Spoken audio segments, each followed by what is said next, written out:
3, 2, 1, let's go!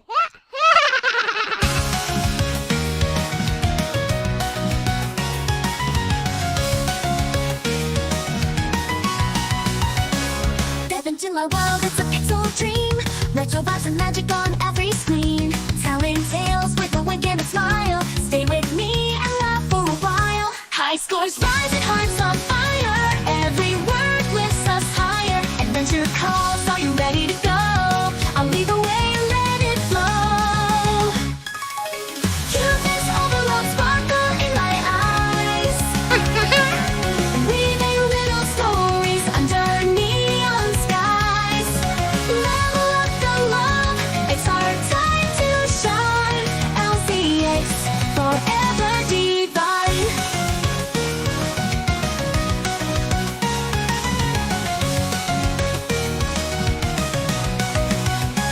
Heroes and dreams, I'll bring them to life. Plot twists, turns, and a hint of strife. Pixel perfect tales just for you. Happy endings always come true. High scores rise and hearts on fire.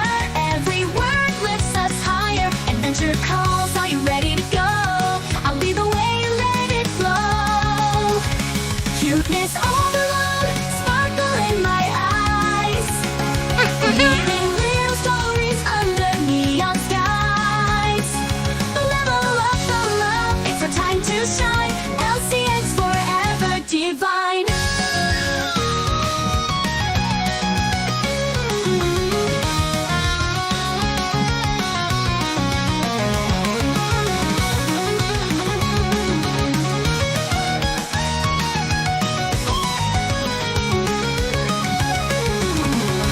Heroes and dreams, I'll bring them to life. Plot twists, turns, and a hint of strife. Pixel perfect tales just for you.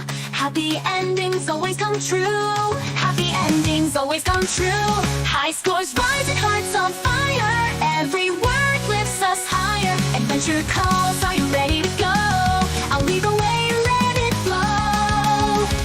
Cuteness overload, sparkle in my eyes. Weaving little stories under neon skies. Level up the love, it's our time to shine. LCX forever divine. Ow! Forever divine. Oh, oh, forever divine.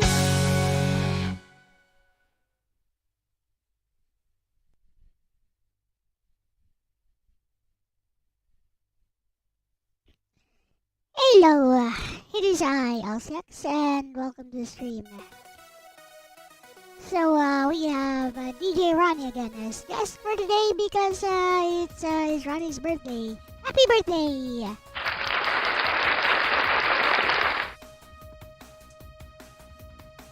Anyways, we're streaming and chilling today.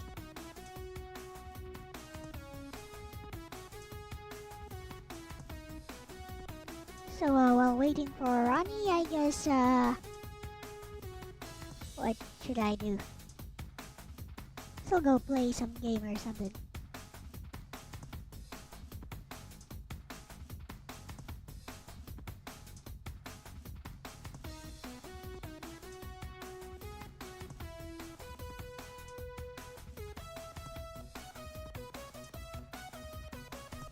There's a game I've been meaning to try for a while. X-Men Mutant Apocalypse for the SNES. Like, hardly anybody ever talks about this game, but...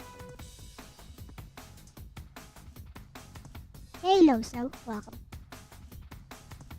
So, hardly anyone ever talks about this game. X-Men Mutant Apocalypse, but... Seems, pretty good to me.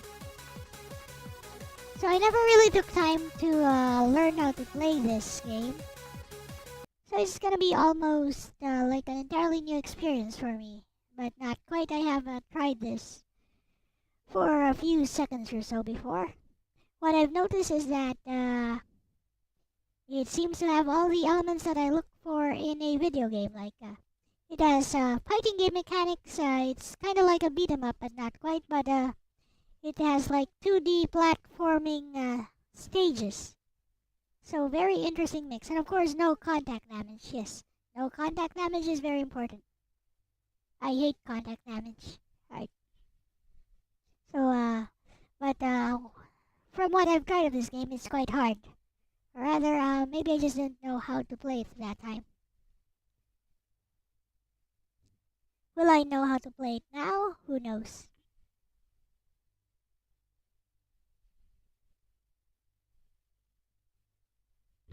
Let's find out.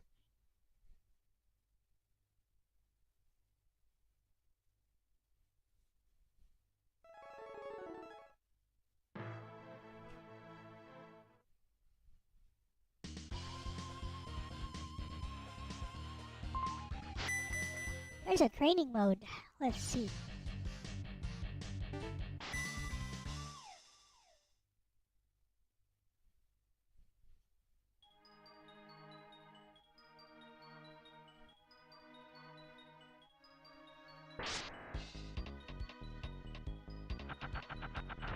Got shot down by a sentinel.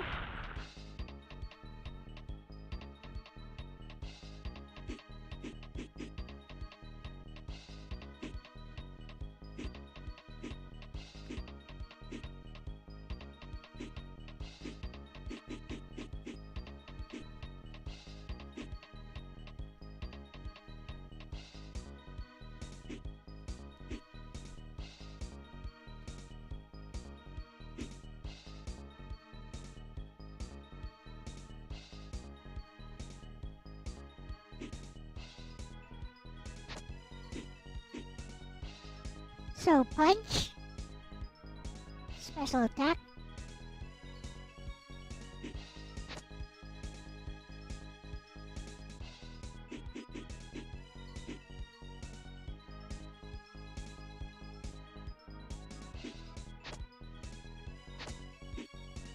jump, and attack. Okay.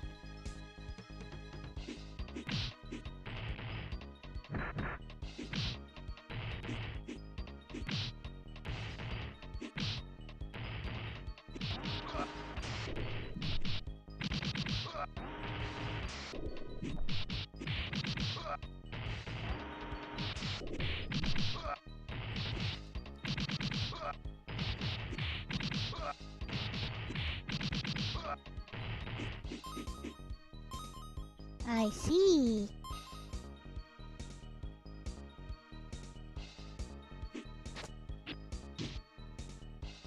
Instant death. Okay.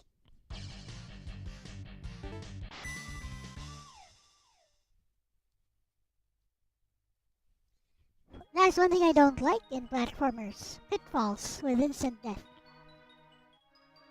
Especially when you can't see it coming.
Should not have done that, I guess.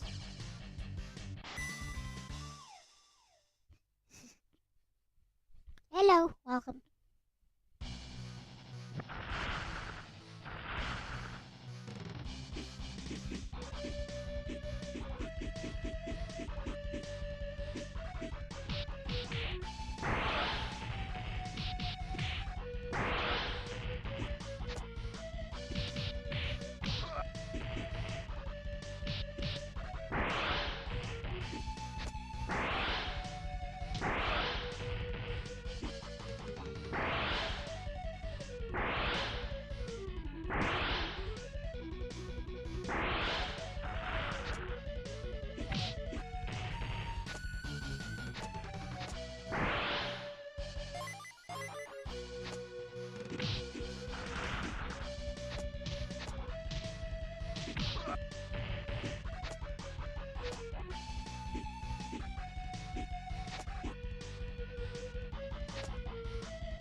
Hey, Ars.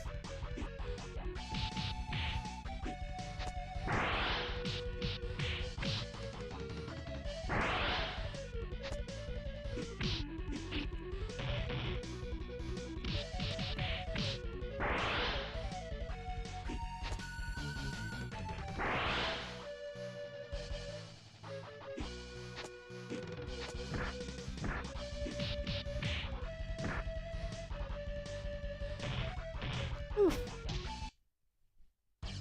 Hey, zombie. Well, let's continue with Psylocke.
was I supposed to go from there?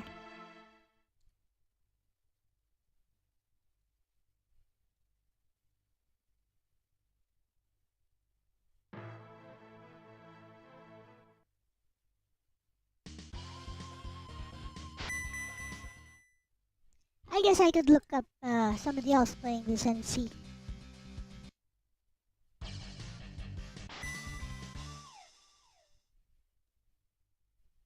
See what the difference is between training mode and... Seems to be the same to me.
I see.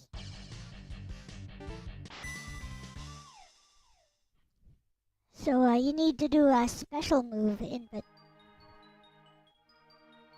Basically a Hadouken.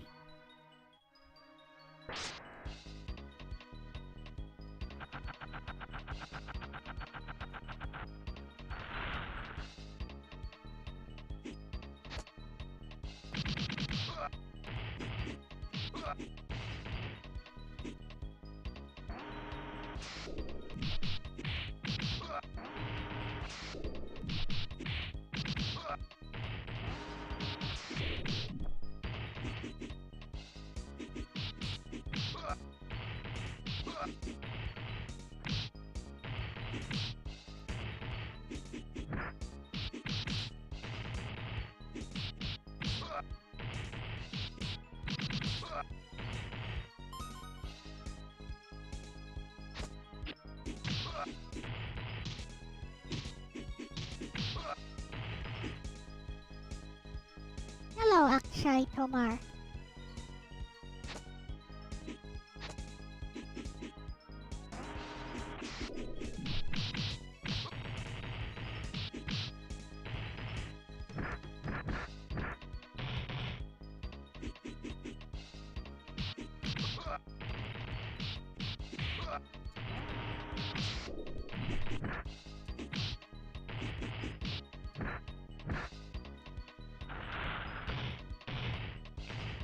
Yeah. He did so much damage.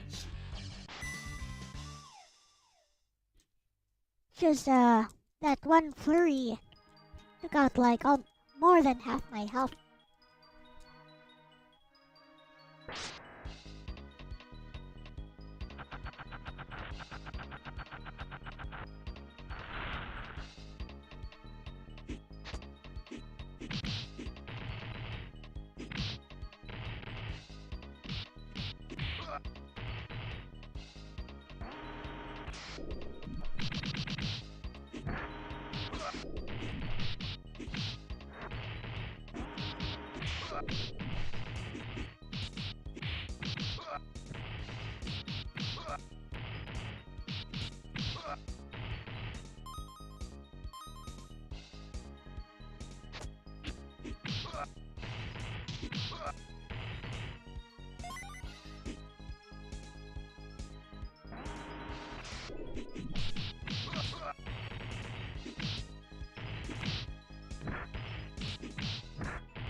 Ah.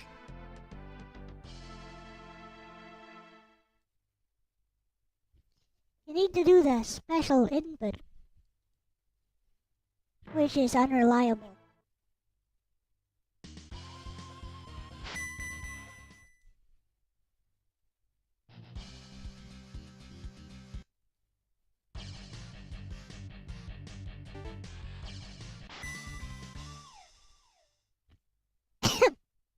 Start with Psylocke stage.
Sup, Kirby?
Okay.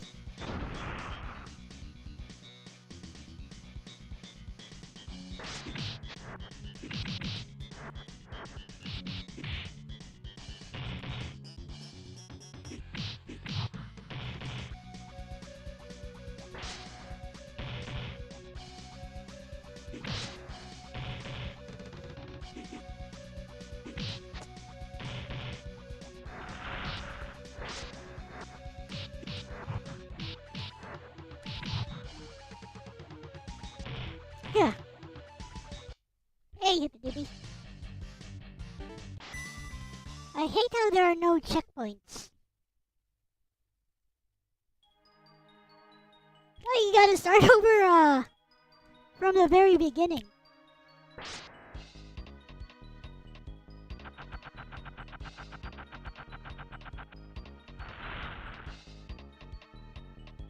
As you, I'll hit you with a combo.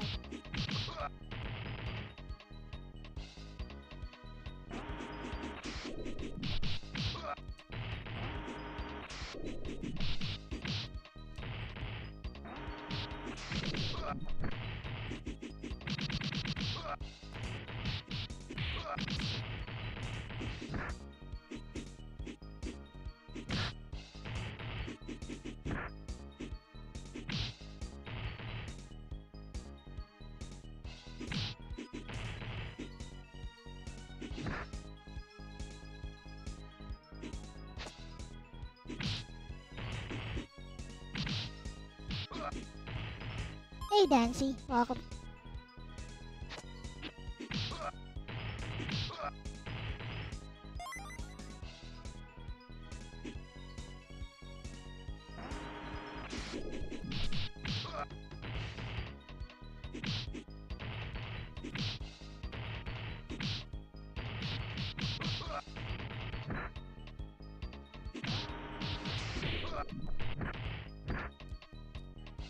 OMG.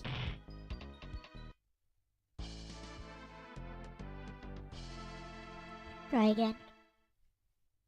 Tell me when you're ready, Ronnie. And you need to tell me here in chat, because I do not look at Discord at all.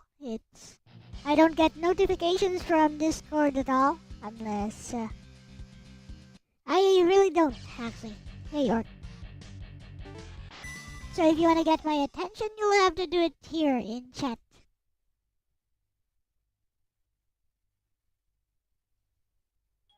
Okay. Yeah, a lot of people make the mistake of sending me private messages on Discord when I'm streaming. I can't see those at all. Unless I manually check. I don't get notifications.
don't have any health.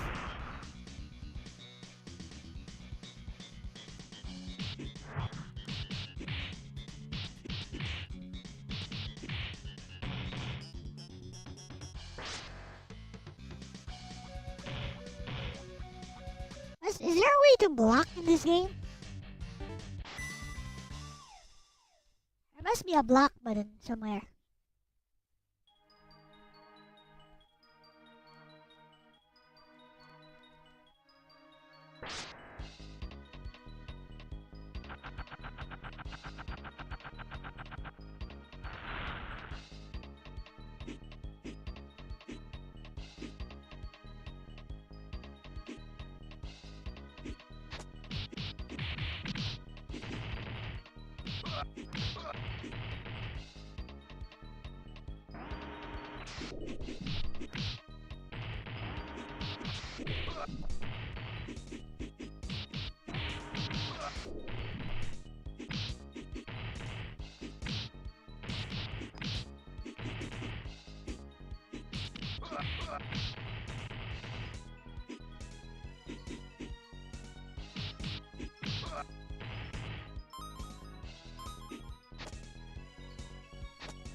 Specials, not combos. There's a difference.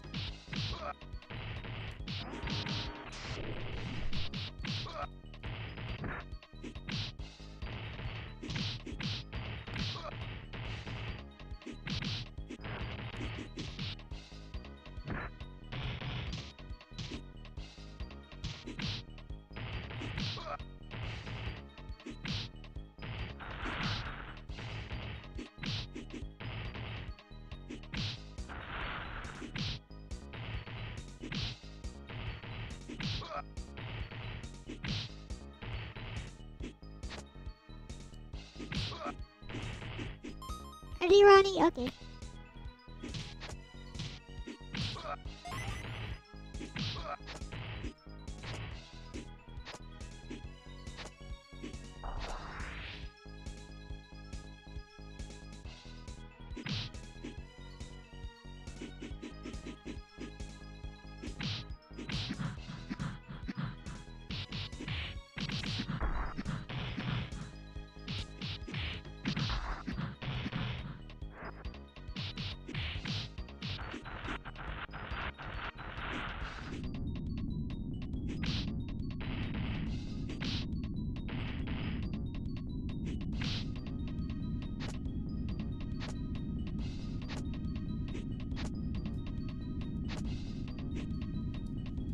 Oh, come on.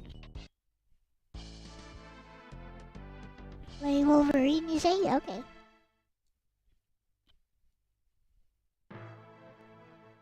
We'll try one more time and then I'll call in DJ Ronnie.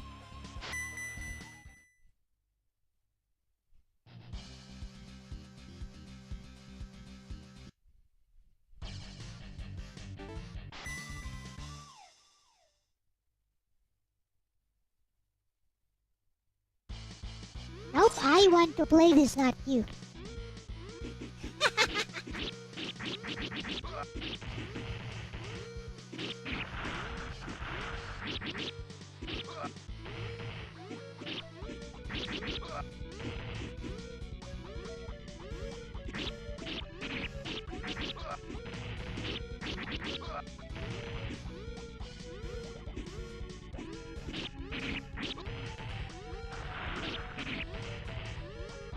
You guys don't seem to get it. While I'm here to entertain you, I'm also here to play games for myself, to entertain myself. I'm not an entertainer.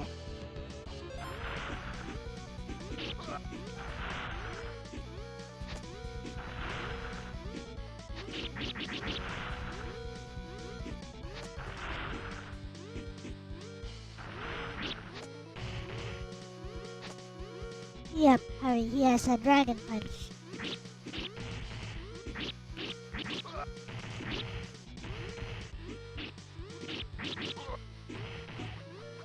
Nice, Loli.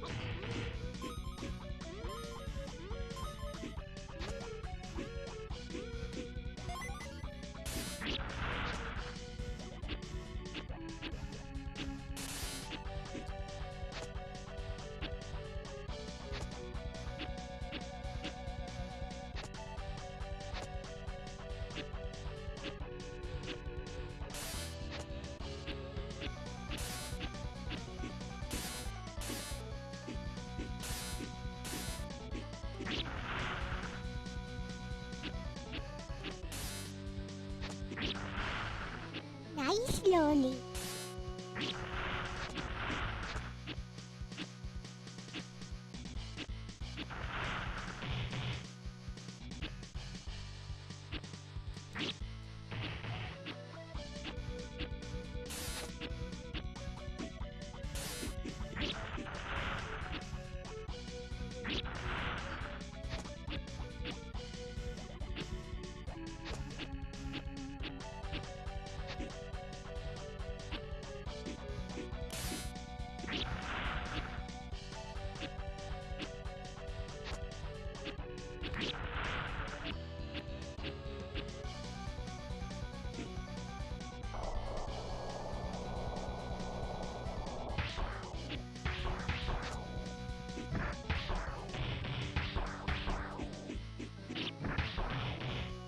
Face the other way, Wolverine! Idiot.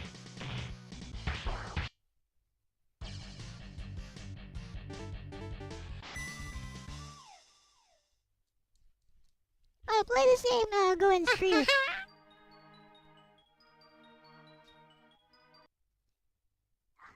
I played this game because I'm unfamiliar with it and because I've always wanted to get familiar with it, which is why I'm streaming it right now.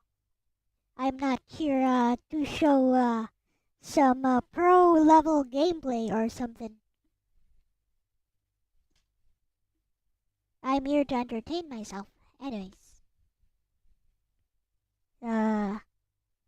Let's jump inside the voice chat. Today is DJ Ronnie's birthday and he wants to stream with me. So, welcome DJ Ronnie G.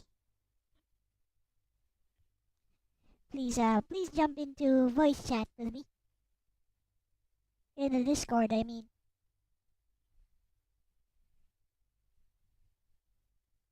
You do know where my Discord is, right?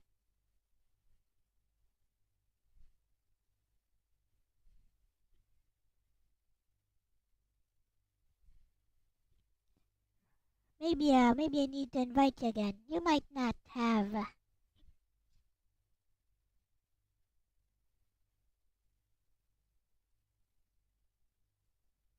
You might not have taken my invitation last time. There, send you an invite.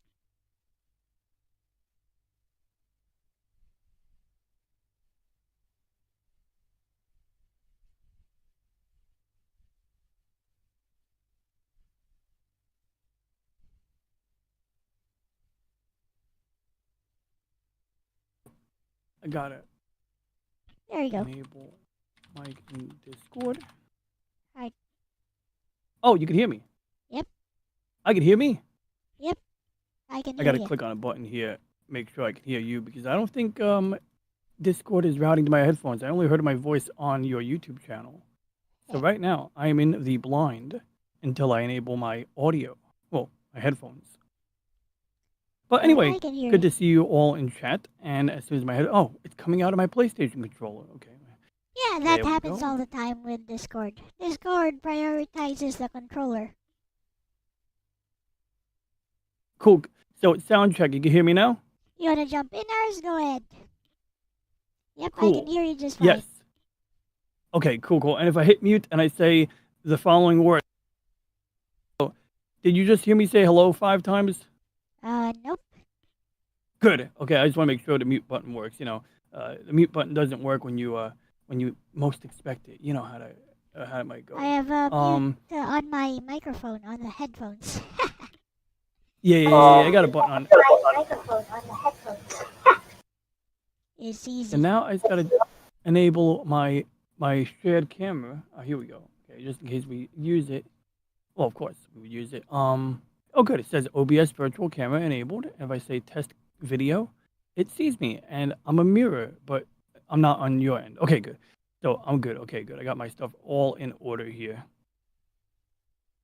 So anyway, what I wanted to share with you today, unless you have any questions, want me to do anything in particular, I wanted to share Nope. some of these retro art traders here, because I know everyone here is into their retro games, and I'm not here to endorse or tell people how to. Why is my right screen going black? You wanna share your interesting. screen or something? Absolutely. There we go. My screen was going black for some reason. I was like, oh no. Yeah, absolutely. I'm gonna share my. Oh, do I? I got a panel on Discord, so if I click on the button to show my camera, oh yeah, I do it like that. There we go. Okay, good, good, good. There you And go. then we can see my screen, and then I can turn on my camera if I want. Oh, I broke the camera There you go. or the screen on everyone else's end. So yeah. Anyway, what has got me here is, of course, RetroArch, and I got my PlayStation 5 controller hooked up. Because I can't for the life of me get the NES controller to work right, the official Bluetooth one, which is probably oversight. But I remember when I was using what was it, like Mupin or the other emulator that the standalone emulator, I got it to work after closing Discord. But that being besides the point, we got some NES ROMs here. I don't have the thing hooked up the way you guys do, where you can just find any ROM. But I got a meager collection of ROMs. I got naked NES ROMs, which they're not naked, and so basically any game would work. But I guess we should find a game that would really highlight the shader. Mega Man 6 would actually do fine, I think. In fact, yes, this would do. Okay. So we'll load up Mega Man 5, and I'm gonna go. I just realized something. I gotta enable my audio.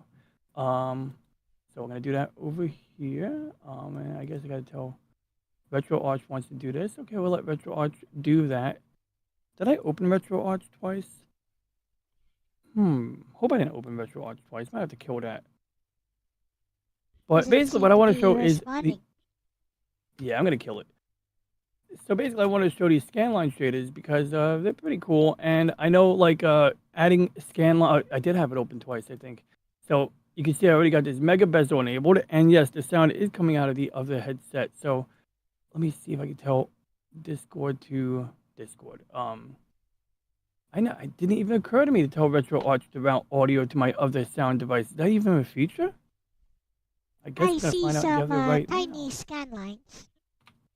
Change output device Discord RetroArch. Okay, Yeah, I see navigate to some settings tiny menu. Okay, good. scan lines there. We could say again. I already I'm see sorry, some sorry. tiny scan lines there. You do see some, right? Yeah. So now, of course, I mean, I'm not, excited about the scanline filter because it adds lines. I mean, I know like superficially, like when I got the HDMI mod for my N64, which is called RetroArch. RetroArch. I'm sorry, my brain. What the heck is it called? Ultra HDMI. There's a hidden menu that you call up by pressing like all of the buttons on the controller at once, basically, and it turns on scanline. It's got like 3 modes: off, on, and hybrid. And in hybrid mode, the scan lines are like a little translucent, and it looks better sometimes, but it's not a true scanline filter. And that's when I embarked my journey of learning about this, where I found out there was indeed. Oh, good, okay, I found what I was looking for. There was a device called the Open Scanline Something Converter, OSCC, or some weird acronym like that, and I see. basically it it injects scan lines into a video signal. Typically you would hook it up to a composite video, so it's like going from a console.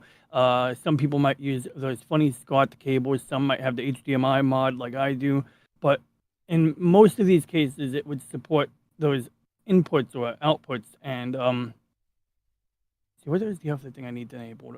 Okay, so we got the video, we got the audio. I think that's everything. Yeah. Okay, are we going to me? Oh, I was going to reset the Nintendo. Yeah, so that's how that works. And why would you want scan lines? And I can empathize with people like wondering why, thinking like that's a dumb idea. I just pressed the full screen button, so it probably takes about a few seconds for that to. Oh, okay, good. It's going to the other screen. That's helpful. Actually, that's not a problem, really. Yeah, it's not a problem. Okay, it just means I can't see the chat unless I move it to my right monitor, which is not really an issue at all because I just found it. Okay, there we go. Thank you for bearing with me. So anyway, so you can already see we got the thing running, and although I don't hear audio, you guys would hear audio if I... In fact, okay, yeah, you're going to hear audio when I unmute it. It's going to be pretty loud, so I'll lower it. Okay, so you guys can probably hear audio now. Oh, no, you can't. Oh, I got to click on the emulator. There we go. So how's that sound there? I'm going to make it a little lower there, but Let me know if you guys want it louder or lower at any point, okay? Sounds okay. Cool, thank you, Elle. So, okay, not really showing much yet, but we can pause at any point. Hey, what's up? I was just checking for the sound of the game in YouTube. Cool. So basically, right off the bat, you already see the lines there, and that's actually called the aperture grill. So you go to quick menu, you go to shaders, which usually get actually access it from the bottom a little more easily, and then typically I load a preset, and I've already set a core preset. So I'm going to turn it off the preset, and usually what I do is I look for a good picture to pause it on, like the title screen or something like that. But already we can see like this heavily pixelated guy, and if you guys can't see it, don't worry. I'm gonna basically blow it up so that we can give more emphasis to what I'm interested in showing you guys today. So at Alright. any point I can just like do this, and I can turn it off, and I can turn it on. So really trivial, really easy. But I think that being on a variety of screens. Some of us on small screens, some of us on large screens. It makes sense to kind of like have that option to zoom in on it just at various points. So right there, you see a very pixelated little guy there. So I'm going to go ahead, I'm going to turn the filter on. Now, the only thing I don't like, it's not really an issue per se. It takes a few seconds for the filter, the shader to turn on. And then once it's on, we see this now. So in the past, like when I was doing the I Sonic see. stream I took side-by-side screenshots. And the only thing that like right off the bat, is an issue is well, not really, once again, not really an issue, just the way it works. Where's my mouse pointer? They look like squares. Say again? Oh yeah, Like exactly. tiny So right here, squares. I've seen a shader like that on one of my handheld devices, my RG oh, it does. 350.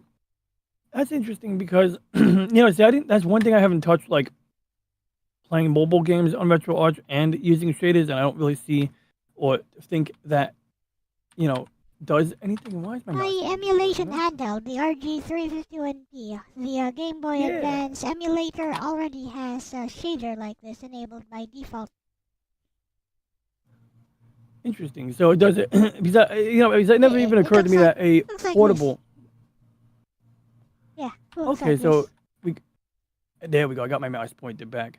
So the thing about it is like right for this one alone, I have these presets, and it was really annoying downloading them. But like, well, initially it was, but once I figured out how it worked, it was like, okay, you put the folders in, and then even though the folders have a bunch of other crap in them, you're really only looking for these files that end in .slang.p, and I guess that's like the shader system in RetroArch. So as an example, right now we're using one of the smooth ones. So I'm gonna go ahead. I'm gonna switch to one of the not so smooth ones.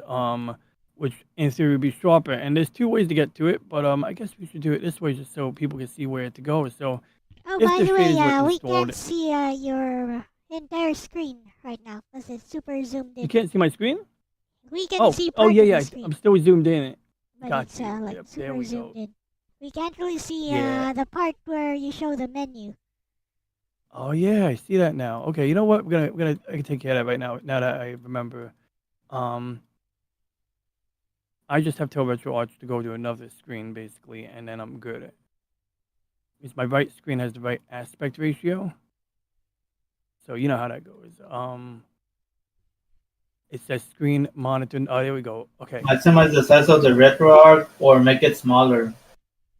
Yeah, I could do that too. I could do a windowed mode. I think it just did a little like temporary. There we go. I see what it did. So I just gotta. Oh, I see what I gotta do. Okay. So when I click on it, it like blinks out and it blinks back on because it's going back to the same screen. So I gotta use the right arrow key to switch to monitor 3 or monitor 1. So we're gonna do that Also, right you now. have to find the option that tells RetroArch to remember the size, so you don't Yeah, have to do yeah, it yeah. over and over. Oh, that's an option. Okay, I didn't know that. I'm I glad you just brought found that it up. It's like recently.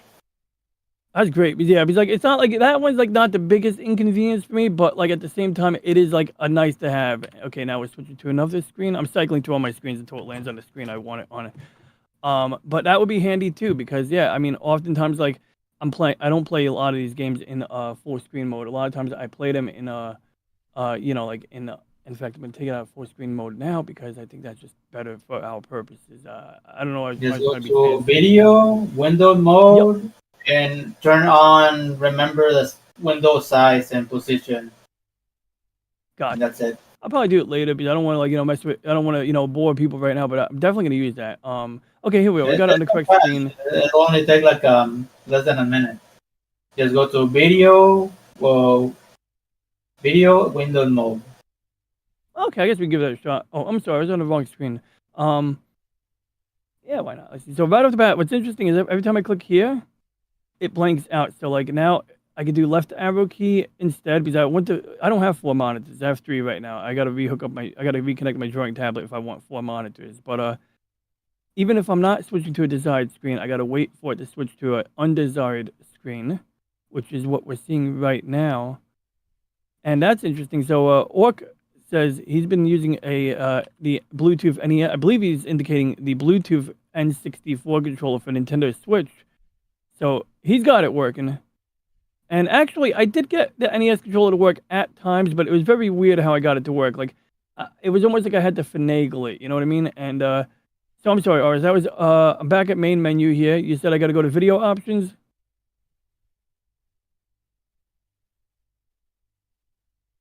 Let's see. I'll give it a shot.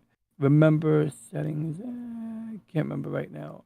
But anyway, so we got it up. Go back to the emu. Oh, I'm listening. First video, then Windows mode. Windows okay, mode. And then over here, remember. Oh, okay. And then I guess if I manually dial it in later. Okay, turn so it I'm on looking to change this. If I turn it on now, so if I resize the window manually and I close RetroArch, it'll remember that?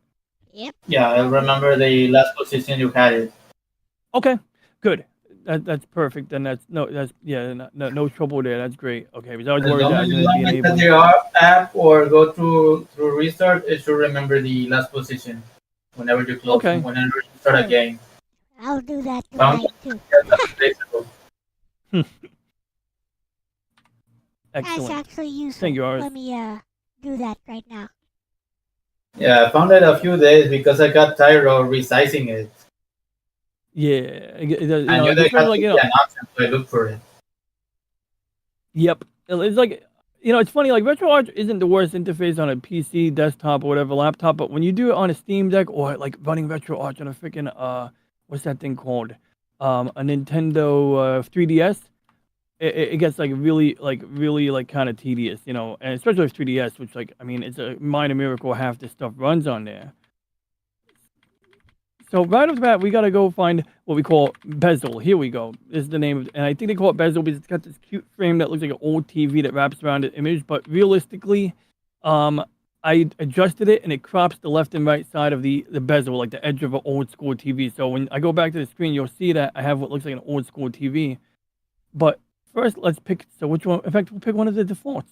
So I've customized mine thoroughly, and side note, I am interested in, at some point I might bug Orc Warchief reviews if I have any questions about the N64 controller thing. But anyway, I did get the Bluetooth NES controller to work here, but the start button never works. And then usually when I get to the mapping menu, then suddenly the directional pad wants to be like in a tizzy. But anyway, that's another topic. So anyway, let's try MBZ1. Oddly, the lower numbers are better. The higher numbers are like for, like if you have a slow CPU, basically. So when you pick the thing, it takes a few seconds. So I got to click it again, I think. Okay, now it's doing it. And there we go. So now this one here, I believe, is the sharp pixel. So we have these scan lines. They're a bunch of straight horizontal lines. There is a slight aperture grill effect. So if I were to blow it up temporarily, and now I'm on a different monitor, so I have to pick the appropriate. Here it is. Good, I got it. I can very easily do that. I can easily, and then I'll remember to turn that off. But I think it's worthwhile to have that there so we can all see this. So. Oh no, there's 2 Dr. Wiggies now. No, yeah. And let me see, I gotta lower this one more. I gotta bring, there we go. I want to be on camera too. What is over here? Oh, it's my water bottle. Okay, good. I just want to make sure it's my water bottle. Roll for your lives. I mean, run. Run for your lives. All right, so here we are. So we're gonna turn off the shader real quick, and then basically the bottom line is okay. This is sharp pixels, I believe. So it's the original, and right off the bat, this is one of the things that drove me insane, and we can see it better in the wide shot. So I'll go to the wide shot. But basically, one of the things that drove me insane is when I turn on this shader, you're gonna see it get wider. So I had to figure that crap out too. So this is one of the obstacles why someone like perhaps Elle would not be interested in messing with these shaders, just by virtue of the fact that like some games will handle it differently. So I'm really Hey, obsessed Titanic with 101. like getting the aspect ratio right. So when the Dr. Wily is too wide, I need to fix that. But we're not gonna do that yet. Right now, we're gonna just show the other bezel because some of these have like a weird gimmick to them, and I think you'll see it right away. And it's the ones that say like glass and smooth. So we're currently in the advanced glass or advanced regular. Now we're gonna go to smooth advanced glass, which smooth is gonna literally make the pixels like not sharp. So I already clicked on it. You can tell when RetroArch gets unresponsive for about 5 seconds, and Titanic says, "I smell chaos." So basically, it blends the pixels together, and generally that would not be desirable, but it seems to like balance it correctly. It seems to be not just blending the pixels, but like in some games you'll actually, in fact, let's let it roll. I think in some games, like you'll see like where pixels are supposed to blend together. Like if we look at Mega Man's helmet, I think that's a good example here. In fact, I have my custom preset. So same shader, but now I'm loading one of my custom presets, and I might have meant the game. But this one actually doesn't look too bad. Actually, these sharp pixels don't look terrible. But I think with this moving it has a great quality to it. And there was like a game, like a monster truck game where, so this I find more distracting. But also the thing about the shaders now, the real big selling point is if we look at like Mega Man's chest over here.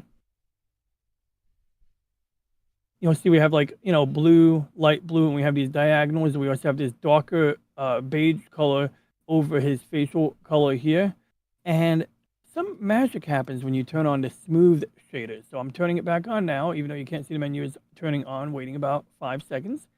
And when it comes on, yeah, there we go. And it's just like I don't even know if that's a smooth one. And I think like while we're zoomed in, we should, no, that's not the smooth one. Good. So let's go to the smooth one and see what it does. Why is Mega Man wearing the largest headband I have ever seen?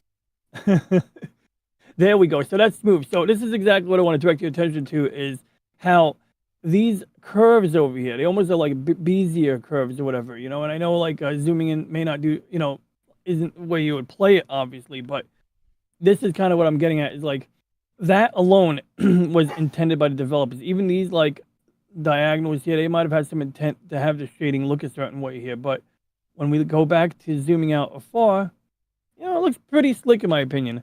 So that was like the gist of that one. Now things get weird when we get to like PlayStation. So if we load any PlayStation game, we load what's that thing called? Like Symphony of the Night, for example. Yeah, my Journey to Japero don't work. I gotta figure that one out because I love my Gundam. When you load these games, do you load them? Do you get the same format .bin and .q? Yep. Which one do I open? I usually use a .q file.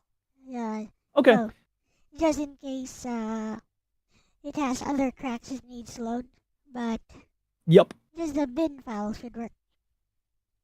Gotcha. Okay, that's why probably I don't remember because I've probably used both at different times and they both work. But yeah, it's true that the Q like if it file would has be important multiple for the fact. cracks, yeah, sometimes it won't load the other cracks if you just use the bin file. It's gonna load crack what's- 1, and some of these PlayStation games use like audio CD tracks, so it won't have any BGM. Ah, I see. So Okay, you that can makes a play lot the of game, sense. I was no background music. But for Symphony of the Night, it should be fine, because track 2 is actually a full I audio see. track in Symphony of the Night. Like, it's a secret audio track you can play. That's weird. Why do I have a little box on the bottom right corner? Oh, that's Discord does that. Okay. Hello, This is a Gerardo. Discord feature. Hey, what's up, Hello, Discord? Gerardo. What's up? So same concept here. And if we go to like, once again, easy way to get the shaders is like when you press F1, you press the up arrow key like 3 times, and then you navigate like that. And this is another one where I have a preset loaded. So if I was simply go to shaders, I can go to topmost option, toggle it on. I've made the menu transparent to make it easier to, kind of review changes. And right off the bat, see, this game has an interesting quality to it. Like, it starts off like in this widescreen look and by default. And when you get out of this part of the game, then it goes to like a normal aspect ratio. So we're going to hit start right now. Can I hit start? Oh, I got to get out of menu. Oh, goodness gracious. All right, there we go.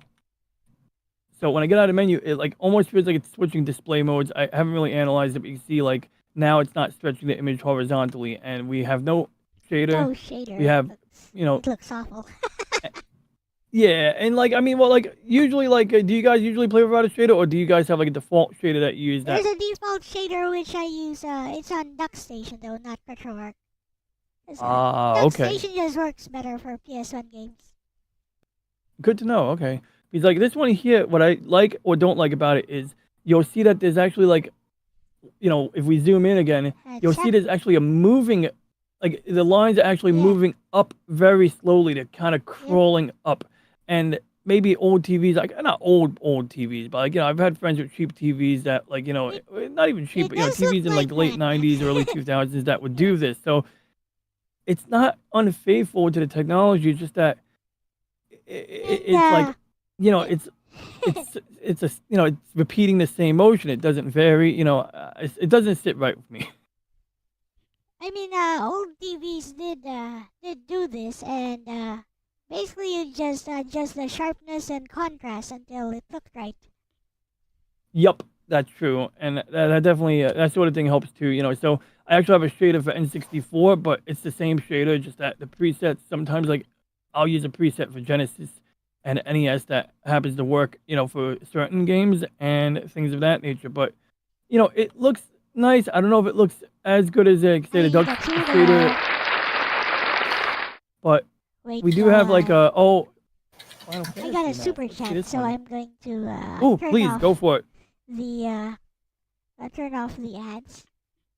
So you're gonna go dark for a while. I don't know why it does that. Like Discord. Mm-hmm. There's no way I can prevent it from going dark if I switch to another window, it goes dark. And there's no way I can prevent it from doing that. But it should I wonder be if that's like fine. an AMD GPU thing. I think it happens on any. I think it happens. On to everyone actually. Interesting. Like, because I'm not. Well, like, what are you like? I mean, you mean just switching in and out of RetroArch? No, no. For example, if you're streaming and I'm showing it on OBS, if I switch to another window, like if I switch to a browser, then it's gonna go dark. The preview will go dark. Oh, gotcha. Okay. And there's no way to prevent Discord from doing that. Apparently, like I've looked online in like Reddit posts and stuff. It's like. Because I'm not even sure how to replicate that. It's like maybe we'll talk about that later, just because like I can play around with that. But like, well, you can it's so unfamiliar. That. You can try doing that Yeah, on I'll try. Discord. Like So I'll go to Discord. Then you put Discord into OBS. You put the Discord window into OBS. Watch somebody streaming. Like watch somebody else streaming. Oh, now I get it. I get it now. I never did that yet. So it's because you're literally, I get it now. You're streaming directly through OBS, and you're either using game capture or window capture or something like that with OBS. Yep, exactly. Okay.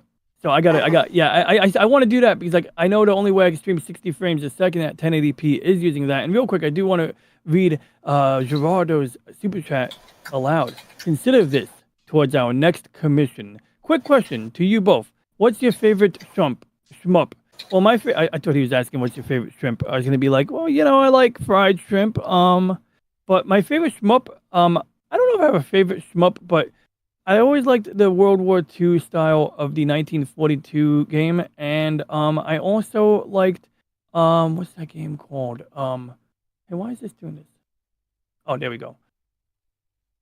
But I also like started playing recently Macross Shooting Insight. I don't know if it's my favorite, but it's interesting, and it's Macross.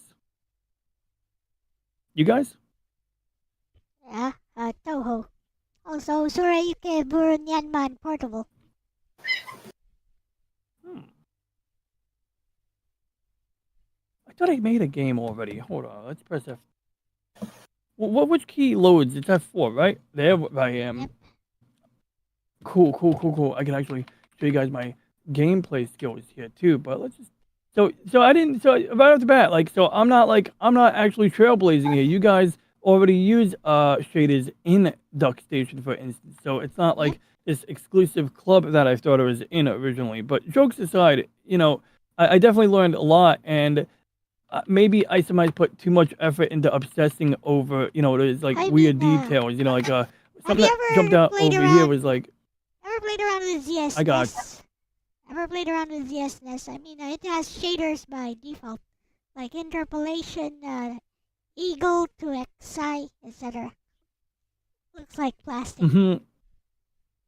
Yeah, that's the thing, and it's like some of these shaders like have this weird effect with it. I should show those real quick, where it makes the screen look curved, like old CRT, like it adds the curvature.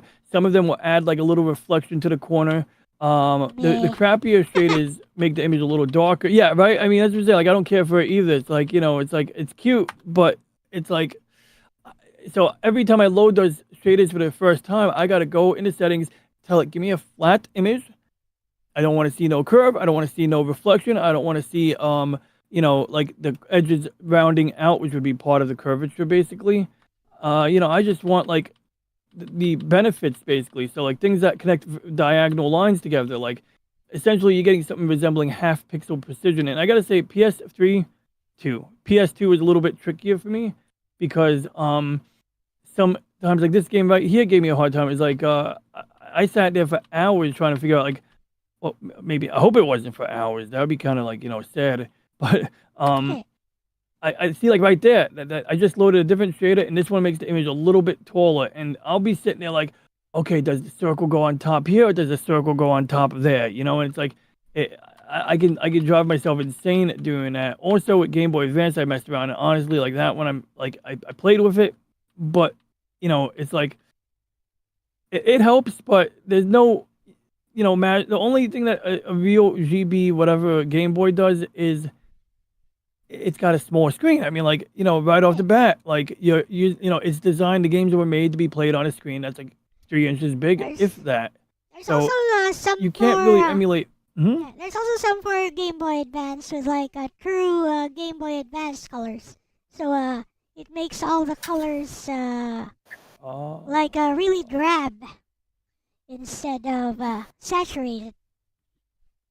And do you find that makes it? Do you prefer the drab colors, or do you prefer I like? hate it. No, I You hate it, right?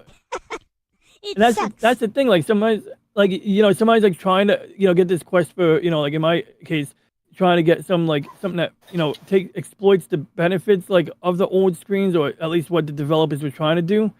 It's like it's just sometimes like for certain things it's a waste of time. Like, and I went through so many shaders on the Game Boy. I don't think any of them really suited me at all. Some of them did some cool stuff. Some of them had like settings like related to like how I do when I do video encoding on VHS tapes. Like, it had stuff like NNEDI3 filters, and like you could combine filters together. And I ended up with some really weird results. But basically, what I found interesting was whether I'm playing NES or Famicom or Genesis or PlayStation, it'll show you the core resolution or the visual resolution of the game, I guess. And then down here, when you're tweaking the settings, if you keep this display on, so this is like when you go into shaders and you have a shader already selected. In the case of Mega Bezel, I think it's called, you go to shader parameters, and like the second option says show resolution info. So that's how I called that up, and it does show you that it is aware. Because this is the thing. Like last week, I didn't know until I actually paid attention here. It is aware of a higher resolution. It is reporting that it is doing the filtering or shading and it's outputting a higher resolution in that. In this case, it's 1112 by 834, but it's actually occupying 1092 by 920 area, and apparently I resized the window. So there's some stretching, but it's almost like it's got 75% of it done properly, and then I guess it's just scaling it up by stretching out, making the individual blocks bigger. But I don't know, I found it like interesting. But so you today I learned that you can do this with Duck Station by default. And is there any games you guys want to see shading on, or do you guys want to, see any space stuff here? Because I got some cool space stuff up my sleeve. But I mean, like I don't know. Like I just use a shader to just just a default shader because it looks good. I got So, you. Yeah, I mean, basically, that would be like probably like the best thing to do for most This- people, right? This one actually looks like you're recording it from an actual TV screen. Yeah. So, and that's the thing. So, like, I kind of like that to some extent, and You can also think use there's this to fool sometimes- other people. You can also use this to fool other Oh. people, like oh, I'm totally playing this from my PS1. I'm authentic. I'm playing it authentically. Yeah, from actual hardware. This is the Yeah. one of the stupid ones I was telling you about. Like, see, it's got this stupid curve. Like, I don't mean to be like, anybody who likes this, okay, have kinda fun, looks but like- it's it kind of looks like you're recording it using a camera on an actual TV screen. So I guess it could work. You'd be like, That's yeah, great. I mean, I like. it's in front of my TV. Like, I guess like one could do that. You could probably like get a real TV and like maybe superimpose this over it. Do a little video compositing and pretend that fool people. Be like, oh, I'm playing on real hardware. If you wanted to like show a video, I don't even know why I'd use it, but if there's a reason, like I don't care if people know I'm playing it for real or not. But I'm sure I guess there's some scenarios, competitive gaming. I guess when people are hardcore about their retro games and they join those competitions. Somebody will find out though. Fun story. Someone's gonna find out eventually. That's true though. Yeah, I mean, sooner or later someone's like gonna have an eye for it. And like a funny story was a few weeks ago, my friend California Ford 44 on YouTube. She's like a security guard in California, You're and gonna kill him fast. she's Press triangle. I got it. When you get the yeah, like that. One shot. Does that aim? Yes, that's one Oh shot. wow, I didn't know that. And you can't use it again, right? You can, as long as you have hearts. Try again. Oh, that's what the hearts are for. Yeah, as long as you have enough hearts. Doesn't matter anyways. Even if And I don't have to. This one will require too, though. Oh, you did it. See? Oh wow, I never did that. Usually the blonde girl saves my life. See, how well That's you usually do how it here, HUD, will determine some of your starting stats. But it doesn't really matter. I did not. Okay, that's good to know. Because I just kind of this is like a save state from like last time I played, and see, it did it. It switched to the widescreen mode, and I think this time It looks the nice, aspect though. ratio is correct. Yeah, it looks Yeah, nice, it though. looks good. Like it doesn't like it's not stretching the image. It seems to be like within the confines or whatever. It's like I could waste so much time obsessing over it when I'm like playing this myself, and I swear maybe like in an ideal world, what I want is I want to get these shaders, figured out like to the point where I have presets for each emulator, and I can call it a day. Because I know this ain't no good. Is no good. Ain't no good would mean that it is good, right? Ain't no, double negative. But anyway, so right off the bat, at least I'm on the right track there. But artificially rolling lines. First thing I did was when I set one of my customers was I slowed the lines down by like a significant measure, and whether I'm playing banjo or any of that. Hey, Moonlight. And at some point, what I really want is to figure out how you do this. Hey, what's up, Moon Ryan? How you doing? It's good to see you. What I really want to do is figure out like how to do this to a real-time video signal. Like if I'm getting a signal from an N64 or any console, regular NES, apply a filter in real time. And I did it once. I had an app.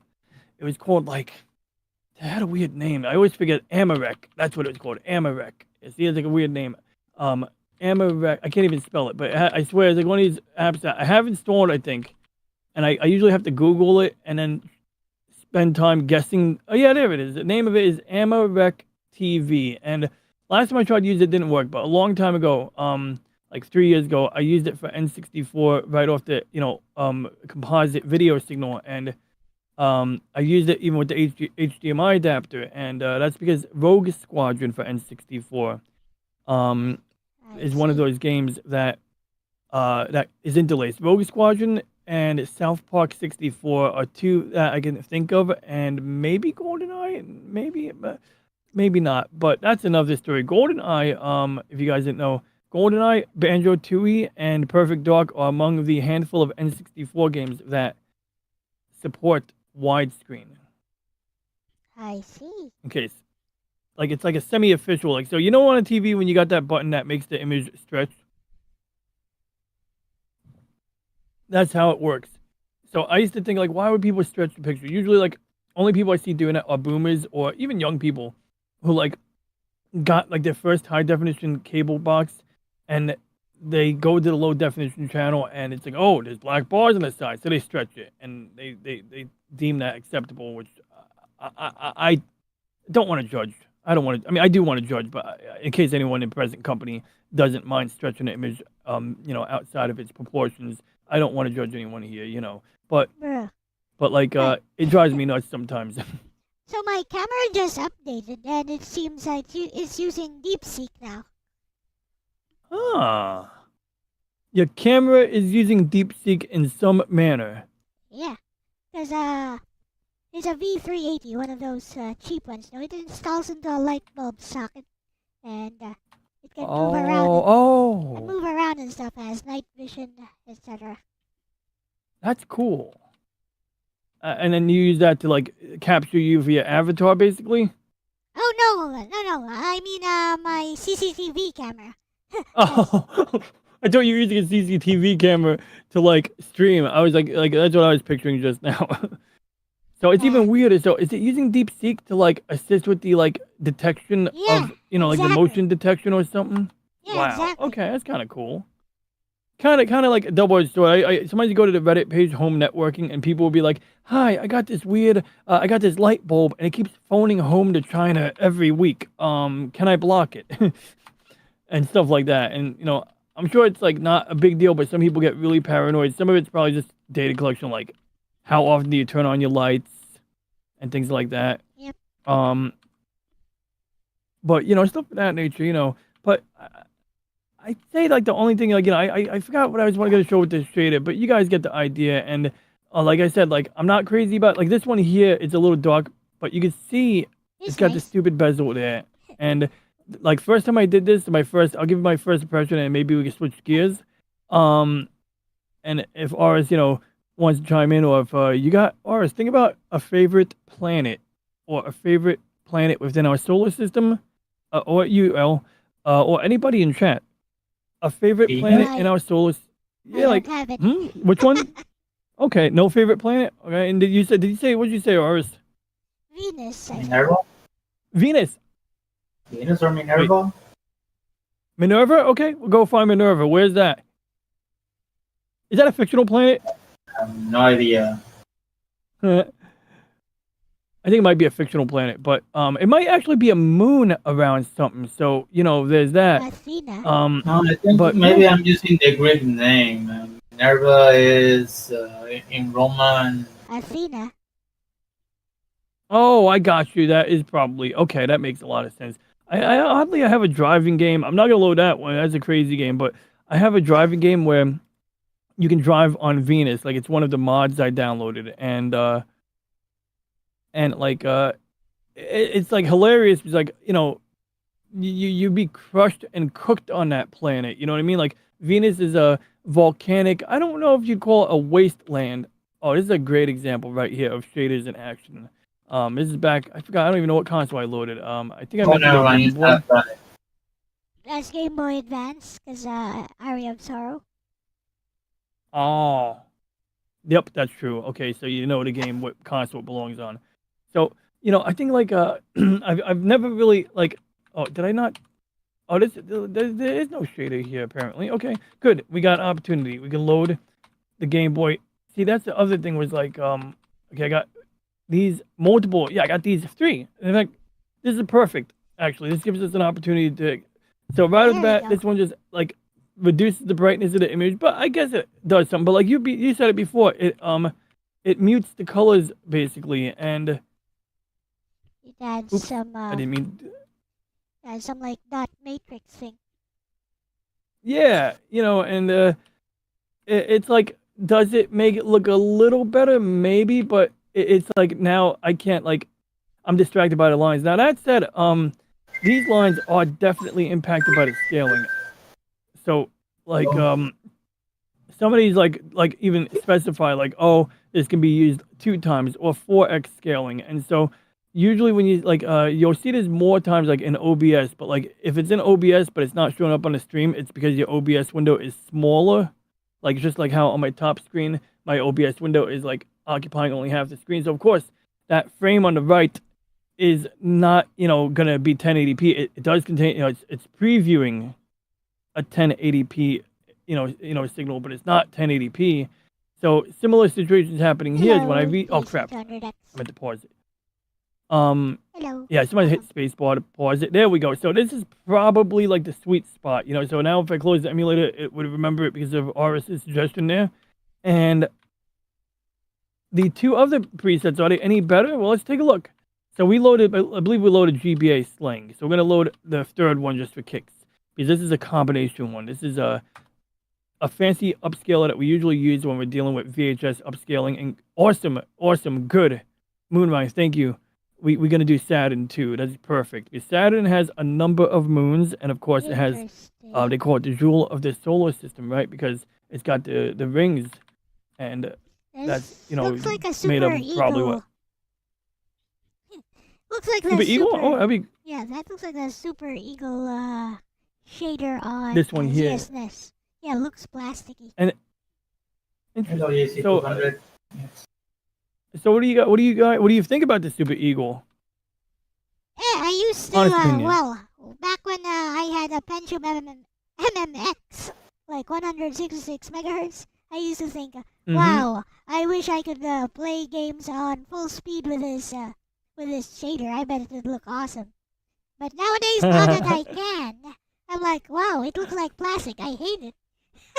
Yeah, it's kind of like, again, I can see where, like, just like how without any shader, the image looks pretty good when it's small. And that's the thing, like, shaders never entered my consciousness, like, or even remotely. Like, one, I didn't really learn about, why CRTs can be advantageous. And it's not about this nostalgia. It's not about, a lot of people, like, would say, oh, I like vinyl because I like the way Also the the needle timing. scratches it when it plays the song. Also the timing. And it's like, okay, There's a difference in the timing.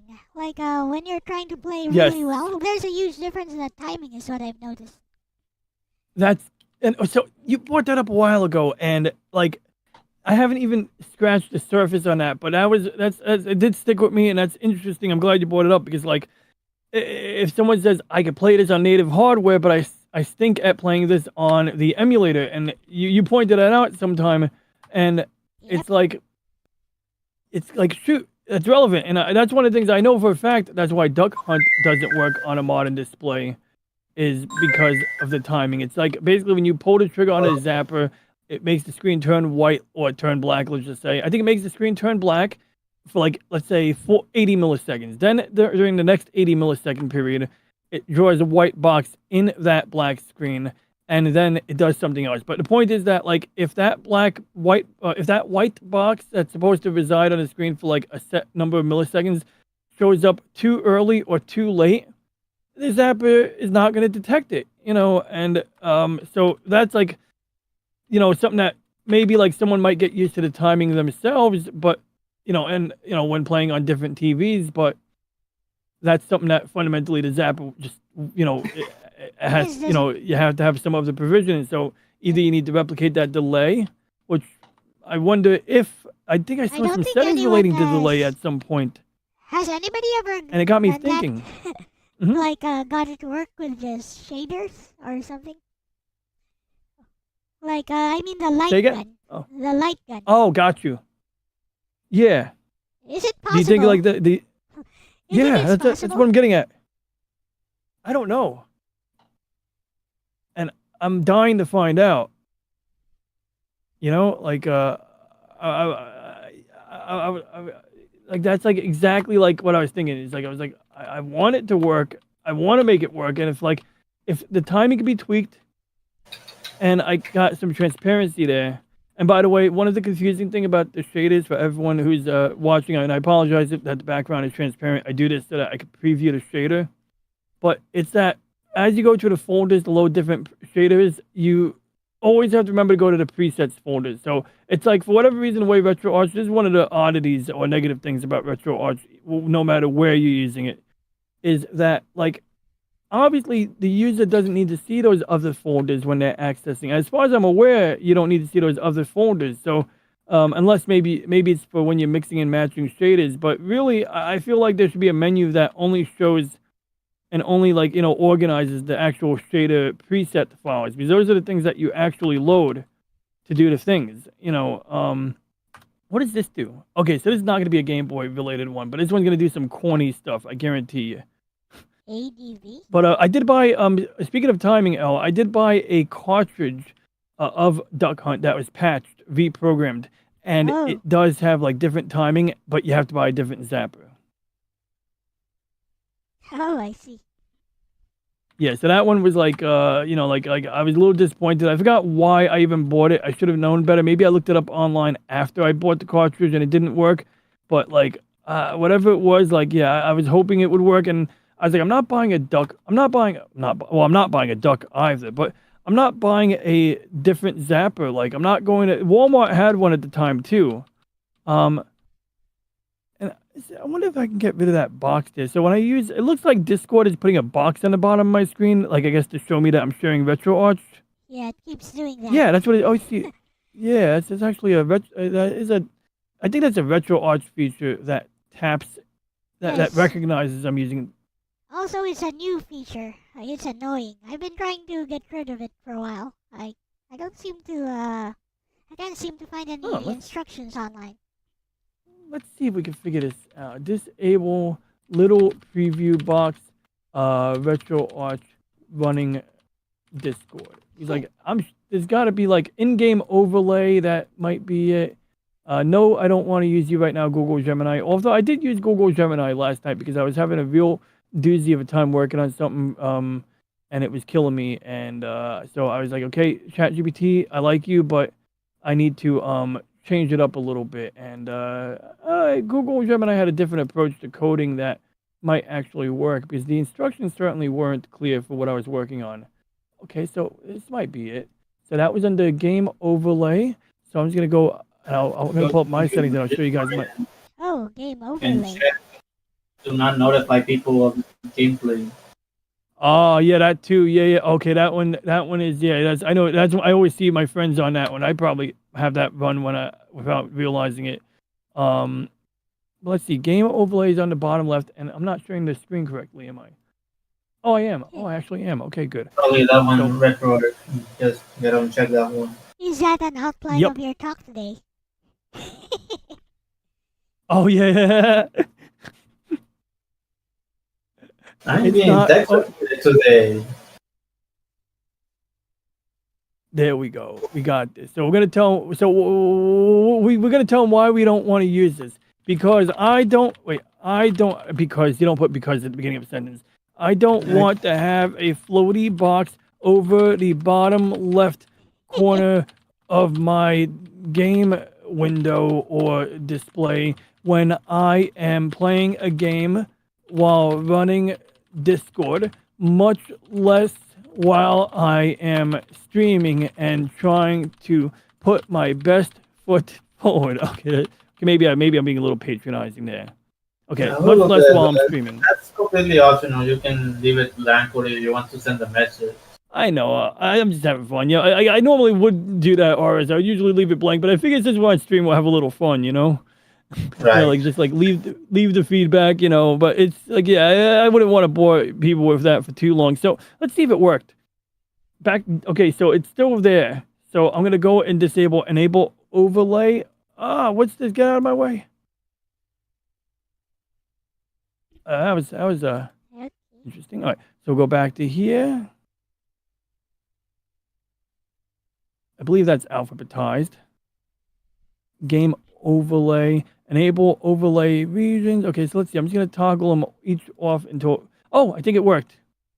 Okay, so overlay has been Game disabled for overlay. this game, but that's not true. Let's see here. Okay, so I turned on the setting. Now we go to my right monitor, and we see that it appears that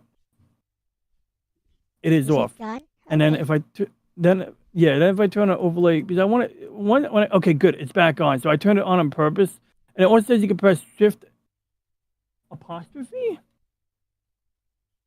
maybe, or is that shift comma? Oh, whoa, okay, what did I just do? Oops.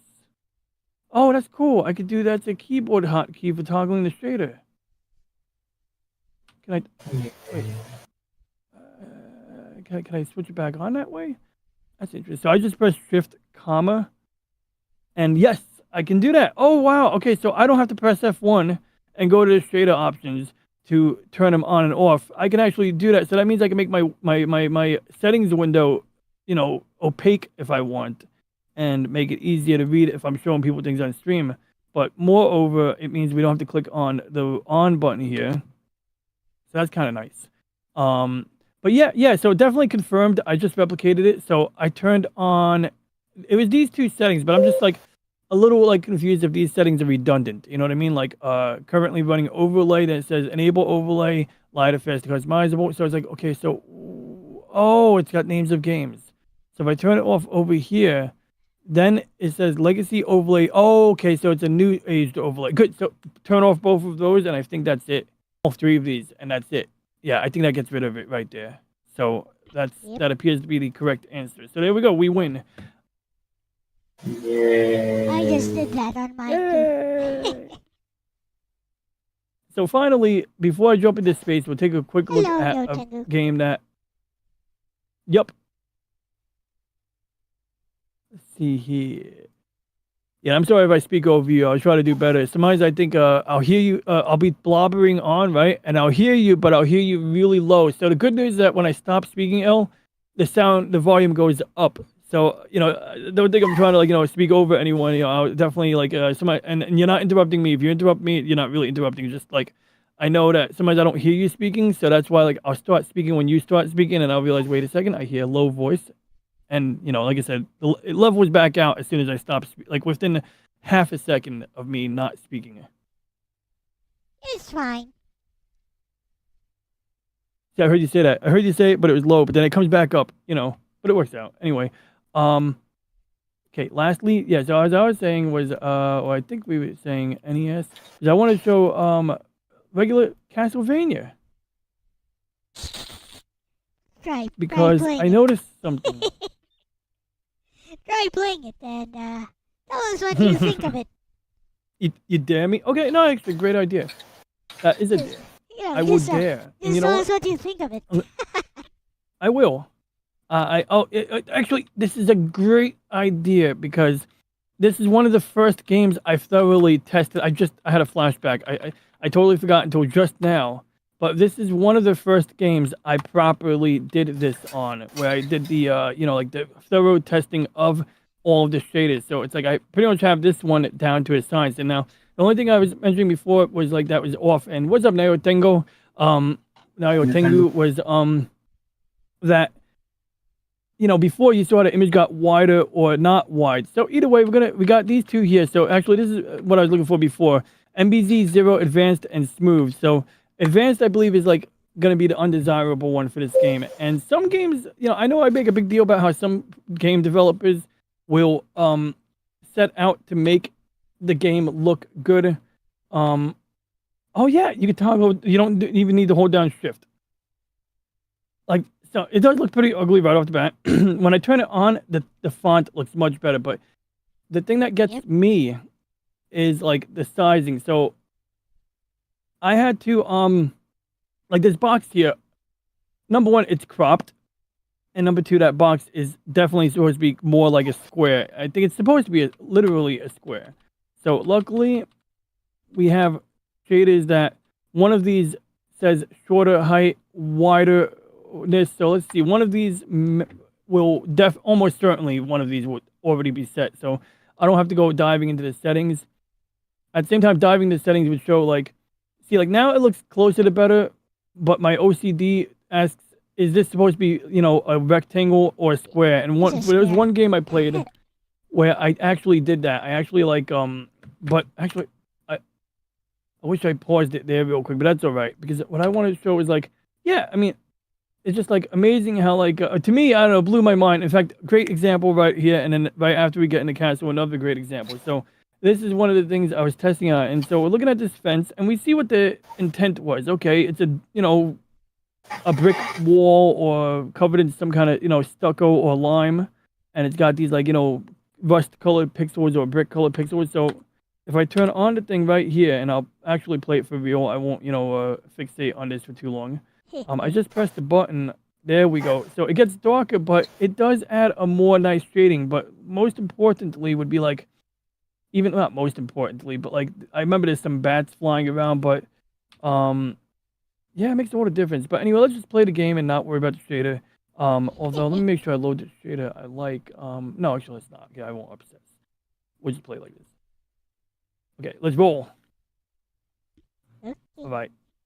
I'm ready. I'm gonna play. I'm gonna play for real.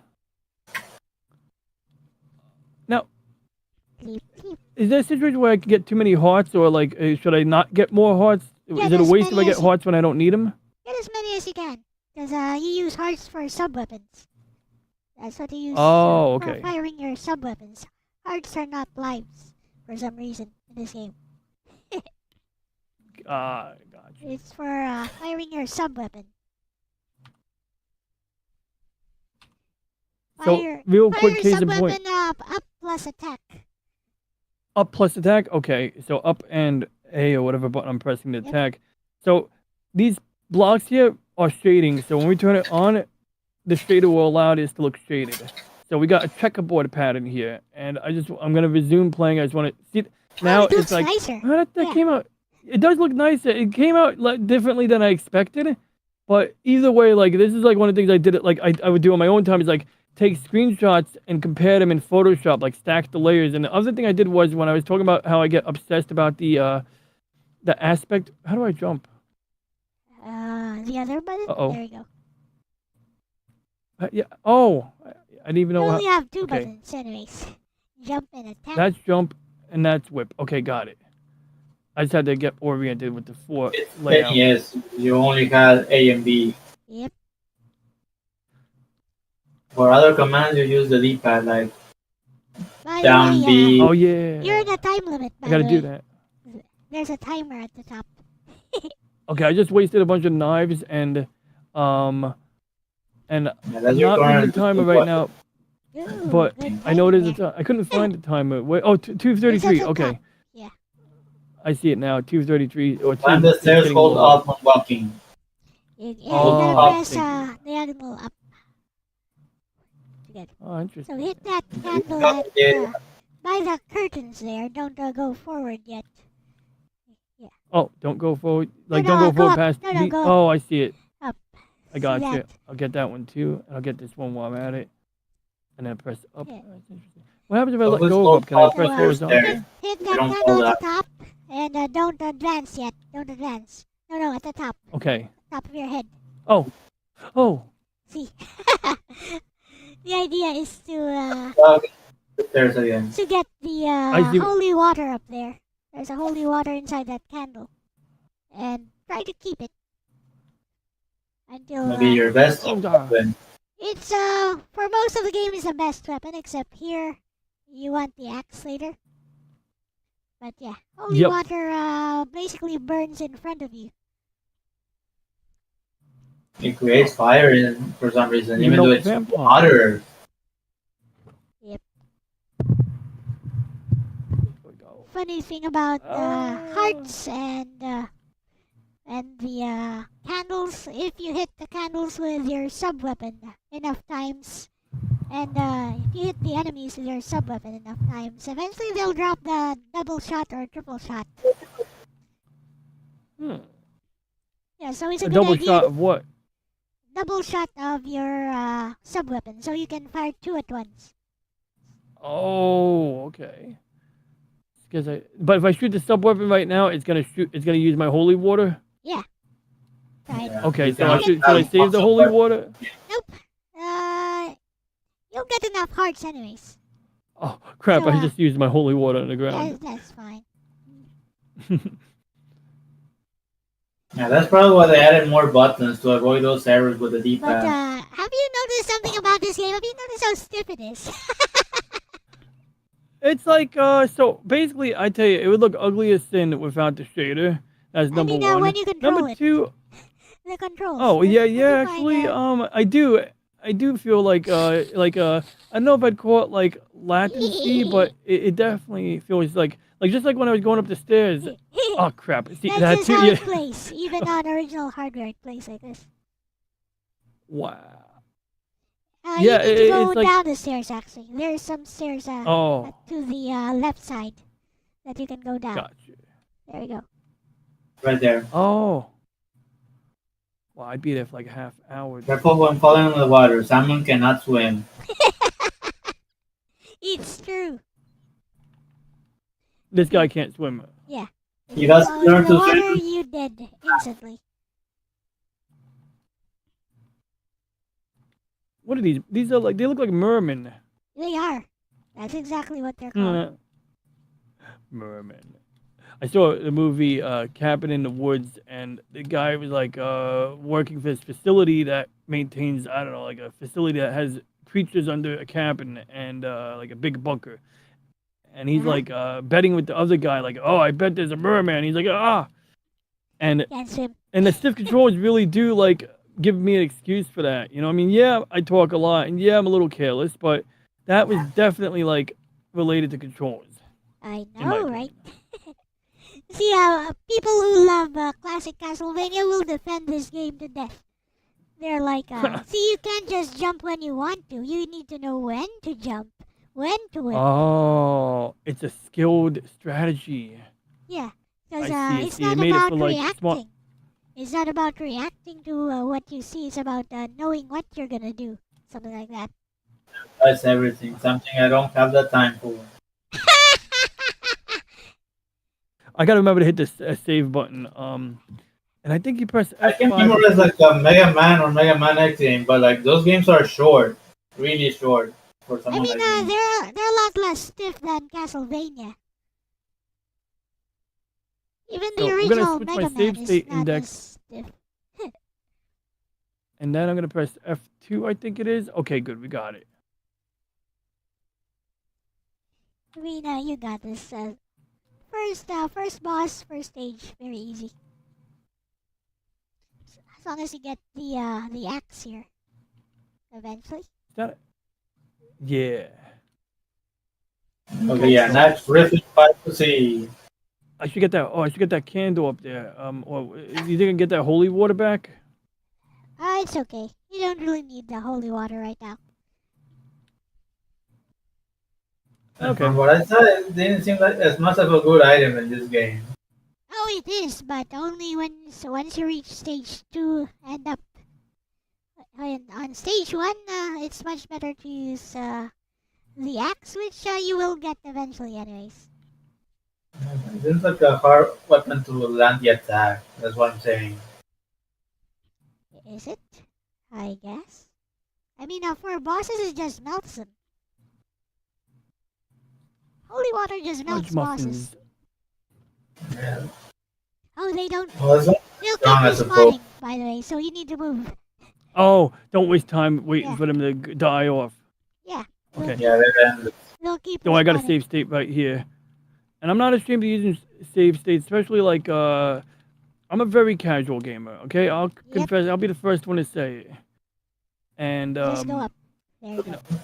I can definitely respect people playing certain games hardcore style. I wish I could show you guys my skills at Top Gun, but I just feel like I gotta save that for Thursday because one, that game is best played with the turbo buttons, and I know Retro Arch has turbo buttons mapped already, and they're probably adequate. Like they're probably already good, but like what I learned years ago playing a few times over the years playing Top Gun. Once I figured out that you can play Top Gun with the NES Advantage, it was a game changer. And while turbo buttons in general help, the NES Advantage, as you might remember, has knobs on it that control the rate at which it has the knobs? turbo. I didn't Yeah, know yeah, the that. NES Advantage has knobs. Yeah, so that'll control the speed at which it's pressing the button. It has knobs and LEDs. So you got the toggle switch to turn the turbo on and the off axe for is A somewhere and B. over here. It's one of these candles. I think it might be that top candle, so don't go forward yet. Don't go forward. Back. Oh, Back. Go all the way Going back. back. Go back. Yeah. Go back. switch back. This Yeah. back. Okay. Left. The candle on the Get the stairs. candle. I mean, hit that candle there. There you go. Oh, Don't yeah. lose that. Now, question: That. don't use it, right? Don't Save use it. that. Okay. Save it for when you get Okay. to that. I'm gonna like avoid pressing that up button for the You life can, of me. you In can fact, go we're to gonna the go. bat now. Okay. Go to the bat now. There's actually a good case for. There we go. Okay, I'm done. I just wanted to hoard some more. Ah, crud. I just wanted to hoard a few more resources before we go. So, President, that how hit happening? You that, gotta keep like five. hit that block. Hit that block. Oh, not there. Dead. Which block? Never mind. No. You're one shot. Anyways, it's okay. You can No, it's not kill my him. one shot. I have a Here. save state. You're still one shot if he hits you. Like, Oh god, Yeah, he there's can a hit me. block there. right underneath the there. block. That one. Take it. Okay, spam it. Is this the guy I'm supposed to axe? Yep, spam it. Just spam it. Throw. Does it matter if I hit him? Yeah. Okay, There you there we go. go. I think I got him. Is that a GG. bomb? Is that? Can I touch Yep. that? Okay. GG. No, I thought he was gonna kill me. And you clear say GG. And that's. I think that. Oh crap! Was that F4? Shit. Okay. Well, I guess they. Well, you Guess we still got beat another it chance, anyways. Well, you know how to deal with it. I'm gonna do it again because I meant to press F2. Oh wait, no. Arigato. Yep, just spam it. It's fine, just spam away at it. You'll die. Okay, that's F2. Got it. Yay, stage Beautiful. 2. There you go. Let me just minimize this window. Oops. This game is rather Which- forgiving, at least, with continues. You can keep continuing forever. So I can't do anything about this right now, but I got 3 retro arch windows on my top monitor right now, or 2 of them. I don't know which one is which, so I imagine closing one of these may or may not impact whatever I'm doing right now. So I'm not touching it. Let's get back to the emulator. All right. Play this just as long as you want to. I just want to know your thoughts on it. Okay. So far, like the controls. Look, I mean, I kind of like the style of it. You know, like I mean, I remember I had a friend. He was playing a newer Castlevania game, and I don't know which one, if it was SNES or a later NES title. Well, But there's I a revamp. liked the vibe. There's a revamp Oh. game for PC, by the way. That I'd like might be, yeah. I'd like to know your opinion on that one. Which one is better? Is it like, Castlevania 4 might be a did they remake of change it. it?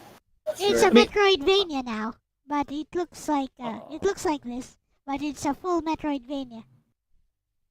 So it has This is not a exploration. Has full This doesn't count as a exploration and stuff. Metroidvania? No, Oh, no, it's what not. is it? What? It's just This is stage-based. like a single track? Oh, Yep. okay. Oh boy. Oh no. Is that a boomerang? Yeah, it's a cross, but Yeah, What's of that, course some- boomerang. I guess it's Well, also a boomerang. It's, Does it goes back? if it goes back, yeah. If it goes back, it's like a boomerang, I guess. All right. So jumping, like, Boomerang. so You have no jumping is control. perilous. As soon as you jump, you have Uh, no control. That's terrible. Like, so right off the bat, okay, so look, style, it's okay, you know what I mean? Like, it's NES, I think they were clever with the visuals. They must have ran out of time programming, or the developers must No, have they been told, did like, it we're on not. purpose. They actually did They that did it on purpose. purpose? Yes. And And people like it that way. Because apparently, it's what makes this game a classic. Because you have to time your jumps. You have to know exactly when you're supposed to jump. And when it's safe to jump. Like So, when do you get to people the next... say? Yeah, they say that unironically. I mean, did they say that they? But I'm saying, like, I know people, but like, did they say that they did it on purpose, or do people say, Yeah. or did they do it on purpose and people advocate for it They in the did it manner on you're saying? purpose. Because they also made Kid Dracula wherein you actually can control your jump. So yeah, for all these Huh. classic Castlevanias, they did that on purpose. Man, they It's must have been huffing intentional paint. design. How dumb, right? I know, right? You don't have to kill that guy. But I feel like it was more like they were up against the deadline, and they just Well, gave up. it's not. Because there's older games wherein you do have control over your jumps. So I don't think it's that hard for them to do this. They just did that on Older. purpose. So yeah, you have no momentum, by the way. There's no momentum. You Oh, always so have it to- doesn't matter if I. Yeah, It doesn't matter if I get a running start. Yeah. Okay. you have Then no I'll momentum. save my state right there. I think they did it for realism because in real life you can control yourself in the air. Oh, somebody, Yeah. Lexus says, what are you talking about? People who do parkour change their arc in the air all the time.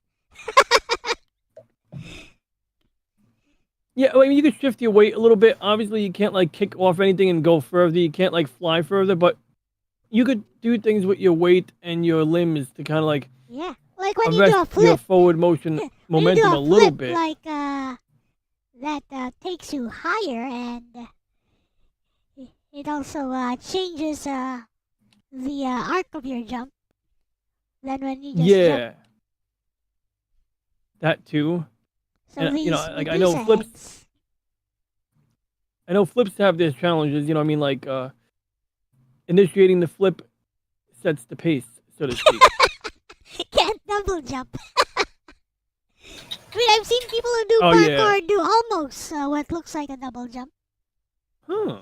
So those Medusa heads, they'll always spawn at the relative to where you are on the ground or in the air, in the next room. So if Okay, you just so- walk I see. straight forward, they actually can't hit you. Oh, okay. Just So don't stop guess at I all. won't. Just oopsie. walked into him. I walked straight into him.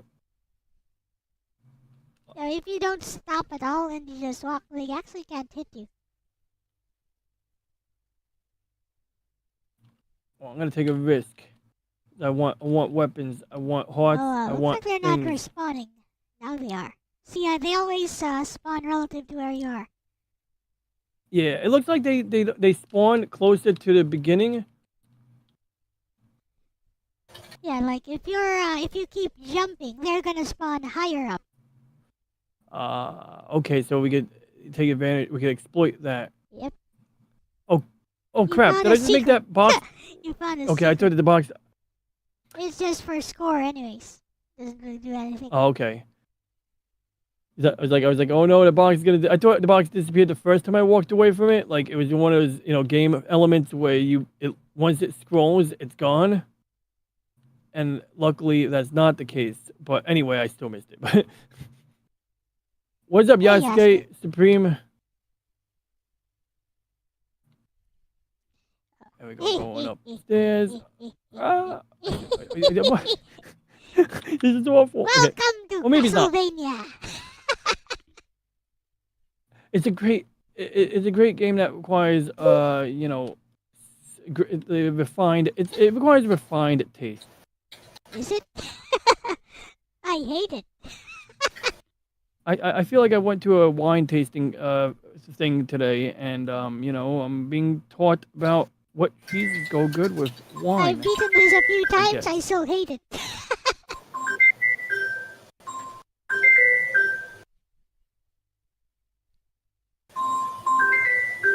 Oh, that was cool. I hear like Well, a game some that's- some cell phone tune. Bleep, bleep, bleep. Yeah. Okay. I think I've taken enough of a beating, but I don't know. It's like I want to try to be charitable here. You know what I mean? I want to say like Okay. it's a it's a what's that word? A seminal work of the 20th century or something. But like, yeah, the jumping stinks. Would you consider this The a classic? so that's the thing. So I, you redefine classic in my eyes at least. But like, if you came to me in a vacuum and asked me what is a classic or whatever, I would have just assumed, okay, something that's old or something that's out of production, or like a classic car, a classic I don't know. But then I realized like I'm assuming a lot. Like I didn't look up the definition of that word. So then apparently you indicated that it was something almost like for example a classical classical music. It's not like some Yeah. idiot could just blow into a flute and say this is a classic. No, it's got to actually demonstrate some skill or do something that something, right? Is that Yeah. sort of the gist of it? Yeah, like it has to be timeless. Like even Timeless. even no matter what the era is, it has to be a demonstration of of skill. Okay. Like for a classic piece of art, for example, we usually don't call cave paintings classic, right? But we call the Mona Lisa classic. Mm. Both are old, but the That's difference fair. is if you compare the Mona Lisa to like a modern artist who is very skilled, it still looks good. It doesn't pale in comparison.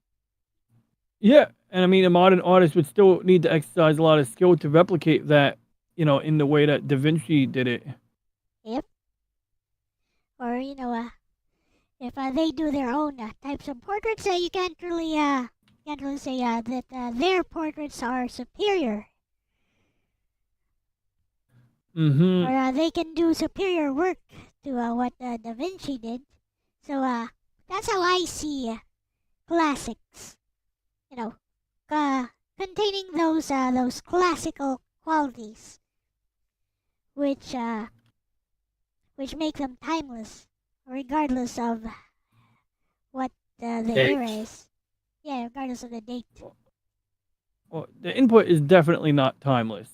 Yeah, mean, like, the there's gameplay no itself, right? I mean, Yeah, I yeah, can which forgive I the mean, graphics. I can yeah, forgive the graphics. It's fine. Why would that's they the thing. Like, make yeah, Mario so slow when he can run? You Stuff want like him that. to give Mario quick. I mean, it is an acquired taste as well. Like, you can learn to kind of like this. But wouldn't you say you'd rather play like a modern platformer over this? oh, I'd 100%. rather I'd play rather some. play a modern. Yup. Or like even like one of the remakes of this that maybe fix this issue. Oh, the revamped fixes this. Yes, like see, like that might be like a good redux, but at that point it ceases to be the classic in a conventional sense. I mean, it's not the original Let's work get per the se. next one there and I will I hit mean, him. I think video games aren't old enough to have classics, anyways. That's but I feel like Well, video games haven't been around long enough to have actual things that we can define as classics. well, we have to have games that are classic. Because how else can Nintendo market a product that advertises classics? How did I do that? Oh, the stairs. Like, for example, Symphony of the There. Night might be closer to what a classic is. You compare Symphony of the Night to a modern Metroidvania or a modern platformer, it holds up. It still holds up. Like, you can't really say it's inferior. Like, even the graphics still look gorgeous even today. But this one, not so much. That's my argument for, what a classic is. This Well, one, I can live with it because not yeah, so much. this does not spin my wheels here. At least not the gameplay itself. I mean, And if like you I mean grew up like with look. it, if you grew up with it, Mhm. maybe your perception would be different.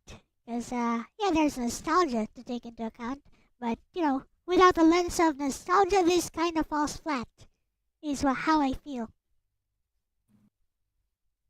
Another aspect is the development work. Like when you look at like the making of certain games, like be it Metroid, that was like an undertaking. I think they used assembly programming language and maybe the C programming language in some capacity because essentially the idea, just like how Python almost looks like something that resembles human language. It has words that resemble English. Yep. Whereas something like machine code or binary code, crap. Okay. Anyway, machine code or I meant to hit F2 again. But anyway, machine code or binary code is not very comprehensible. It's like, yeah, you kind of translate it, but the gist of it is when you write a program in C, before you have a final program that you can run, you put it through a thing called a compiler, and that's like, like for anyone who's like not familiar, a compiler is like, and I'm not an expert on this, so if I'm getting anything wrong, don't blame me. Just read a book. Read a book that actually explains it correctly. But anyway, a compiler is like a translator that converts one programming language to another programming. Wow. Okay. Oh yeah, I forget. No momentum. This is not Mario, like Aris pointed out. All right. Oh. Doesn't it just translate it I thought I had a into, reprieve. doesn't it just translate it into something that the machine can run? Yes, exactly. And also So whether for it'll convert it from like C to assembly, and then assembly is like pretty much directly mappable to machine code, and that'll include the binary and all of that junk. Wow, this is hard. This takes great skill or a better Oh. team of developers that aren't assholes. It's just timing, actually. This is not really all that hard. So Yeah. basically, wait for the Medusa head first, and then time your Oh jump. yeah. Wait for it first, time your jump. Okay. So wait for the Medusa head to come at me, then jump. Yeah, there you made it.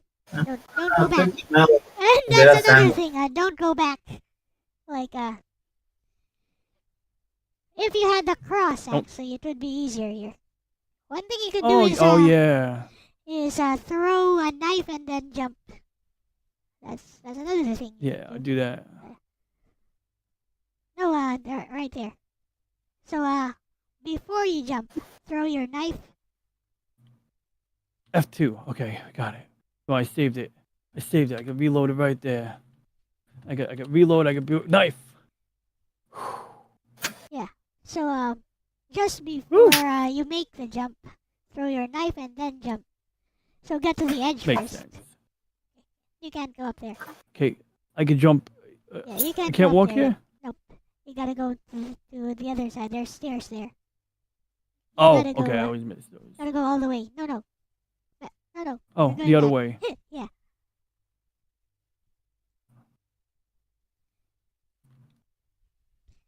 Also, there should be some health see. there, I think. On one of the blocks. Oh, it's like we could break the blocks open or something. One of those blocks should have some health. Meh. I think it's at the Oh, well. top. The top block. But in any case, Can those guys you can knife those can they throw guys. things at me? Nope. Okay. Oh yeah, true. You can Okay, knife but they those can't guys with that. hurt me. Yeah, I remember there's like bad guys. I think in Symphony of the Night that were able to chuck things at me that I had a hard time with. The axe armor. Mm-hmm. There we go. Yeah, try hitting Okay, that here we block. I think, yeah, the one you're standing Oh on. yeah. No, not that one. The one up there. There you go. Take it. There. So over here, don't jump. Just try to walk towards it. Yeah. Well, there is a gap, but I'm gonna try walking anyway. You Oh. can't. And there's That's also alright, gonna I be can some jump. Medusa heads there. So you might want to use your sub weapon, which is the Yeah, the up, this the one whatever the you heck can that walk is. on. So when you see the Medusa head, you can use your sub weapon because it stops time. There you go. Jump over it. It's gonna move again soon. Oh, I see. It's one of those. Let's Yeah, keep just keep going going. forward. Okay. Don't go down. Don't go down. So that Don't go block down. you're standing on hit it. Yep. That block there's. So go down. I a get bit. hit the block. I'm a Yeah, stick. go down. Okay, I go one down. Okay. There you go. Okay, so see those things? The one shot, you're dead. Yep. Okay, good. Well, luckily, I just saved. One shot, you're dead there. So get to that candle Okay, so- area and stop. I'm gonna try to jump when it goes up. Oh wow. Yeah, get to the candle Okay, area. there we Stop. go. Now over there on that one, you have to crouch as you go there. Yeah, Can you have- walk while crouching? No, you have to walk there and then crouch, and then walk again. Got it. Now that And this you one have you to can't do- really- Yeah, you have to walk all the way. What's the edge of this? Like right there. Okay. So as soon as it starts going up, I can go now. There you go. There's a ghost that. Oh, it I got. try getting the heart. Yeah, it's the hitbox is rather sensitive.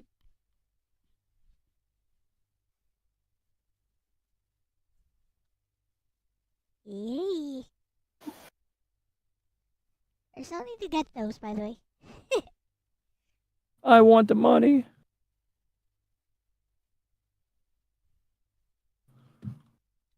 So there's a ghost will come after you. There it is. I'm a And, Ghostbuster.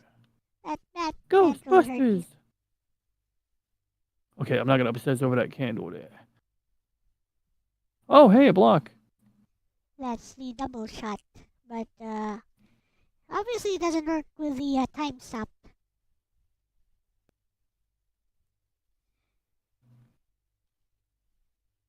Oh my god, this is amazing. Oh wow, it's like actually, you see, like it's almost like, wow, it's like no can control whip- over that. You can whip while you're jumping, but yeah, you have no control. The only control you have is to whip. One thing the devs did, when you whip while at the top of your jump at the apex, you jump a little bit higher. I don't know why they do that. Oh. It doesn't even help. But yeah, you jump a little bit higher if you whip as you jump. Is my watch beeping or is the game beeping? It's a game watch beeping. You have only 10 seconds Okay. left. Oh, crap. You can't make it. Still far away. If you run out of time, you dead. Ah. So let's see how many seconds I had before I give up. I had what does it say here? I'm not even 72. gonna read it. I'm just gonna. 71. Okay, 70. so if I fight through it, I might be able to make it. If I don't try to jump over that, and if I maybe just sacrifice my life over this. I don't think you can make it. There's still a long gauntlet upstairs. It's a But- speed run now. Maybe you can. I'm not gonna try too hard.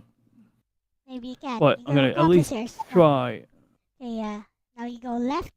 There's gonna be Medusa heads, so I suggest just walking forward. Just walk forward, they won't hit you. Here's Medusa. And just whip her, basically. Oh, what button I press? F2, right? Yeah, I F2. should know this. Just crouch whip. Crouch whip. Just crouch whip her. Use a time stop if you can. Is that the up button? Yep, up was attack. Use it. There. One more. Don't get hit. Hit. You did it! GG, clutch. Whew.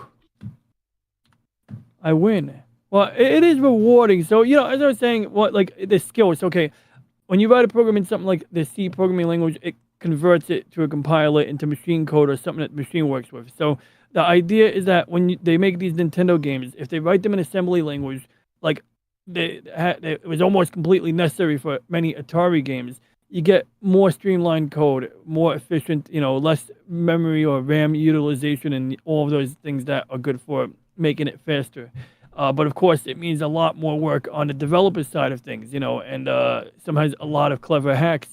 So now, Python, on the other hand, you don't run it through a compiler necessarily, but is what they call a high level. Low level would be like machine code. High level would be like closer and closer to English. So the higher level just means simpler, basically. And so, with these games here, I don't know what language they wrote it in, but that, when we talk about defining a classic, I guess my question is, does skill, like, if someone had to use archaic hardware to, make it work, does that, like, come into play? Like, on one angle, there's a Wolfenstein for the Commodore PET, which is like a really crappy Commodore computer. It's like worse than the Commodore 64.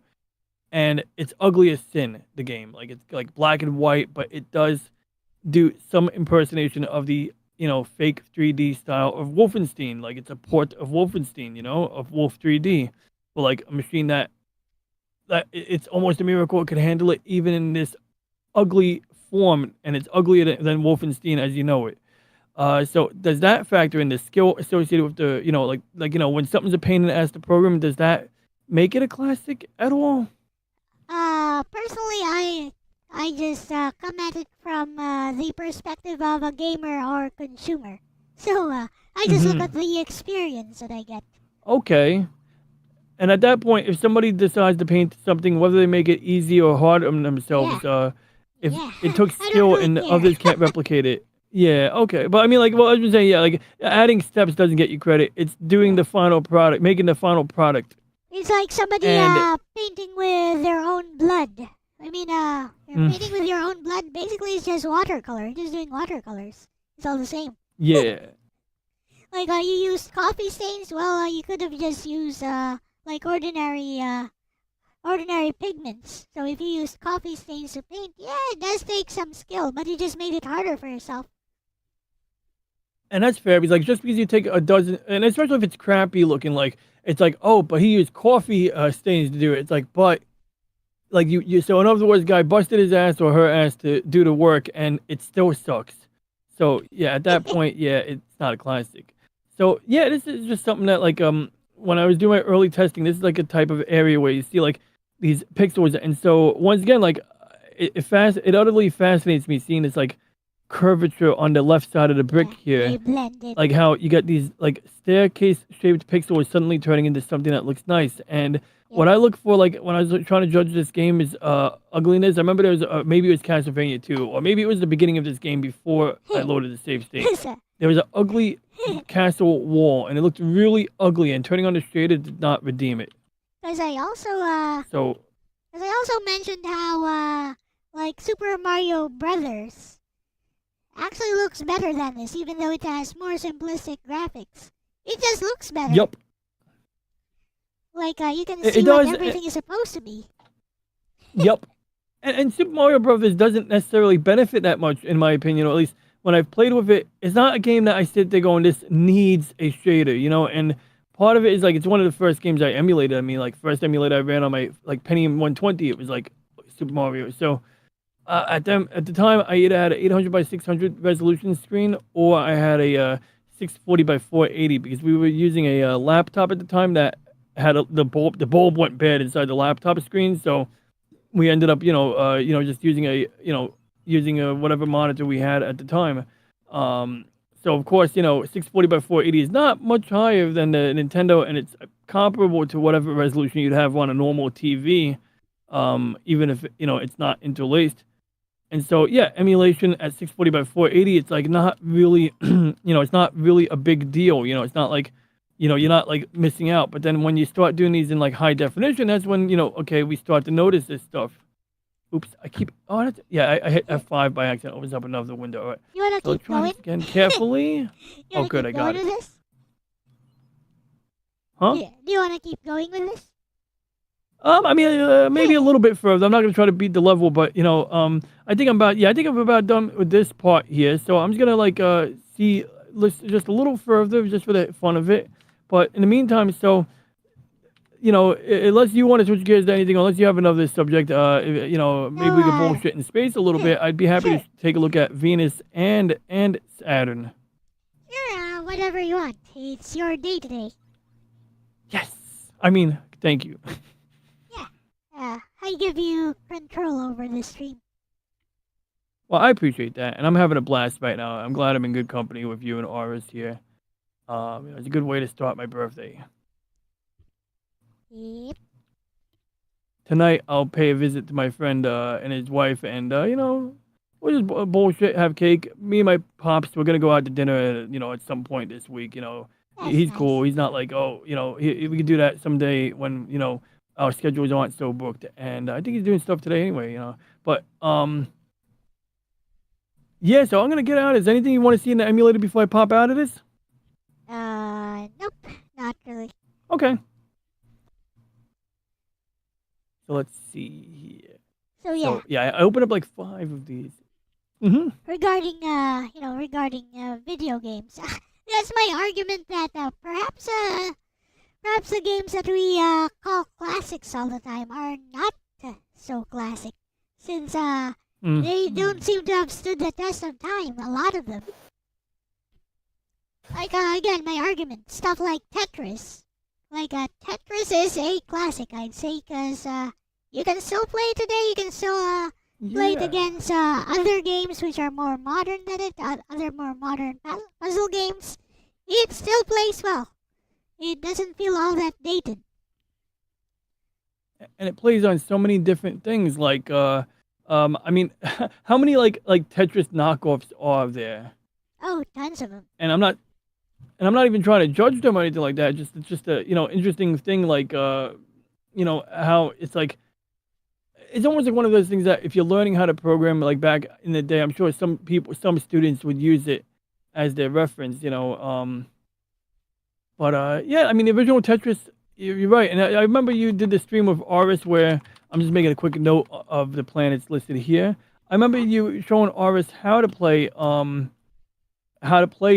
Tetris, and I learned something from that because I remember like I suck at Tetris. Like when I was a kid, my brother bought Tetris, and it was kind of cute, game. Like it had like blocks and stuff, and nice music. Or it had like 3 songs at the time, I think.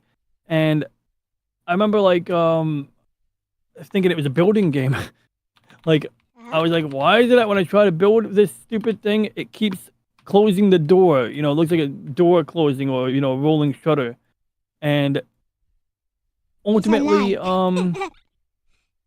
yeah, and it's like so like I'm playing with the game and I'm trying to build things and it keeps like collapsing the thing and I'm just getting pissed off at it, like and anyway, you show him like the line, you show him like, okay, you showed Oris like, build to the left, leave a little gap, or build to one side ish and leave a gap on one side, if I remember correctly. Yep. And that was like a thing that I haven't tried it yet, but when I do try it, it could be interesting. I mean, I think I might do better. I think I actually have a chance at doing decently at the game is what I'm getting at,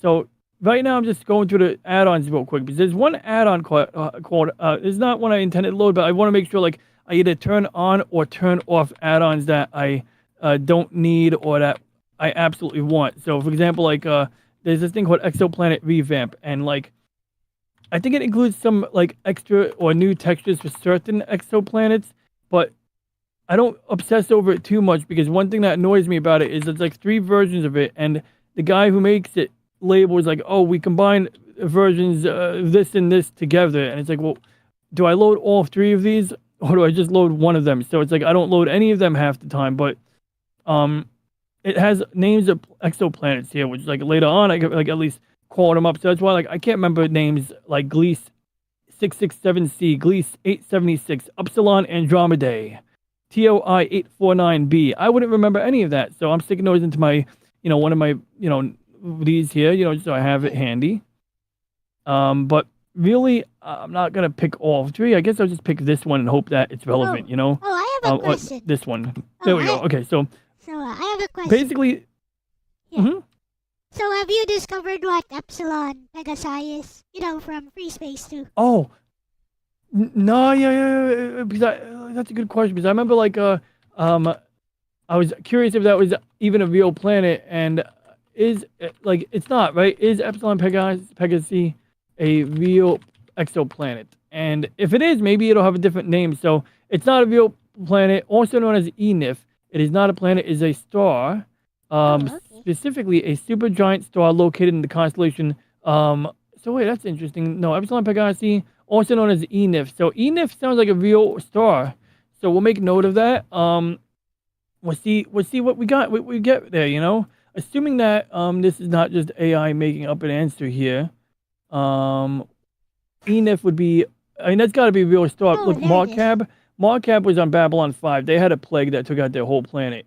But and then side note, so on the TV show Babylon 5, behind the stage or the studio somewhere in the corner, they had a bunch of these rubber masks. They built like hundreds of these alien masks for that species, and then when they killed that entire species off the show, it's like now you just got a bunch of alien masks that they can't use for like the rest of the 5 seasons. I think it was like maybe it was season 3, so the remaining 2 seasons.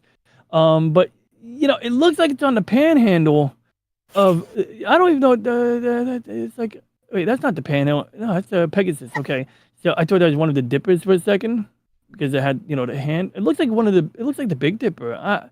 Not that it really matters. We'll just take a look here. But it says it is Epsilon Pegasi is not is no okay. So I asked if it's real. It says no. Epsilon Pegasi, also known as ENIF, is not a planet. It is a star. Okay, so actually, okay, is it a real star? I think it might be a star system. Let's revise that. It is real. I think it might be a star we're gonna look for it. Look at that. We got in like in free space. So I think it might be some kind of star system.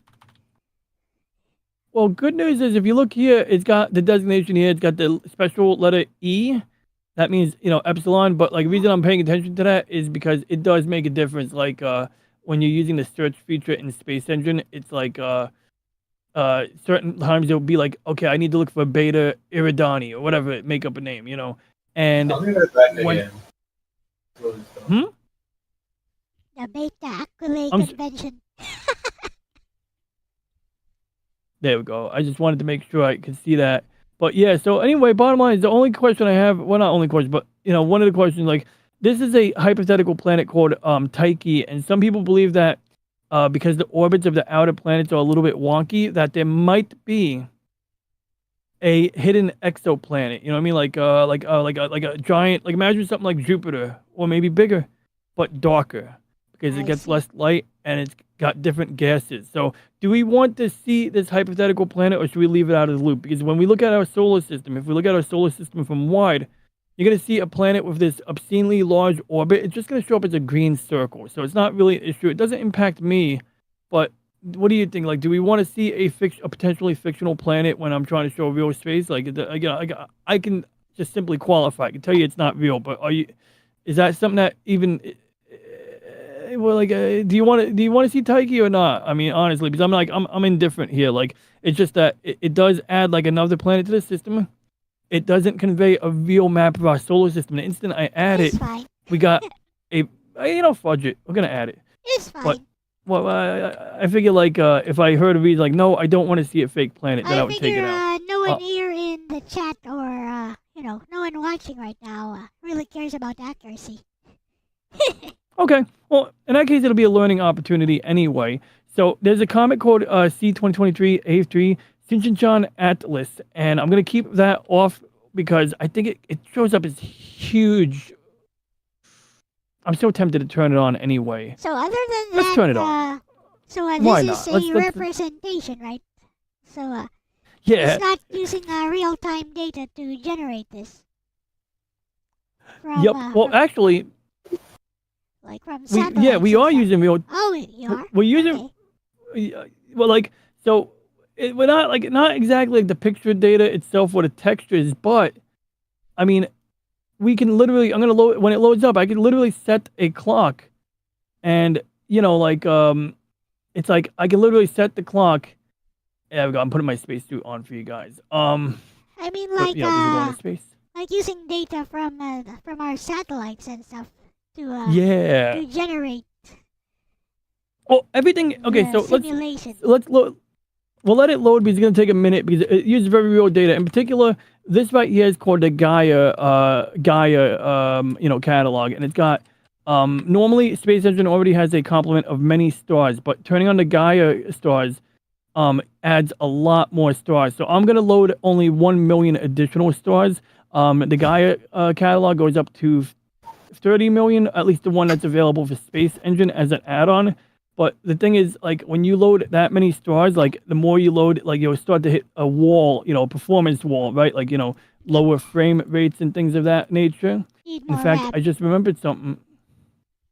Yep, RAM. That was the thing. I did a stream where I was like, let's try to crash Space Engine.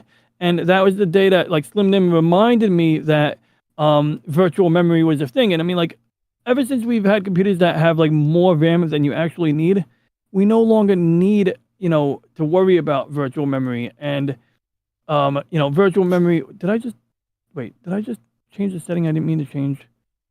No, okay, I didn't. Okay, good. I didn't change that. Okay, good. So what am I doing here? Well, I'm locking the frame rate to 60. So over here, you'll see I have it locked to 120. So when I play it on my uppermost monitor and my main monitor, the ultra wide, I can go up to I can do either 200 or what's the other one? I can do 200 or fudge muffins, 199 or 240 hertz refresh rate. But even when you do that, it's recommended you run the games at half that. So this is all real data. Obviously, the fictional ships we have here are not real. We can load Star Wars ships, or we don't really have to. I might even disable them to save some, resources here. But we can load the real ISS. Let's load, and so the point is, like, even though this is not real time image data, everything has orbital parameters. Everything, we know the shape of the circle it orbits something in. We know the periodicity, like how frequently it does its, rotation or whatever, or orbit around a given object. Everything has a place, so to speak. And just like when I use my telescope mount, and I'm using an app called Stellarium or another star catalog, which is similar to Stellarium. And if anybody watches The Expanse, we do have Expanse ships here that I'll keep handy in case.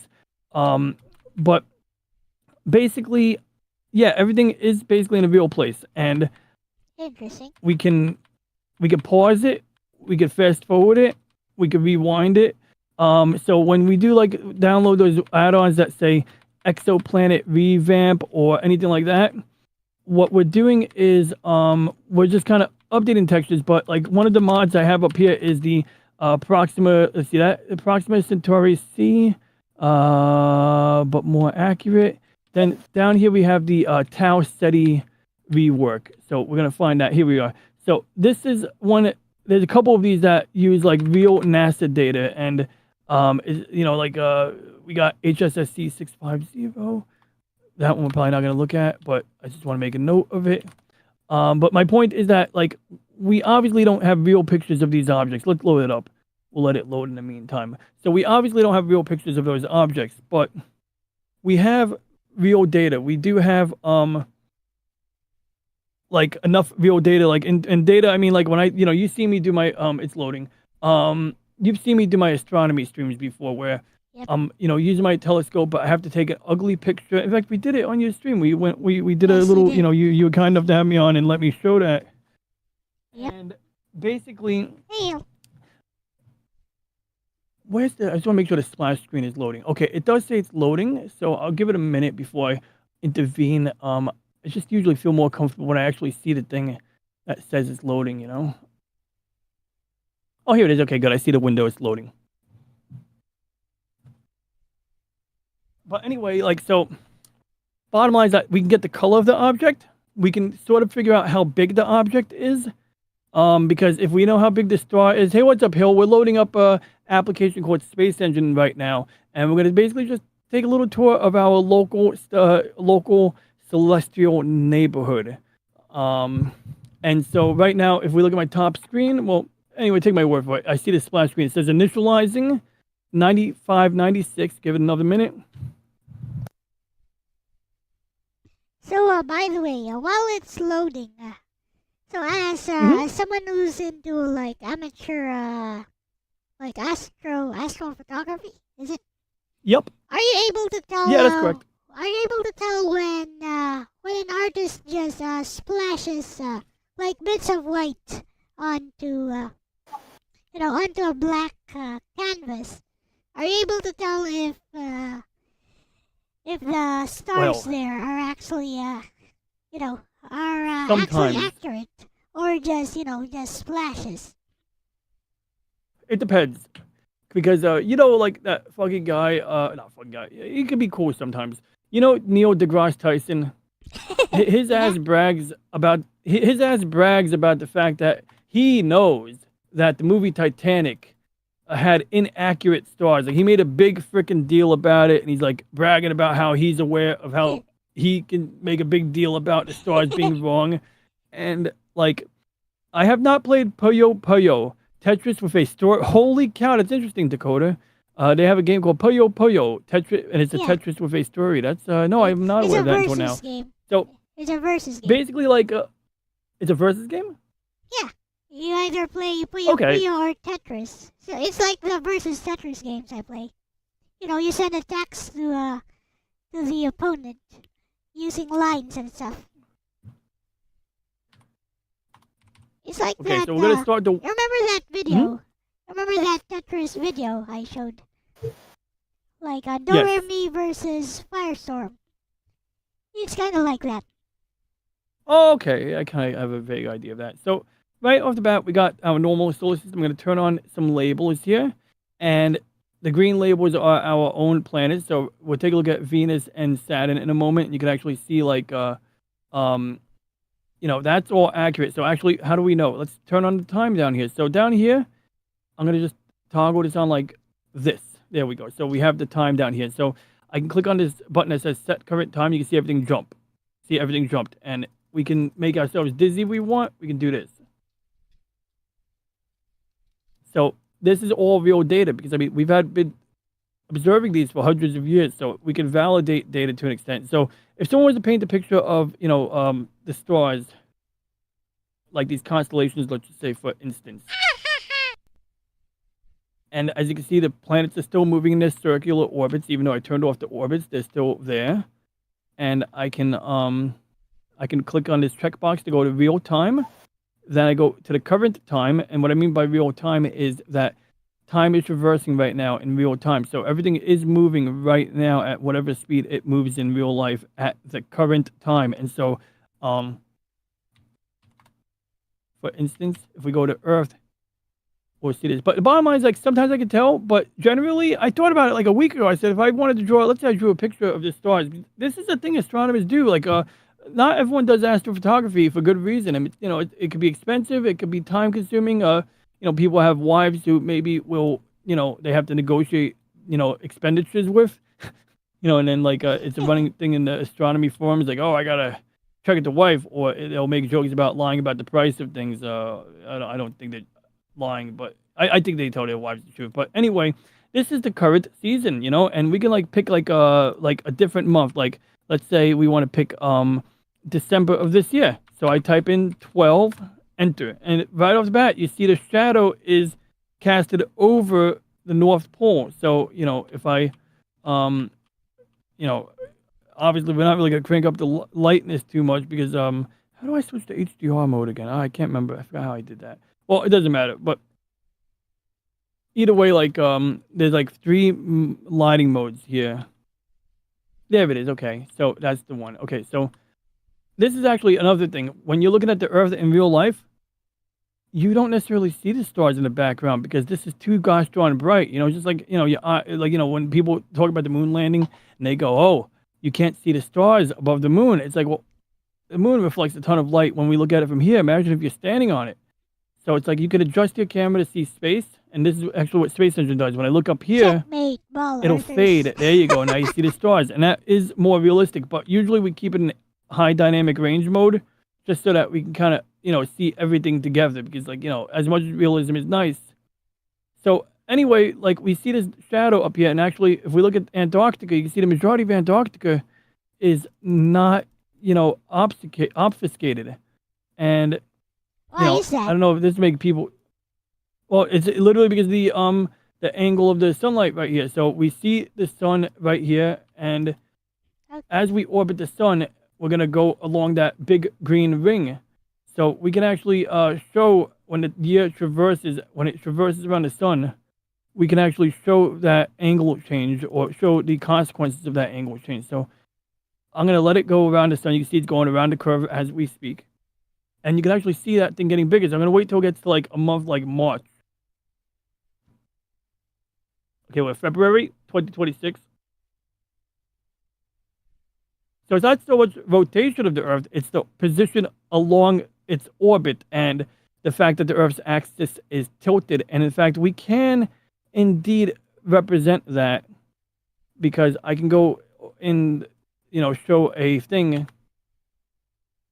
And there's like a lot of things in this app that, like over time, if you mess with it enough, like I do, or in my case, I've come to learn, like what settings I can enable and when they're useful. So, having a geographical grid, it's not immediately useful on its own, but it can be nice to have because now we can see Greenland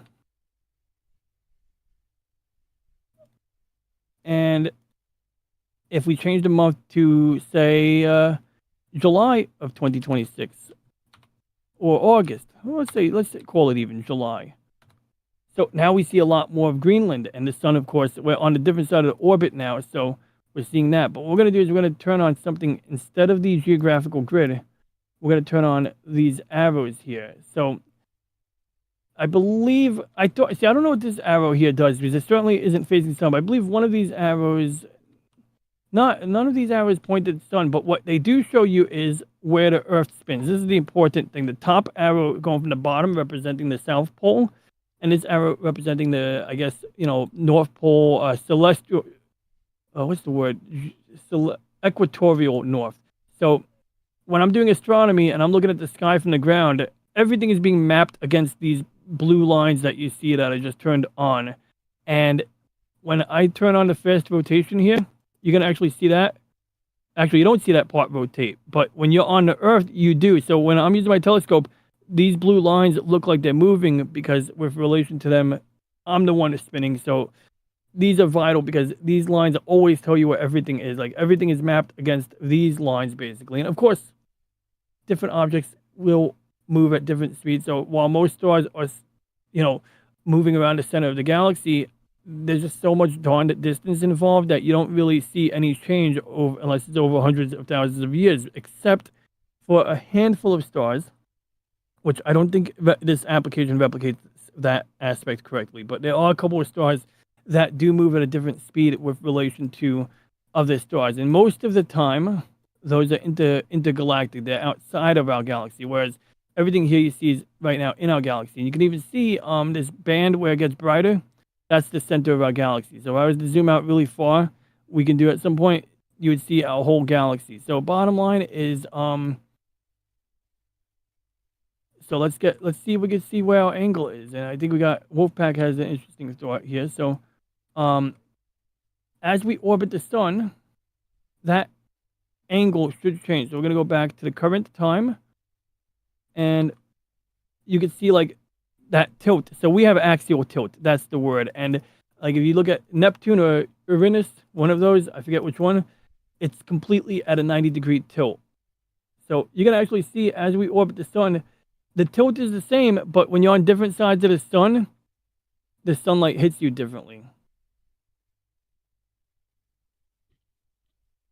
So we're going to see the shadow here move, and we're going to see this, you can see as it spins, more and more of the pole gets obfuscated. So at some point we're hitting the solstice, or we may have hit it long ago.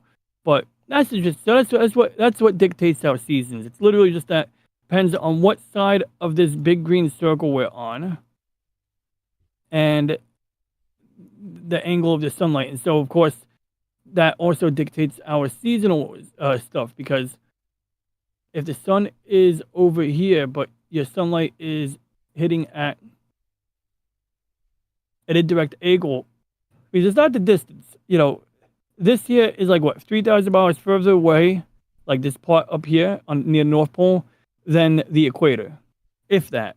That's not affecting the, the sunlight. The sunlight is already going to be about equally as strong as equally as weak, whether you're here or like physically, closer by one Earth sphere or one Earth radium behind the Earth. It's going to be about the same. So the thing that changes it is like literally the angle, like the light is hitting at a shallower angle during the off season. Now we're looking at September. So, autumn is not the most extreme angle, But if we go to like the peak of winter, we're gonna see crud. Whoops.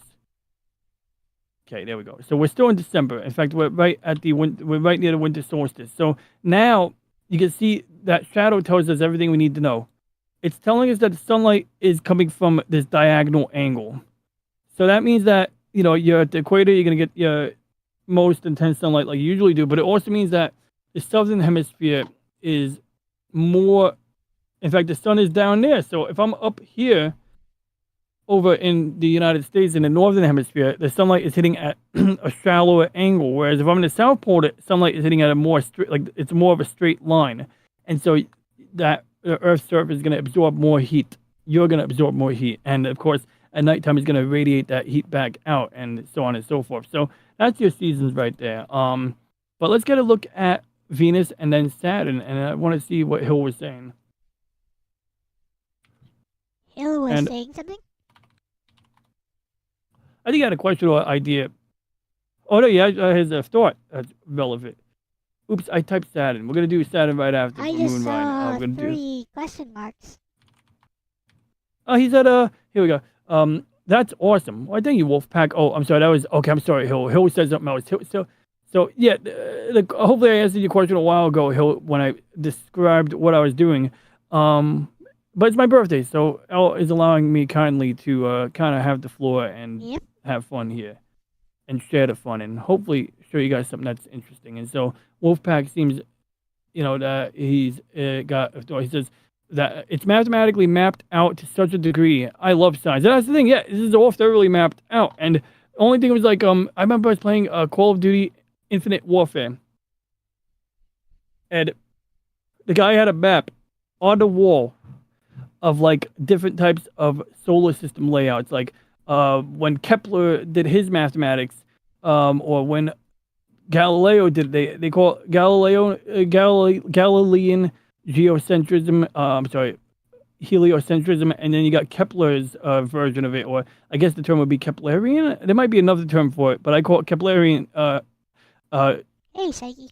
heliocentrism, and it just means like while in like Newtonians, the Newtonian version or one of the simpler earlier versions, everything's moving in nice, neat circles. But the problem was that they saw that the math was off, that the predictions did not line up with reality. And so they had to figure out, okay, we got elliptical orbits. And there's a reason I'm showing this menu here. There we go. So real quick, this is Venus with the clouds. Venus, of course, I'll explain in a moment what's going on here. But basically the bottom, thank you, Wolfpack. So bottom line is that, yeah, over the centuries in like the last millennium, it's been like reworked because, we didn't have space telescopes at one time, right? Like, until like relatively recently.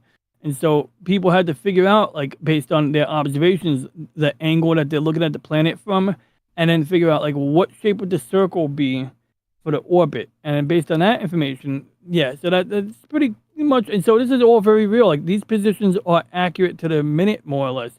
So, okay, so Venus is closer to the sun, but oddly, that's not the main reason why it's hotter. Although I'd imagine, logically at least, it seems to be logically followed. If it's closer to the sun, that's a factor. But if you look here, you'll see that it's got thick clouds, and that's partly because it's got sulfur in the atmosphere. It's got volcanism, and that volcanism means that, and I'm going to turn off that grid on the outside there. I'm going to turn off the equatorial grid. There we go. Hi, good afternoon. My name is Amelia, the Trump administrator. There we go. So we got the thick atmosphere right here. And bottom line is that Venus has a couple of problems. Because of the volcanism, that put a lot of sulfur and other elements in the atmosphere, including CO2. So it's definitely got a runaway greenhouse effect, and it's certainly a natural one. Logically, it would be nature, right? And the crazy thing is because it's so thick, it also contains a lot of water vapor. Water vapor is also, a gas that traps in, a lot of infrared radiation and heat. And so when people question things like, oh, how can the clouds be the way they are? Shouldn't we have a strong wind all the time if we're rotating at a given speed? And people quantify rotation of the Earth in miles per hour. It's better to use degrees per hour because logically, if you're spinning like something at so many degrees per hour, whether you're in the North Pole or near the Arctic Circle, polar circle or whatever it's called, or the equator, you're going 15 degrees an hour on Earth. But obviously, if the circle is smaller at the top, you're going to be covering less ground, or the ground is going to be moving at fewer miles per hour. Whereas at the equator, of course, it's going to go at more miles per hour. So that's why it's really more like Earth goes between this many miles per hour and I think up to 3,000 miles per hour, let's just say. But you got to think about the atmosphere. Even though we don't realize that the atmosphere is a fluid, it is essentially a fluid. And so Venus is a case in point of that right here. In particular, that when you're in the atmosphere of Venus, the high altitudes are going to have the lighter gases, and then at ground level you're going to have your CO2, because CO2 tends to sink. It tends to be heavier than the other, at least in this atmosphere. So that actually gives us two cool things about Venus. One, it is like 800 degrees on the ground. The Russians built a few. Question? Nope. I just said, oh Okay. no, you'll die. Yeah, right. That's why it's funny, that game I have where it lets you drive a car. So it does have very good geology, and that's what you're seeing here. And we didn't get the geology originally. We had to send a satellite there with radar or terrain mapping radar, and that was how we were able to see all these beautiful shapes. So Venus is hard to appreciate with the atmosphere unless you're taking a real picture of it. Then you might see different things, but you'd never see the surface from a ground telescope. So we go here, let's see, center it, and that looks like a crater or a volcano. I think it's a volcano of some kind. And bottom line is that, so the CO2 sinks, and it's not just the heat at the ground, it's the sheer pressure. So when the Russians sent the probe there, they had to send a probe that had liquid nitrogen circulating on the inside of it. And even then, it only lasted a dozen hours on the surface of Venus before it stopped returning a signal. But they essentially built a very armored thing. And because of the pressure of the types of gases here, you're talking, I think, 10 times Earth's pressure on the ground at sea level, if you can call it sea level here. So you also have crushing forces from the gases. So essentially, on Earth, the ocean is heavier than the air. So the ocean fills up the, ocean basin and all of the lower areas. But then you got your heavier gases at the ground, but then hydrogen, stuff like that, is always going to float to the top. It's one of the reasons why it's so hard to find helium, because typically you only find it in natural gas exploration, and then you have to bottle it up, or else you lose it. And that's a contributing factor, to, let me see, I just want to find a clever way to do this. Okay, there we go. So anyway, bottom line is that an atmosphere is a fluid. It may be a thin fluid, but it follows the same rules. It's going to have the heavier parts, denser parts sink to the bottom, and lighter parts are going to be at the top. So Venus, without, with the clouds visible, is unremarkable. And even right now, we didn't turn off the atmosphere.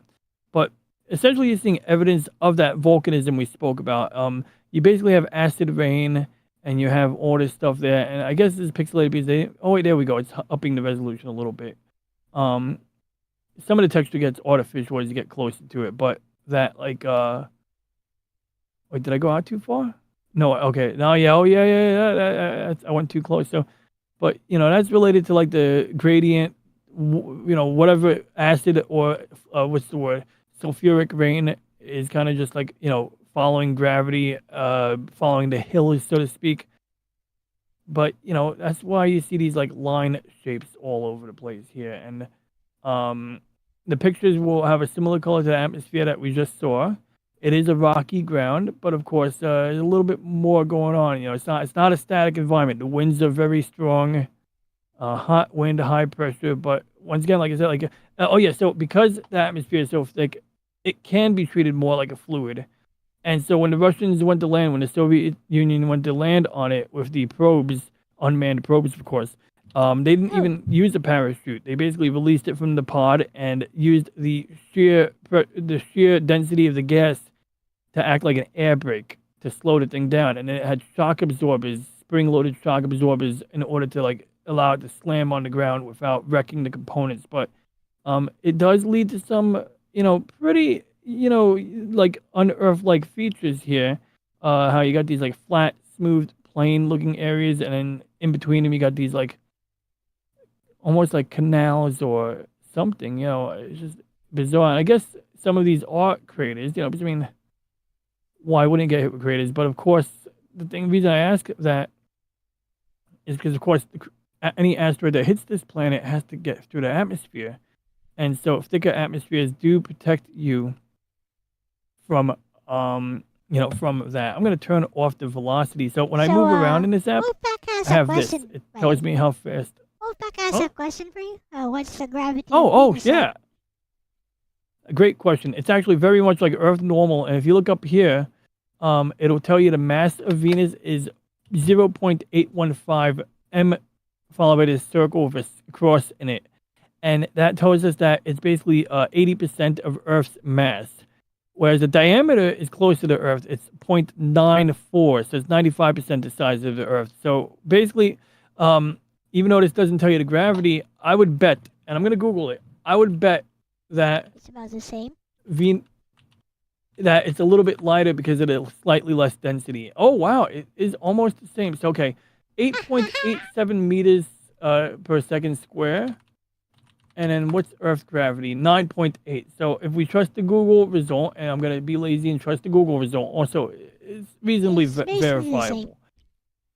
Yeah, you can see, yeah, it's basically the same. So this is one of the things that excites me about Venus that's cool, is that while its ground level is uninhabitable, I remember a friend of a friend was having a stream, and some guy mentions colonizing Venus, and the two girls on the stream were like, oh, no, yeah, like, they weren't rude, but they were just like, they completely dismissed it, like, an impossibility.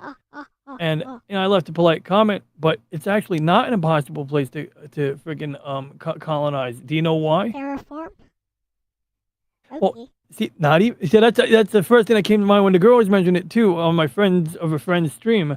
But as it turns out, while terraforming might be practical on Mars eventually, and maybe there is some terraforming we could do on Venus, it's really about that pressure once again. So bottom line is you get Earth normal pressure at higher altitudes on Venus. So at something like 10,000 feet, you have our atmospheric pressure. So now if you want to make a balloon that floats on the surface of Venus, you would do that using different gases. Like on Earth, helium is lighter than air. But on Venus, why does it have to be helium? I mean, it could be helium, but even breathable gases that we breathe, nitrogen, oxygen, nitrogen, can be used as lifting gases if you put them in a bag and, use them on Venus. And so the idea is that right now we're at 2 kilometers. So I'm going to go lower altitude to something closer to 10 kilometers. Is that habitable, though? So, basically near the clouds? So here's how this works. A good question, because you're right. You can't. I mean, if you're guessing or you're about to say that you can't breathe, you're right. But what you can do is you can wear a respirator and a poncho. And so let's say. How about the sunlight? Oh, you get the sunlight. Oh yeah. So I forgot. It's a good 70 degrees Fahrenheit. Like in the 70s, I swear. So in certain areas of Venus, and I don't even know if it's necessarily the equator, but.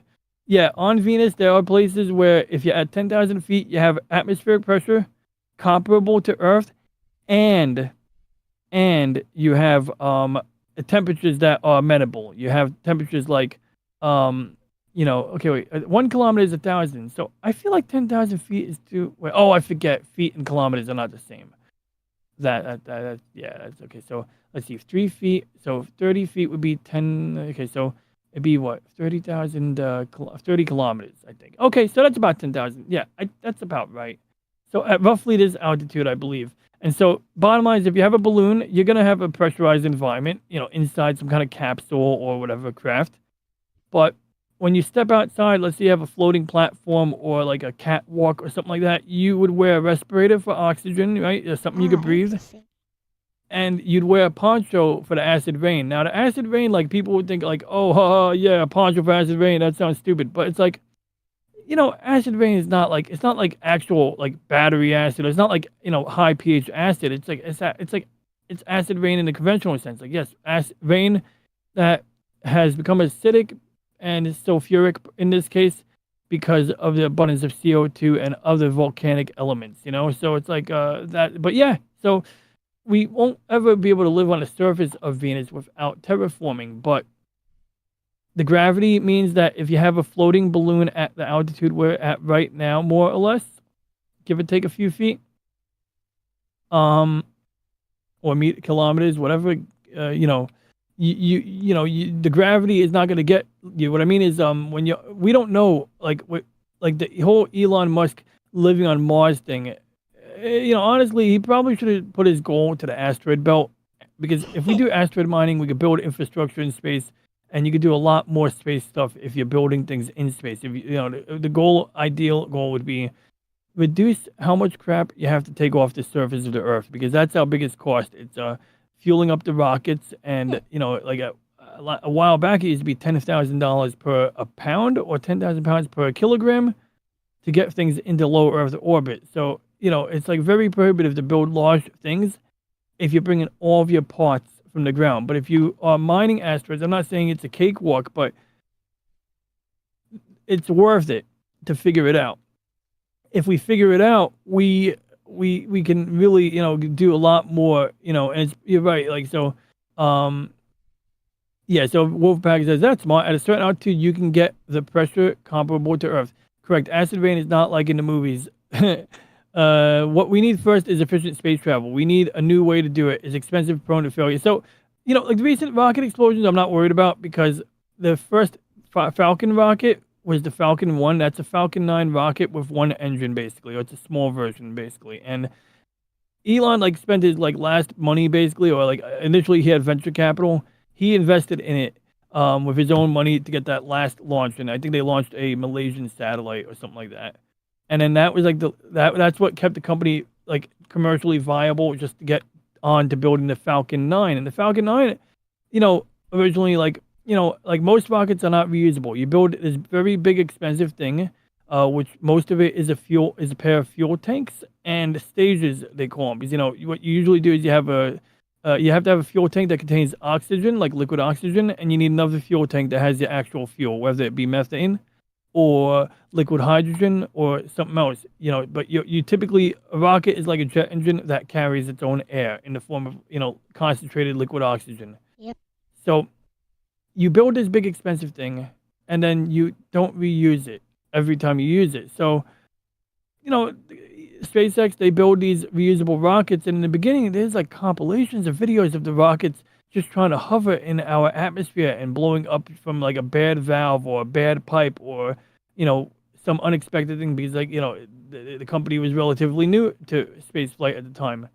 And eventually they get that to work reliably, and they move on to landing on things, and whether they land on the ground on a landing pad, or they land on a drone barge in the ocean, it could be hit or miss. And eventually they got that right. They got it right where they could land on land consistently, where the idea would be that you bring your payload to space, but you had to leave a little fuel behind. So one of the disadvantages of those rockets was that you couldn't carry as much weight or payload to orbit, but the fact that they could reuse the rocket meant that if you didn't need a super high orbit, you can get a much better price on getting your payload up.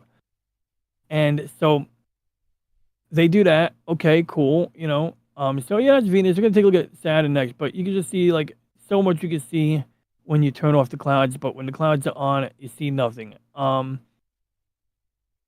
anyway, my point is there's these great compilations that are pretty fun to watch too, of Falcon 9 rockets landing on land and then landing on barges. Now, the drone barges were important because if you want to carry a payload the distance, you want to save some fuel, but you don't want to have to save enough fuel to navigate it back to the actual launch pad. So if you're launching something from Kennedy Space Center in Florida, which is actually a location in Mobile Suit Gundam, it's in Zeta Gundam. They literally went to the Kennedy Spaceport in an episode of Zeta Gundam. But if you launch something from Kennedy Space Center and it goes the distance, as you say, towards Africa, you're basically taking something like a rocket. You're saying,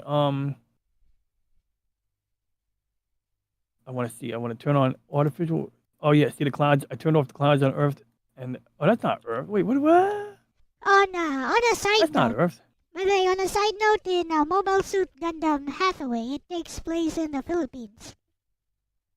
Oh yeah, yeah, it does. That's true. Half the way it does too. Okay, it was like I remember. Yeah, in Char's counterattack. Mm-hmm. Yes, in Cebu, Char's counter. Philippines. Yeah, Wow, it's in that's Cebu. They even cool. have a Good to have your Jollibee. own. They even Is show that, a they have like Jollibee there. a Jollibee. I never been to a Jollibee. What is it, like 7-Eleven or something? No, it's like McDonald's, but I think it's That's bigger cool. than McDonald's in the U.S. nowadays. Whew. At least it's more popular than McDonald's. Also more expensive, apparently. They're well known for, in the U.S. at least, they're well known for the Chicken Joy, the fried chicken. But they also sell burgers and fries and stuff. Interesting. I never had. Okay, so it's like literally fast food. That makes sense. So Yep. they have that in the future. That's good because like my area is apparently a wasteland in Gundam. So in the original Gundam series, and I think in one of the games, possibly Journey to Jaburo, you see New York City, and they spell it differently. They spell it New York with like a W in it, I believe. At least in one of the translations they do. And okay, so this works. You know why I'm going back to Venus? Because I had a little issue with Earth just now. I think you guys saw it just happened when I went to Earth. Oh, by the way, you're not showing the window right now. Oh, I'm not. Oh crap. Oh crap. There you I'm go. so sorry, guys. I didn't mean to chat. I'm sorry for that. I was anyway. I went back to Earth and this happened. The land is missing, so I might reload it just to like make sure that other planets are represented correctly. But anyway, bottom line is that this circle here, although this circle doesn't represent an orbit, I think it'll be very helpful. So when you launch a rocket, let's say this is beginning. This is Kennedy Space Center at the beginning of the red line. You send your rocket up. Somewhere up here, you're gonna basically detach the bottom portion of the rocket, and usually they discard it and dump it in the ocean or wherever they want to dump it. And then the upper part of the rocket has its own fuel tank and engines, and it'll go, further, and then eventually it'll eject the satellite. And instead of falling back down, it'll be going at such a speed that it'll basically this curve, instead of hitting the ground, will go over the horizon. So that's why they call it orbit free fall. You're constantly falling over the horizon. That's a whole other topic. We're not gonna go like. I mean, I can answer the question, but I'm not gonna do a demonstration of orbit in the, using an actual ship. Although this app does do it if there's a real demand for it, But I think it could be kind of boring to do that. But it is instructive, and this game does allow you to accurately do orbit. So with the SpaceX rocket, you can either like launch less stuff and bring it further and then have the rocket go back to Kennedy Space Center, or you might say, you know what, we want to use more fuel to bring the thing higher or to a higher speed. And so at that point, to go back to Florida might not be practical, but you might be able to get the booster, they call it, the first stage of the rocket, and in that case, the Falcon 9 booster, to go over here. Okay, cool. So you have a barge at the right place at the right time, and the rocket lands on it. And they have a number of videos of the rockets landing on the barges, either missing or landing and bouncing off of them, or landing and then due to the the ocean and the waves, the thing being like moved sliding off of the platform. And eventually they got it down to the point where like most of the time they can get like 10 uses out of the same rocket. Okay, so this is a bug right here. I'm gonna reload the app real quick, give it a chance to reload, because I think maybe when I was manipulating the clouds, I messed it up. There we go. And then while it's loading, I can show the other thing there. Okay, so there we go. It's loading now. So we do like so bottom line, we see Falcon 9 booster. We got Falcon 9 boosters doing this. So great example. So there's a rocket called a Falcon Heavy, and this one here, it's basically got the middle booster, and you'll notice that top of the middle booster, these three boosters are actually the same thing basically. So up above this is another stage with another fuel tank and another engine. I see. And then in this big thing at the end is your payload fairing, and that's where you're going to actually put your satellite or whatever you're launching. So sometimes when the U.S. government, the National Reconnaissance Office, wants to launch a big, heavy spy satellite, they pay extra to basically put the rocket in expendable mode. And in expendable mode, it gets a very good payload, and of course, you don't have to really worry about reliability as much because you're not trying to land it, so or reuse it. But at one point, they did a Falcon Heavy launch where the two side boosters landed side by side, and that's what you see here. You actually see like this a cool picture, and there's a video of it. I'm not gonna play someone else's video, but this really happened. Like they landed side by side within a reasonable amount of spread, but they basically landed within a second of each other within eyesight or line of sight, and that's like never been done before. Like we've had rockets that could fly vertically, but they were prototypes. They couldn't go to orbit. They couldn't bring things to orbit. But in exchange for sacrificing payload, they're able to bring the cost down a lot, get a lot more satellites up there. Which some people would argue they don't like Starlink satellites, although they haven't really posed a problem for me. I can understand like professional astronomers might hate it. Hey, what's up, Renee? And I hear Gundam use real world science, politics, and arms races more than any mecha anime. Well, yeah, like the space colonies, for example.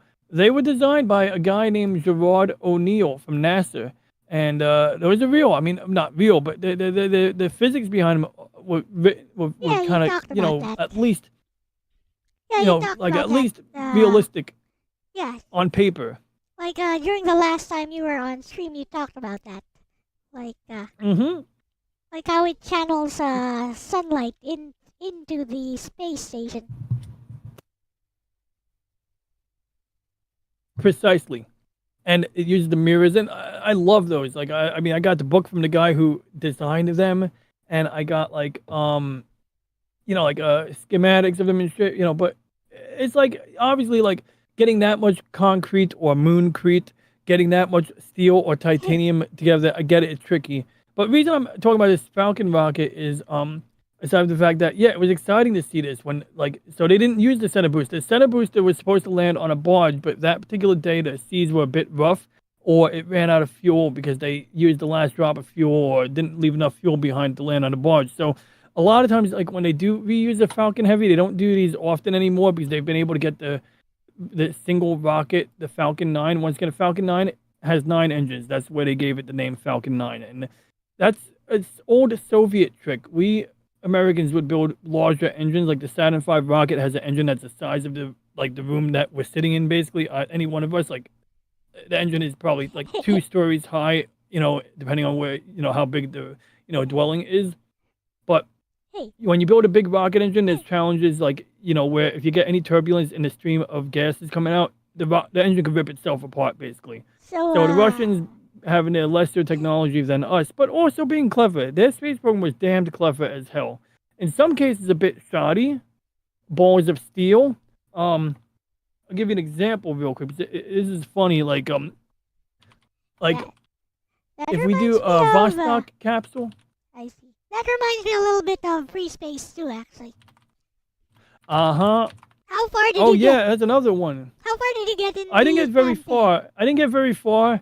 Maybe I'll revisit that game again. I'm doing some model kit building this Thursday, but I also want to do a little featurette on Godzilla or something else, like just do a second topic at the same time. But yeah, like I didn't get very far. But I know what I got to do. Like I know where I was having trouble, and I think part of it was like my controllers were too fast, or my how fast the thing was moving side to side was too quick, something like that. I remember I was having a certain problem with the game. And this is the Vostok capsule here. So this is what Yuri Gagarin went up in. And no, I'm not freaking pieing your article. There we go. Okay. And you can see it's got a ball and a guy in there. Now, this thing was hilarious. At the time, they didn't tell us this. They wanted to, at the time everyone was competing, the idea was that if you couldn't land your ship, it was not considered a real ship. But honestly, it counts in this case. This ship didn't land on its own. What happened is when they were landing, only the ball would come down with a parachute. That's normal. It's just like the Apollo rocket. Just like how you use a big rocket to launch this little teardrop-looking thing. In this case, the bottom one is the Apollo capsule. And that had 3 men in it. You had to have all that big rocket and fuel tanks to get this and the landing vehicle to the moon. Anyway, what was my point? So, the Vostok thing, balls of steel. The guy, when he was landing, would have to bail out. So the idea is that as this thing is floating down on a parachute, this guy would have to exit this capsule, and then he would land basically in a parachute, And I don't know, it's just like it's a little shoddy because if your installation is off, or if they were in space for too long, it would get too hot in here sometimes, or it would get too cold depending on if you're on the dark side of the Earth at a given time. But and I was just like, they had a hell of a journey. But the Falcon rocket, bottom line is that we have, yeah. So like, my point is, people were commenting about the new rocket, the big rocket that Elon's working on, his company's working on, his engineers are working on. Elon's not working on it, of course, and it's like, it has some weird issues with it, but it's done a lot of big milestones. Like, have you seen the rocket that got caught by the launch tower where they call it Mechazilla? Like, it looks like chopsticks grabbing a rocket as it's falling down. Nope. Oh my god. Okay, so it's called Mechazilla because Elon loves his absurd names. Oh, I've seen And that. basically, Never mind. yeah, So and it's it's called like, it's a huge Mechazilla. I was thinking you were Yeah. talking about Mecha Godzilla for real. Yeah, I've seen Yeah, that. no, this is a real thing. Yeah, I And think you can it see was how, like, posted on X/Twitter yep, by Elon and you can himself. see, yeah, exactly. Of course, you kept bragging about it, and I mean, I can't blame the guy the first few times. Granted, it gets old, but like, it is something to be. It is an accomplishment, and the thing is that this rocket, this top part is the part they're having problems with right now. They do different tests. You'll see that it only has like 3 engines. It has 6 engines, like 3. They call them vacuum engines, and then ground sea level engines. So some of the engines are more efficient in space. Some of them more efficient on the ground. And the thing is that they want this part to be able to, go up to space, and then at some point come back down. Because really, to go to Mars, if they really go ahead with this Mars thing, which I think is kind of like I said, we go over why it's not the greatest idea. Like, it's like eventually we need to do it, sure, like as an accomplishment, as a checklist. But if you build orbital infrastructure, Mars will follow. It's like, and it'll be more economical. And the problem is that you send people to Mars at the next window, you can only go to like every 2 years, because like that's when Mars is at the right position where it's like, just like in Space Engine right here, Mars is at a certain location at a certain time. And before we go to Saturn, we could see I that. see. And so real quick, yeah, so bottom line is that they didn't catch this part yet while it was landing. They caught the Falcon booster, so the Falcon Super Heavy booster, whatever the hell they call it. And basically that part with the wings on it, fuck over my screen. That part with the wings on it goes on top of this. So you need this full of fuel to bring this to orbit, basically, And then once it's in orbit, their plan is to have another one of these get brought up once again by one of these boosters, possibly the same booster. I'm not 100% sure. Maybe they'll have like 2 boosters, and then as one's coming down, another one's coming up. But the idea is they want to spend like a couple of hours checking over the parts. Like when you land an airplane, they check it, refuel it, and then they use it again. That's kind of like the model we're going for. And I don't know if it's practical, but people didn't believe that SpaceX could do what they were doing now, what they are doing now. And it was definitely like a new thing when they started doing it. And there were definitely a lot of things blowing up when they did it. But it is a good way to rapidly prototype things. Like it's like practical testing. Like, yeah, you need real engineering too. And some people question the wisdom in using a steel rocket. Because typically you use aluminum because it's lighter, but you have certain challenges. Like aluminum has like certain, the strength of it or whatever the case is. It might not aluminum might not behave when you try to catch it with Mechazilla. So stainless steel, and then on top of that, when they fuel it up, the fuel has to be chilled because liquid oxygen, you can fit more liquid oxygen in a volume of, say, a tank.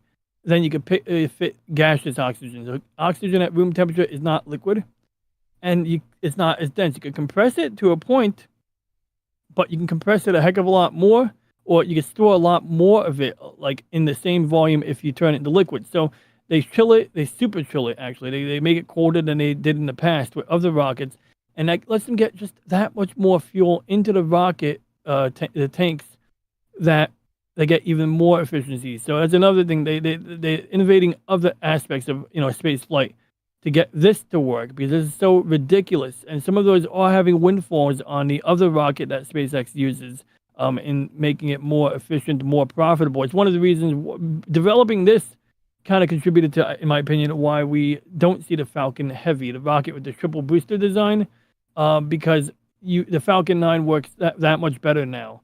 But anyway, bottom line is they only caught this with Mechazilla, the booster. This one here, they landed it in the Indian Ocean successfully, I think once. Another time, I think they landed it elsewhere, but in the ocean, but they haven't landed it because they don't want to carry legs. Because to have legs that can hold this weight would be prohibitively heavy. So that's why they want the tower to have the infrastructure to catch the rocket instead.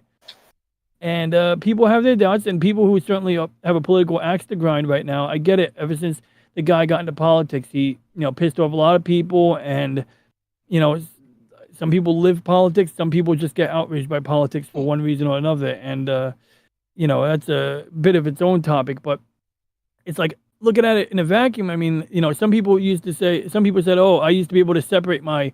The SpaceX that does space flight from Elon, but then after the election, they can't separate the two anymore. And usually, I heard that from a trans person, or a trans person on YouTube, who would take apart electronics, and then when the election happened, their videos stopped being technical. They did good technical videos, and then they got into all this boring political stuff. Speaking of legs, as a it might be a silly idea, but has no one ever thought of using robotic spring-loaded legs to launch? Interestingly, Launch it up, and then once it reaches the apex of its jump, that's when you ignite the rocket. Go up we a have little bit two higher. technologies. There's actually two technologies that are akin to that. One of them is, let me see here, a moon gun launch. So the idea is they want to use a gun to shoot payloads off the moon. Yeah. And typically this would be more like if you were mining the moon, you wouldn't do this with people in it. But there are designs that are perspective. Yeah, like this one here I think is more of a human design, but this is obviously a mega structure. This one here is like an oceanic structure. Space railgun. This one yeah, and that's the thing. Railguns make a lot of sense. The electromagnets, especially on the moon, you can use collect a lot of solar energy. With, the moon is effectively as close to the sun as the Earth. So the solar energy in space, when you don't have an atmosphere, is good. And if you really want to, get bonus points, you build your solar panels in the right parts of the moon where the sun is always shining. Basically, there's certain craters on the moon where you can always get sunlight year round. So yeah, they got a space gun idea, but mainly it's for moving ore, moving material, inanimate objects, building materials, which is actually fine if you're trying to build things in space and you're mining the moon. That can make sense. So that's one option. The other one was called spin launch, and this one they think they tested it to a point so far. And the idea is that they have this big circle. Yeah, it's pretty interesting. They got this big thing here. It's got a vacuum chamber. Yeah. Exactly. It looks like a frisbee, but it's more like a, what do you call it when you throw something and you're spinning it around on a sling? A sling? Oh. It's like a sling.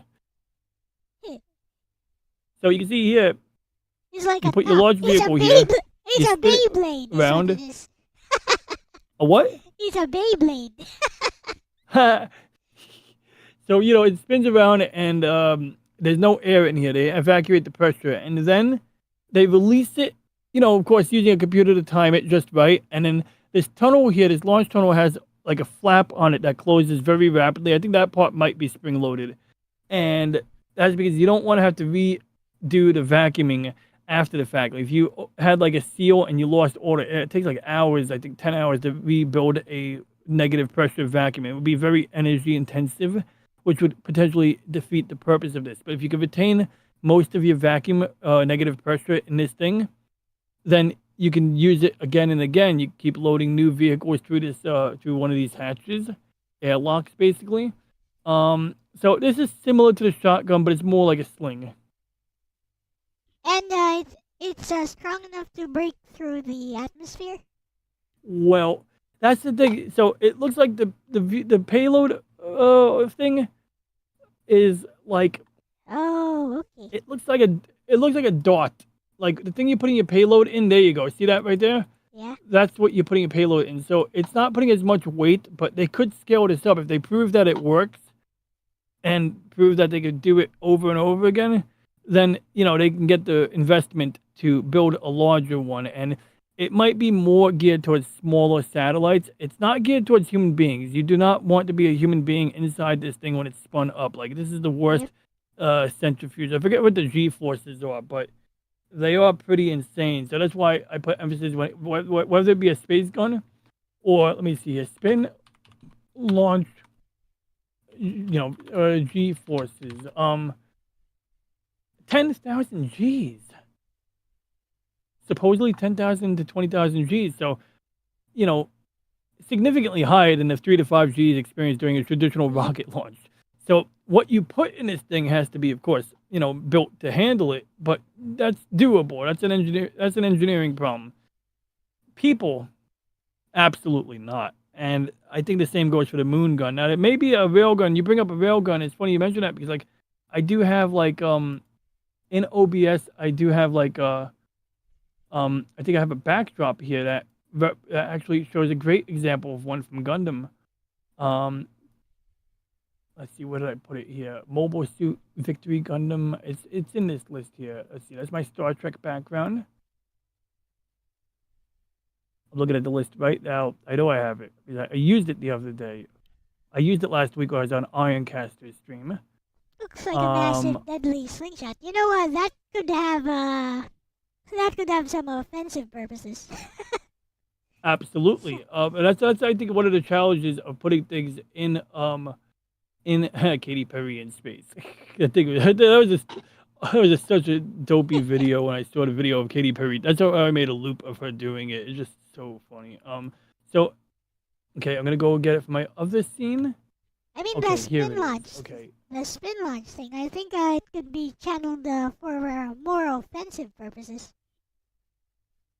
And maybe that's where they'll get their capital infusion next time. It's from the defense industry or something, maybe someone will see a practical use. Maybe, I don't know. It was, with military stuff, they're usually willing to spare any expense, to get something done. But sometimes, they'll do something. Okay, good. I found the video, the screenshot and video. Sometimes, they do certain odd things like this because, they find that it gets around an obstacle of some kind or some strategic issue.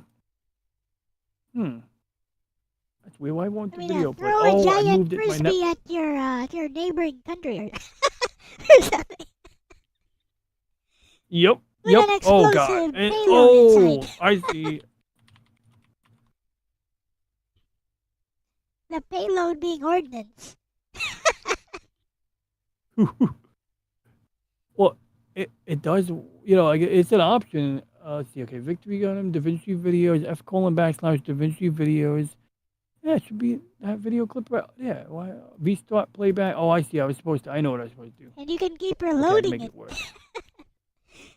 You don't have to waste you don't have to waste missiles anymore. You can just keep reloading it.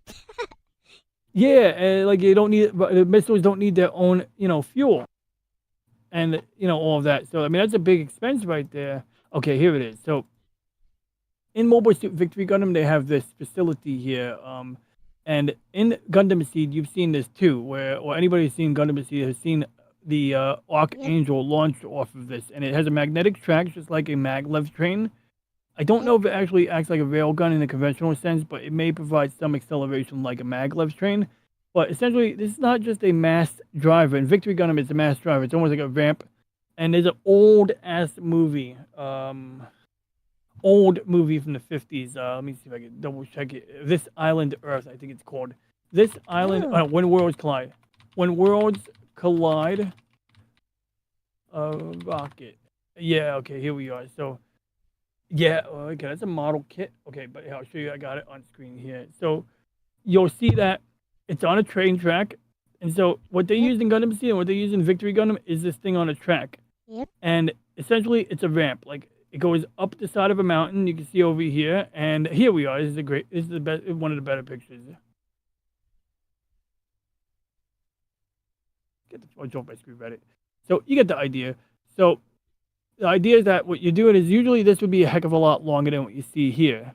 But the gist of it is if you have a long one of these, you don't use your rocket fuel to get up to speed. You use the energy that is provided by whatever is propelling it, just like a railgun or a maglev train. And then by doing that, now you can reserve the remaining fuel for when it's either going up the ramp or even as it's at the end of the ramp, then the rocket engine lights up. Yeah. And somewhere between here and here, the rocket engine would light up. And then by the time it gets off this thing, a lot of velocity would get imparted on the craft. In fact, they're still building it here. So that's why the track is so short, I guess. But once you get your speed, so much velocity is imparted on the vehicle by using the, ground equipment, so to speak, then you got that much more fuel left over. So you can either make a lighter vehicle, rocket with less fuel, or you get more payload with the same amount of fuel, assuming that you can put a big rocket on here. So that's what we saw in the Victory Gundam example. So if I go back to that, I can then show that how this differs is that the vehicle actually comes out of a tunnel here. So it goes in here, under the ground, under this hill, right? So that's a tunnel basically. And then it comes out there, but then you'll see it goes under the ramp because it actually makes a turn around this island or whatever landmass they're on, and then comes back out of another tunnel because the idea is they're really using all that ground space to get the speed to go up. Oh, okay. It's accelerated. Yep, exactly. Yeah, exactly. No, that's correct. That's the right term. That is actually that is the scientific term, accelerate.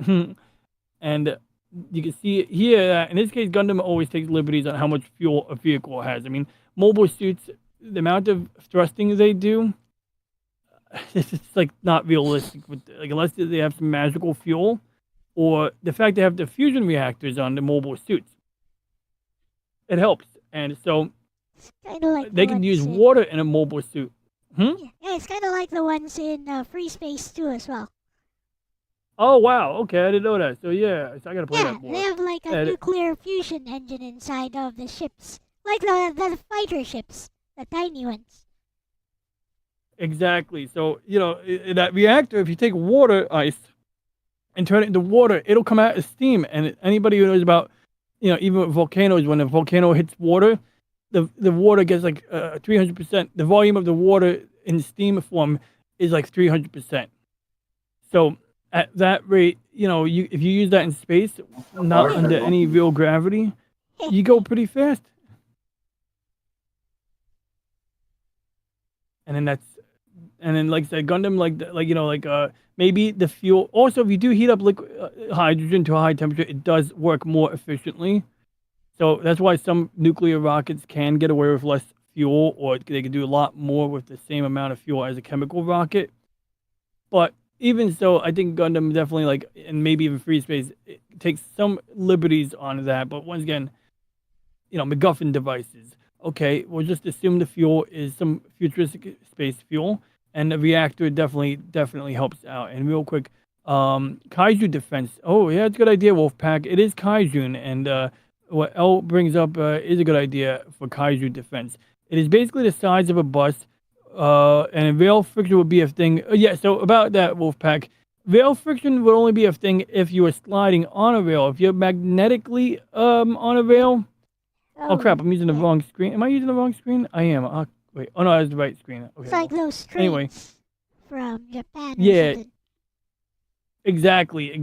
Just like the bullet train or the whatever it's called, Shinkatsu. Something like that. It's got a cool name. Yes, that Shinkansen. And so that's the key right there. You do need that, but with maglev, you don't have to deal with friction, and you can get a lot of energy into it. And real quick, just a quick side note about this launch loop. So there was a big battle there, and one of the mobile suits saw that the support structure got damaged, and this was at least in Victory Gundam, they made a big deal that this was the launch elevator or launch ramp that a lot of people, when they were forced to leave the Earth, they sent their valuable possessions up on this. And that, that's how they were able to, strike it in space, or how they were able to, make it in space, so to speak, in the colonies. And so it was by the time of Victory Gundam, the years UC-153, it's a very historical landmark. And so when this thing got damaged, this lady from the strike team, makes, very noble. She holds it up, but she's in the middle of a battle. And so one of the bad guys goes, oh, okay, well, you want to be noble here. And he used the beam saber to basically, get her in the chest of the mobile suit without destroying the mobile suit. So of course, now this becomes like apparently they just left it there until they could do repairs. So even in the scene when they launched the plane, the mobile suit from their own mobile suit team is with dead person incinerated inside is like holding that shit up. So I don't know if that's really good structural physics, but mobile suits are strong. So I guess if you lock the joints into place, I guess it would work. So that's that. So yeah, we got some options there. We're back to Saturn now, and we're gonna take a look at we got all of its moons. These are all of the primary moons, and one of the weird things about this is when you turn on the dwarf planets. Oh, we already have dwarf moons on. I don't see any.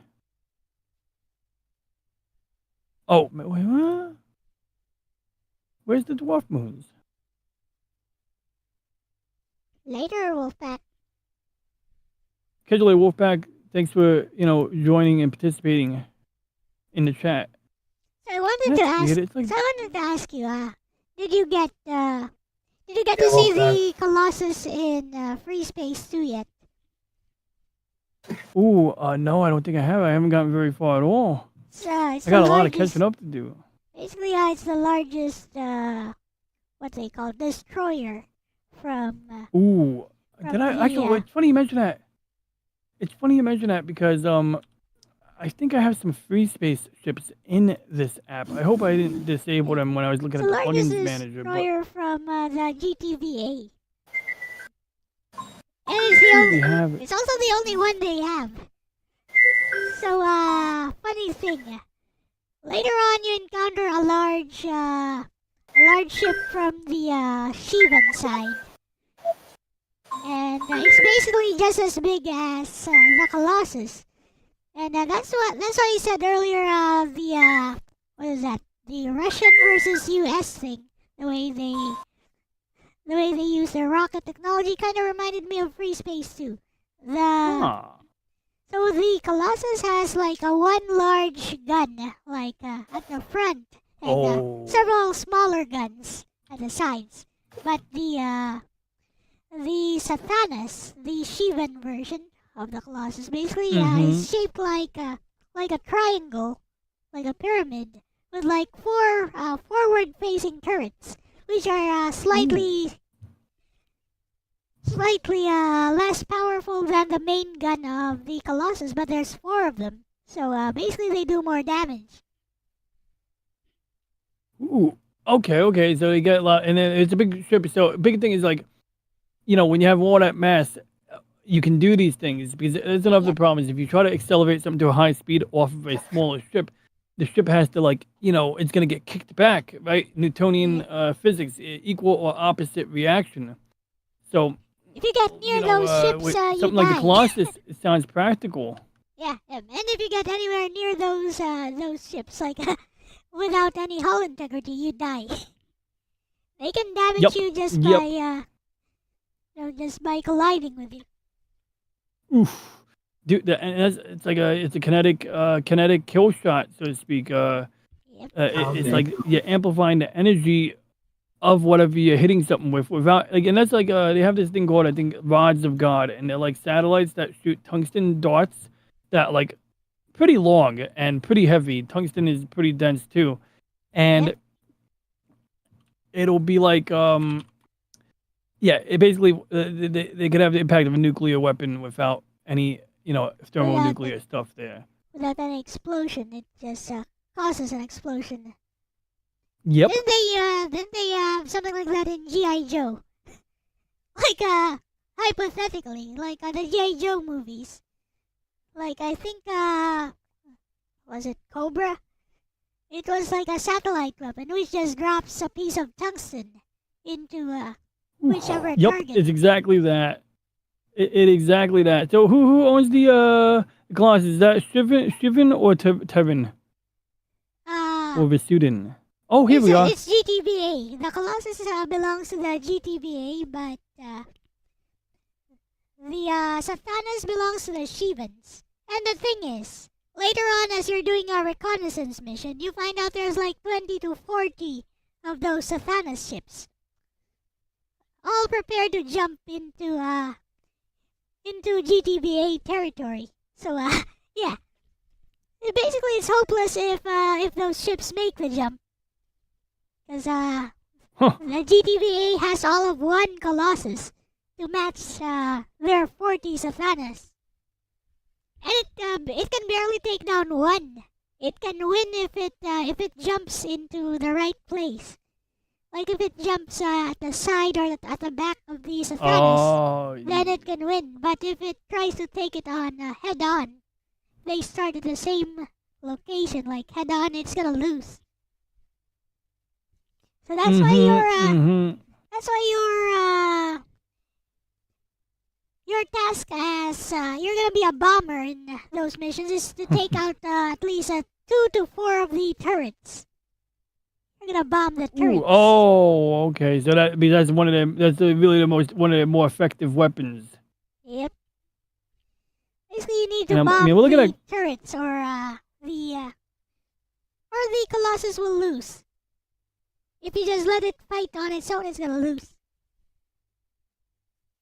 Oh, it's interesting because we have the Colossus here, so we can There actually it is. probably. Well, we have main a gun version is of at the Colossus. His main gun is at the front, but Oh, there's okay. several other guns at the side. So if it starts from the side, so if it's facing to the side, it's actually stronger, because it has several smaller guns at the side.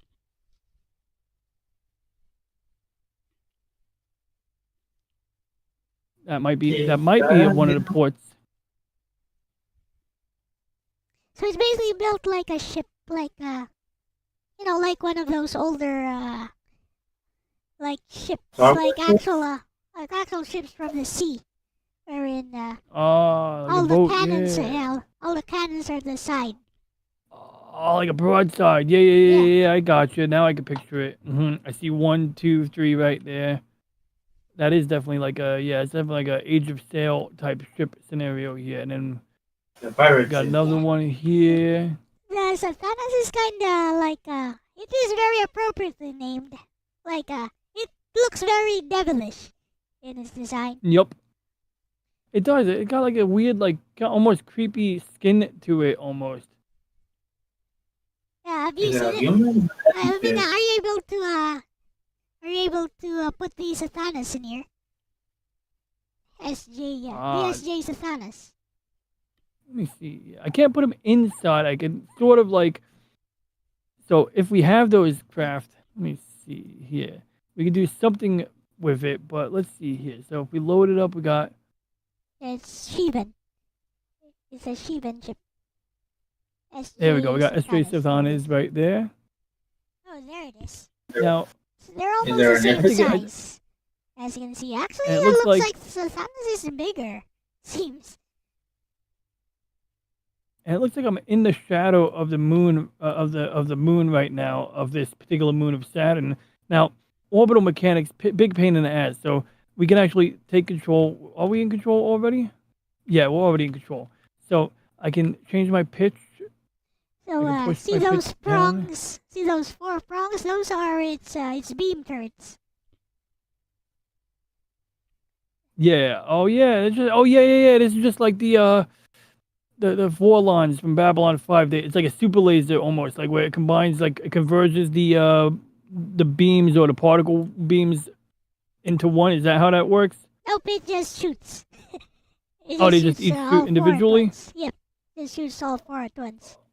And they can shoot separate objects. No, they need to focus on one target. Oh, they do. Okay, they do combine. Okay, so it is like so it is a bit like the super laser or the Vorlon super gun from Babylon 5. Thing is, So it's that's the front. defenseless. Yeah, it's defenseless anywhere except the front. It has like Okay, so- the minimum flak turrets, flak guns for smaller ships, but it has no guns for against larger ships. The only way we have a it, problem. yeah, Mhm. the only way that it destroys larger ships is with the front turrets. Well, good news is I am facing the ship. I can't fire, but here's our Pew problem. pew. Our problem is we're not in orbit. That straight line means we're gonna fall into the planet. So how do we avoid falling? And this is where space gets weird. we have to like kind of like do one of these like maneuvers. So what I like to do is I usually go into like automatic pilot to some extent, not because I'm lazy, but because it's like there's certain things that a human being just can't really get right. So first I click on one of these like 6 buttons and it orients me. And then once I'm oriented, I think it's doing it right now. Wait, is it? Or am I just spinning freely? No idea. I'm just spinning free. Okay, I just clicked on a button. Now we're locking into a position. So now it's automatically reorienting us to whatever this is. And usually I find that like it says prograde is like when you're already over the planet, and increasing your speed increases the height you're orbiting at. Basically, it's almost like going around a merry-go-round. But we're gonna go ahead. We're gonna increase our engine thrust, and when we do that, we don't see much yet, but we see this line here. And we're actually going to see this line move, so that's good. So the Shivans Because we have want to make... Shivans have like 20 to 40 of these against the GTVA who have all of one Colossus. So they got to be more strategic with the GTA V. Yeah. Yeah. So the idea is to let the Shivans jump in and then collapse the node and basically make a star go supernova in the area. What the fuck is that here? Trap. I see. So you trapped them. Yeah. Well, it's basically a Sudoku plan. Because anyone who's left behind when it goes supernova dies. Now I gotta go So get which the way? coin. The coin. Okay, I'm facing this way. They So basically now I don't even know. They Look at the sacrifice one of the areas that they control. They sacrifice it in order gonna to take it. apparently destroy all the Shivans forever, or prevent them from making a jump to their. God. That's the idea for the Shivans. Where's all the igloo gun? Oh, for fuck's sake. Where is that coming from? Is that you, Aris? What? Like I was muted. I hear The telephone. oh, I think it's a telephone. was that coming from you, Ronnie? No, that wasn't me. So it was coming from you, Aris. Like there was somebody talking. Maybe it was my phone. Just hung it up. Yeah, there was a woman talking. Uh-huh. Probably one of those telemarketers that offer me insurance. Probably. Okay. So yeah, this line here, I think I got it this time. So I'm trying to get this thing to orbit. Why is it rotating? Oh, I see what's happening. Wait, don't rotate with object. What are you trying to do? So basically, yeah, I got it. Okay, I did it by accident, but I got it. I got into a semi-stable orbit. So, So it this is doesn't not really a collide stable. Oh with the crap! planet. What the hell did I just do? Okay, so there's something I'm pressing that that just like I don't know if that was the autopilot, but it just totally screwed up my orbit. You're Let's see if we trying get to it get back. it to We're gonna not just collide with the planet there. So basically we do that and we got to slow it down a lot. So that's close enough. So then in real life, then we can like do this. We can like orbit. Oh crap. What the? Okay, it looks like we got escape velocity. I guess. I don't know. Oh yeah, sometimes this app I think gets the mathematics wrong or something like that. So when you fast forward, it doesn't predict things entirely right. But we're technically in orbit, but I think we're gonna like. Yeah, that's something else right there. And there is a hyperspace, but it's not real hyperspace. You know, it's like its own version of hyperspace, but it's a thing that they have.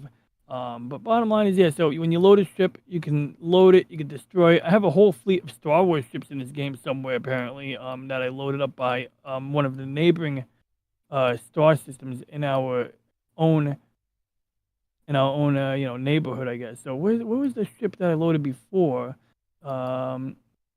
It was the GTA thing, the Grand Theft Auto 4 GTVA. Starship. Yeah. It Let's see. stands for. EFG. It actually stands for Galactic Terran Vesudan Alliance. Well, I think I crashed into the planet. What am I not? Oh no, I didn't crash yet. Okay, good. We can get out of. So Galactic Terran Vesudan Alliance. So we can say, let's try to go into and you'll see like it's got these numbers here, just showing what direction you're facing, and then once we have that, we want to basically, when you're orbiting a planet, you are using rocket fuel to make yourself like a bullet. You know, essentially you're doing the same thing a bullet does. And a better example would be like a mortar round. A mortar round is a good example because when you shoot a mortar round, you shoot it up but at an angle, and a 45-degree angle gets you more distance. A lower angle eventually hits the ground before it gets to the maximum distance. If you shoot it too high up, it doesn't get enough horizontal velocity to go as far either. But in this case here, space having like no drag, no resistance. I believe that's the back of this ship. A little hard to see it. Oh no, that's the wrong side of the ship, I think. Mortar is basically a But I'm not glorified catapult. Or trebuchet. Trebuchet. Trebuchet. Maybe it is a catapult. Well, what's the difference? I mean, trebuchet you got the counterweights and you swing the thing. Catapult uses what, like something that's tensioned or loaded, like a band or a rope or something. Mission to never go near the atmosphere. Okay, there we go. We got a good angle. So now we're gonna accelerate. And luckily with all these fictional ships, you can get like a lot of velocity. One, fuel is no object, right? But when you fly a real ship, even with unlimited fuel, you gotta hit that fast forward button a lot to get it to do what you want it to do. You know, I think it was the Martian or something, wherein they use the orbit of a planet to like slingshot a ship. Ah, yeah, you could do that. Yeah. So I've done that before, and I think what I'm gonna do is I'm gonna kill this ship. I'm gonna load I have a fleet already in orbit of a planet that might actually show some trajectories that are relevant like that. But like, if you ever saw the movie, say again. That's what something I saw in Newton. They literally slingshot the spaceships. Yep, same concept, and like in the movie Apollo 13, they did that. Like they had a problem where they couldn't like run, like they had an oxygen tank blow up, and basically like we should get a picture of that. Just the Apollo service module. Is it something that has been done in real life though? Huh? Is it something that has been done in real life? Like Yeah, they did it. Yeah, that's Apollo 13. They did it in real life. The movie is okay. Yeah, so in the Apollo program, when you see these three parts here, they're part of the overall thing. So we do Saturn V rocket, and then I go here. When you zoom in on a Saturn V rocket in a photo, all of the stuff that actually goes to space is like up here. You can even see, like in this cone up here, the lunar lander is actually tucked away and stowed there. So when flat earthers or people who don't believe in the moon landing say, how could that thing go that many thousand miles? It's not built like shit. It's not aerodynamic. It's like, well, it's inside this cone and it doesn't leave this cone until it's out of the atmosphere. Then this part up here, we'll worry about in a moment. They call it the service module. But this top one here is the capsule. This is the only part that comes back home. And this is the part that holds the three guys. So anyway, the lunar lander actually has to dock with this part at the end. Underneath this part here, there's actually a little docking port. And the crew that land on the moon have to go from here into the other vehicle. And then this guy stays in orbit. But while this thing is in space, whether the lunar lander is, still on its way to the moon or the lunar lander is left on the moon, this part here is essential. This cylinder. This cylinder has no space for human beings. This is all just like batteries, computers, electricity. The computer is inside the capsule, I think. But, you get the idea. Fuel. So if we go and we look at like one of these pictures here, there we go. That's what it looks like docked. So during Apollo 13, they're flying to the moon. So before you start flying to the moon or during your flight to the moon, or right before, you do the docking maneuver. So you get this thing out of storage and then you dock it. And then they stay together for the duration of the mission. And this engine is what you use when you're going home. So what ends up happening is when you get to the moon, you leave one guy behind inside the capsule, and attached to this. And you'll see there's a radio antenna here, the high gain antenna that gets a lot of the data. This acts like a satellite. So when they want to transmit things from the Earth, from the moon, they sometimes send it to this and then send it to the Earth. Although I think they actually had a satellite, a transmitter on the lunar rover that can send a video signal back to Earth directly. But that being besides the point, when they land on the moon, they leave, when they're done landing on the moon, they leave the bottom part. So this part here, the golden colored thing, it's really Mylar blanket that has a gold color to it, is the descent stage. It has its own engine, a throttleable engine, and that means it can control the amount of energy, acceleration or deceleration. And when everything's said and done, the only part that leaves the moon is this gray part here. So, forget about the part that's docked, but just this gray part. And then the gray part has to dock with this part here. The guys go from here, the two guys go back into here with the third guy, and then they ditch this. They leave it somewhere, they get rid of it. And so in the movie Apollo 13, what went wrong? Well, basically, in one of these compartments is a spherical oxygen tank, along with other oxygen tanks and things. And some of that oxygen is for breathing. Some of that oxygen is there to be mixed with the rocket fuel, which is used in this engine to do their various correction burns, to leave the moon's orbit or to change their orbit or to whatever they got to do maneuvering wise. And when this gets back to the Earth normally, they get rid of this part too, and they only go back with this. But during Apollo 13, before they even got to the moon, one of the oxygen tanks blew up over here. Like someone went to press a button called stirring the oxygen tanks. And this is a feature that is because when you're using liquid nitrogen or liquid oxygen, you have this problem where the fuel, I don't know, it gets all congealed or something like that. And there we go. And basically, you got to stir it. I think it's like a temperature gradient thing or something like that. I forget exactly what happened. So they have a heating element in an oxygen tank, and while they were on the ground, somebody hooked up a 24-volt power supply instead of a 12-volt power supply. Or I think on the ground, instead of using 12-volt, they used 48-volt. And so while they were doing testing and maintenance, somebody ran the heating element at a much higher temperature than it was supposed to run at. So it messed up the insulation on the wires. So when they were in orbit and the astronaut was, instructed to stir the oxygen tanks, and they turn on the heating element, which is part of that process, the unshielded wire ignited the oxygen, and that's what blew up. So they essentially, in the movie Apollo 13, they actually have one real picture. I can find a real picture of this, of the side of the thing blown off. Apollo 13 service module damage. So this is a great I think it's So a this pretty, it's a actually picture I think it is. happened. So this actually happened. Yeah, The it really movie is happened. based on real life. Yeah, that's a very real movie. I mean, if they took any creative liberties in that movie, I couldn't outline them off the top of my head. I But see. this happened, that's, and the so this thing is that actually yeah, it's happened. the real deal. And so the problem now is that you're not getting you don't have as much oxygen anymore, if any.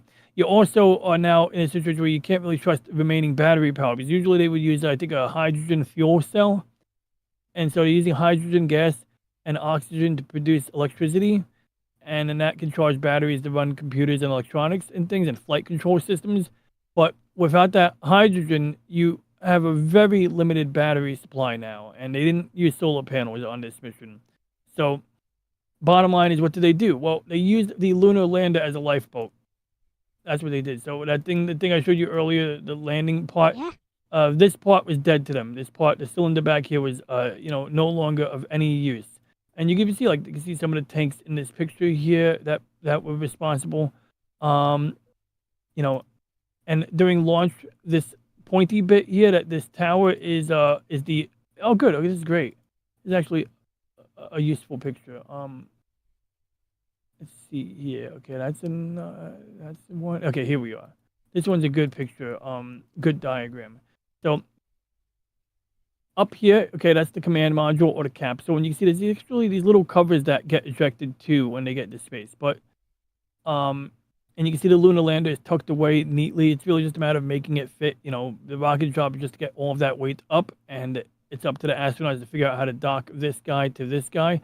But this part up here is if the rocket starts blowing up while you're on your way up, older rockets or any rocket with a capsule is actually safer than the space shuttle, because the space shuttle didn't really have a safe way to abort. And What I mean is, like, when you're going up, if for any reason you have a malfunction where you want to separate the crew from the rest of the stack, which is all of that explosive fuel down here, this has a rocket motor in it that can pull them clear. So there's actually 3 wires running down the entire stack. And if one of the wires or 2 of the wires get cut, it means that the rocket is already starting to fall apart.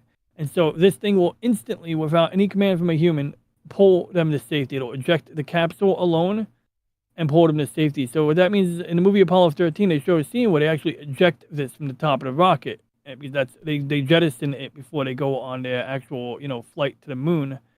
But yeah, so this shit is that Apollo 13 imagery is very real. And so bottom line is that my point was, they used the lunar lander as a lifeboat. They actually transferred the crew into the lunar lander, and then because they didn't have enough fuel to do a turnaround. So normally, like a normal landing profile would be like, in fact, we could go see a lunar lander. We could see the Eagle. We could see Apollo 11 lunar module. Now, even though this shows the lunar module, of course, we're gonna switch to daytime, number 1. Oh, we're in the wrong mode. I gotta switch into not space flight mode, because planetary mode gives me a little more, unless I type in a cheat code. Oh, thank you, Psych. I appreciate the happy birthday.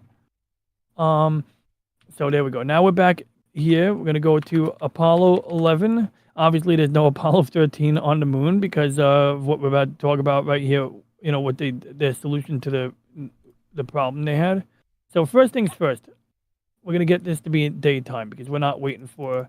We're not watching this in the night. I can't see it anyway. I can't even tell where. I can't even tell where I'm facing right now, as you can see. I'm very confused. Okay, there we go. Yep. It's sunrise on Luna 1. We're gonna get like a nice angle where we get like plenty of light on the side that we want to see. I mean, I don't know if there's a side that matters, but I think the side here with the door is the side we want to see. So we're gonna get that light to hit the side here, and we'll stop here. Okay, so obviously this top half isn't on the moon anymore. It's really only the bottom half, but I guess just for fun, they show you the whole thing. But bottom line is that of course they had to abort the plan to land Luna 1. Where's side 7? You know where side 7 is, and of course, Oris, side it's funny, I didn't even know what I was using in the chat for a second. Of course, side, what is this shit called? Side 3 is on the far side of the moon. Lagrangian points. Did we cover Lagrangian points last time we talked about space colonies, though? Nope. I think we did. Huh? I But don't anyway, remember. yeah, Lagrangian points. Okay, that's all right. No, I wouldn't expect this. That's an obscure detail, but it's a very real one. So in Gundam, the space colonies have to be at these points because essentially these are places at the points of these triangles where you can put things and they will stay there. In fact, the James Webb Space Telescope is at like one of the Lagrangian points. So when you hear sides in Gundam, Lagrangian points and sides are synonymous. So I we do learned like something Gundam. today. Yeah, they're real, dude. I mean, obviously they don't have things there, but I think in the Gundam wiki page or whatever here, they show you the actual map, or the Gundam version of the actual map, so to speak. So if we go there, get that nice and large, and you can even see it. It's actually got the labeling here. It says L3 here. Wait, we got, and then we go here. Where I lost the ground. Thank you for the super chat, Nagato. Oh, cool.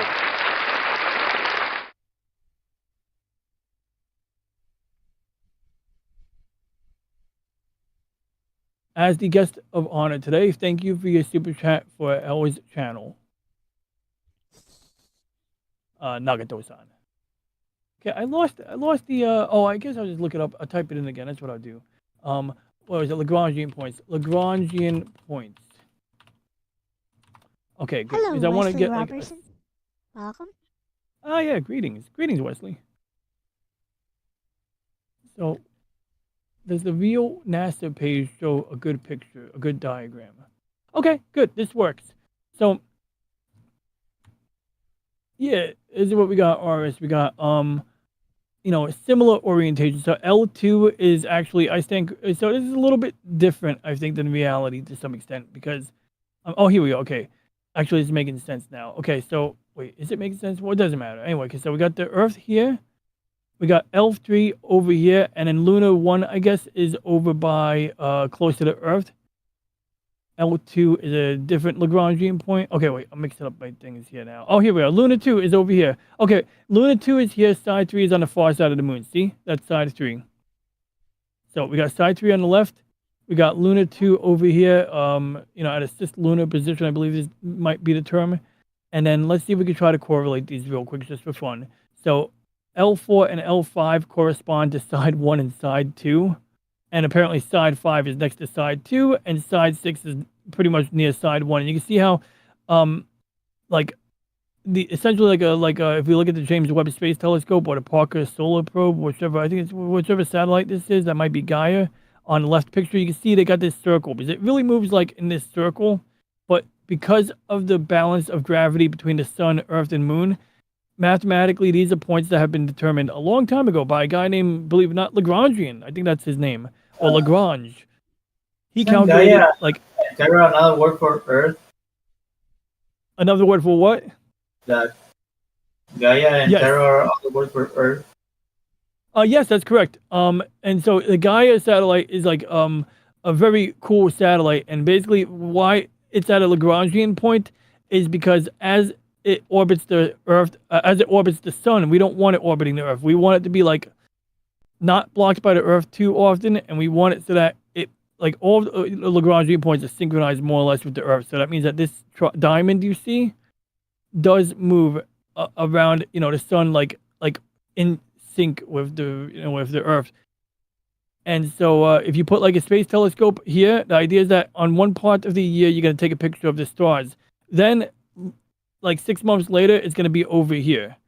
And if you take a picture of the same stars on two different sides of the solar system, you get a little bit of parallax, just like our eyes, and that's how they can use that parallax or that difference in the two pictures to figure out more precisely than before how far away those stars are. Because there's different ways to do it, but having a dedicated satellite that you have at a known position at a Lagrangian point and taking pictures at different parts of the year to get that offset, it allows us to determine if they're moving, how fast they're moving, but most notably their positions with a really good amount of accuracy. And that's how we get like a really good, even if we don't have pictures of a star, a good pictures of a star, we can still calculate where it is in 3D. That's the key. So we can see the stars like on top of each other, but sometimes you'll see like two galaxies on top of each other that are actually like hundreds of thousands of light years or millions of light years apart from each other.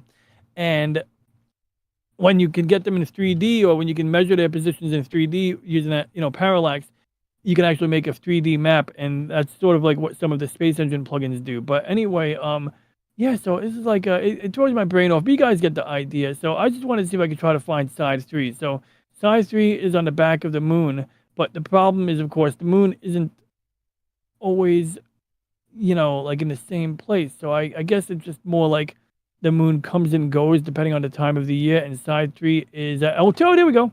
We have a space telescope. Yeah, we have that. Whatever space telescope that is, that's at L2. That looks like Gaia, which, as ours indicated, is indeed another name for Mother Earth.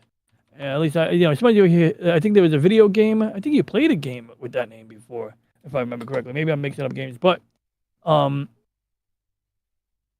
Gaia, you often hear people like hippies be like, Gaia, here we are, Gaia satellite, here it is. So it's got like a sunshade on it, it's covered in Mylar film, and if we like get its orbit, let's see here, European Space Agency has some stuff on it here. That's a terrible picture. But either way, you get the idea. It gets that parallax effect, and yeah, it doesn't really, yeah. But either way, bottom line is that they're roughly correlated, I guess I would say. Like, honestly, my brain is just not like correctly or properly getting this, figured out right now. Like as much as I love this challenge, I think this is something that I can spend, time on my own to figure out. But gist of it is, okay, these are mirror images, almost like you're looking at one from the top and one from the bottom. Yep. We have L3. Oh, see, that's it. I keep mixing up numbers here. Oh no, okay, we got it. Side 7 is L3, so that's in the correct position right now. The only issue with this real L3 is Gundam takes some creative liberties here because if you had L3 all the way on the opposite side of the sun, it'd take you a very long time to travel to that side of the sun. So, I mean, obviously, like that would kind of mess up the plot a little bit, I guess, But yeah, very real. So, any questions about Lagrangian points or anything of that nature? Nope. Okay, so bottom line is that they had to go into the lunar lander as a lifeboat, and problem is that they couldn't, normally this lunar lander, the top module, would go back into lunar orbit, and then believe it or not, actually, during lunar orbit, the module, or the command module, which is attached to the service module, which is the part that, had the oxygen tanks in it, would go in orbit. So there would be times it would go to the far side of the moon, and I use that term carefully because, of course, as you know, there is no dark side of the moon. It just depends on when you're looking at it and whatnot, and the sunlight hitting it. But I mean, there's a dark side of the moon, but it's not permanently dark. Most of the time, it just means the side of the moon that's facing away from the Earth. And of course, we only ever see the moon is unique. Do you know why, either of you? Why we only see one side of the moon? Nope. Okay, well, either way, it's pretty straightforward. So right now we're looking at the Earth. You can see the Earth over here. And what's kind of cool about the Earth is you can see it's a crescent. Although it's hard to see from here, it does get illuminated like a crescent from this angle. Like you can see how that crescent shape is totally a thing. So that kind of puts the rest of my coworker. I have a coworker. He's a cool dude, but he argues with me sometimes about the moon being a machine that emits its own light. And I talked him out of the idea of cold light. However, do you know about cold light? Nope. So there's people who do these videos and they take a picture of a thermometer under moonlight, and they take a picture of a thermometer with no moonlight, and then they claim that the light from the moon is colder because they get a lower temperature. But usually it's because they have the light under a awning or under a shoe box or something that traps in just a tiny bit extra heat. It's not even a lot of heat. And so really just that they're getting inaccurate readings, and they're not doing any scientific controls. They're not saying, oh, now that I got a higher temperature under a lack of moonlight, is there something I could rule out as a different cause? No, they could just go straight to the idea that the moon makes cold light. But anyway, the moon is tidally locked. And oh yeah, we did talk about this. Yeah. So tidally locked, bottom line is, if the moon formed as a result of an impact, it would have been molten, magma, molten lava for a while.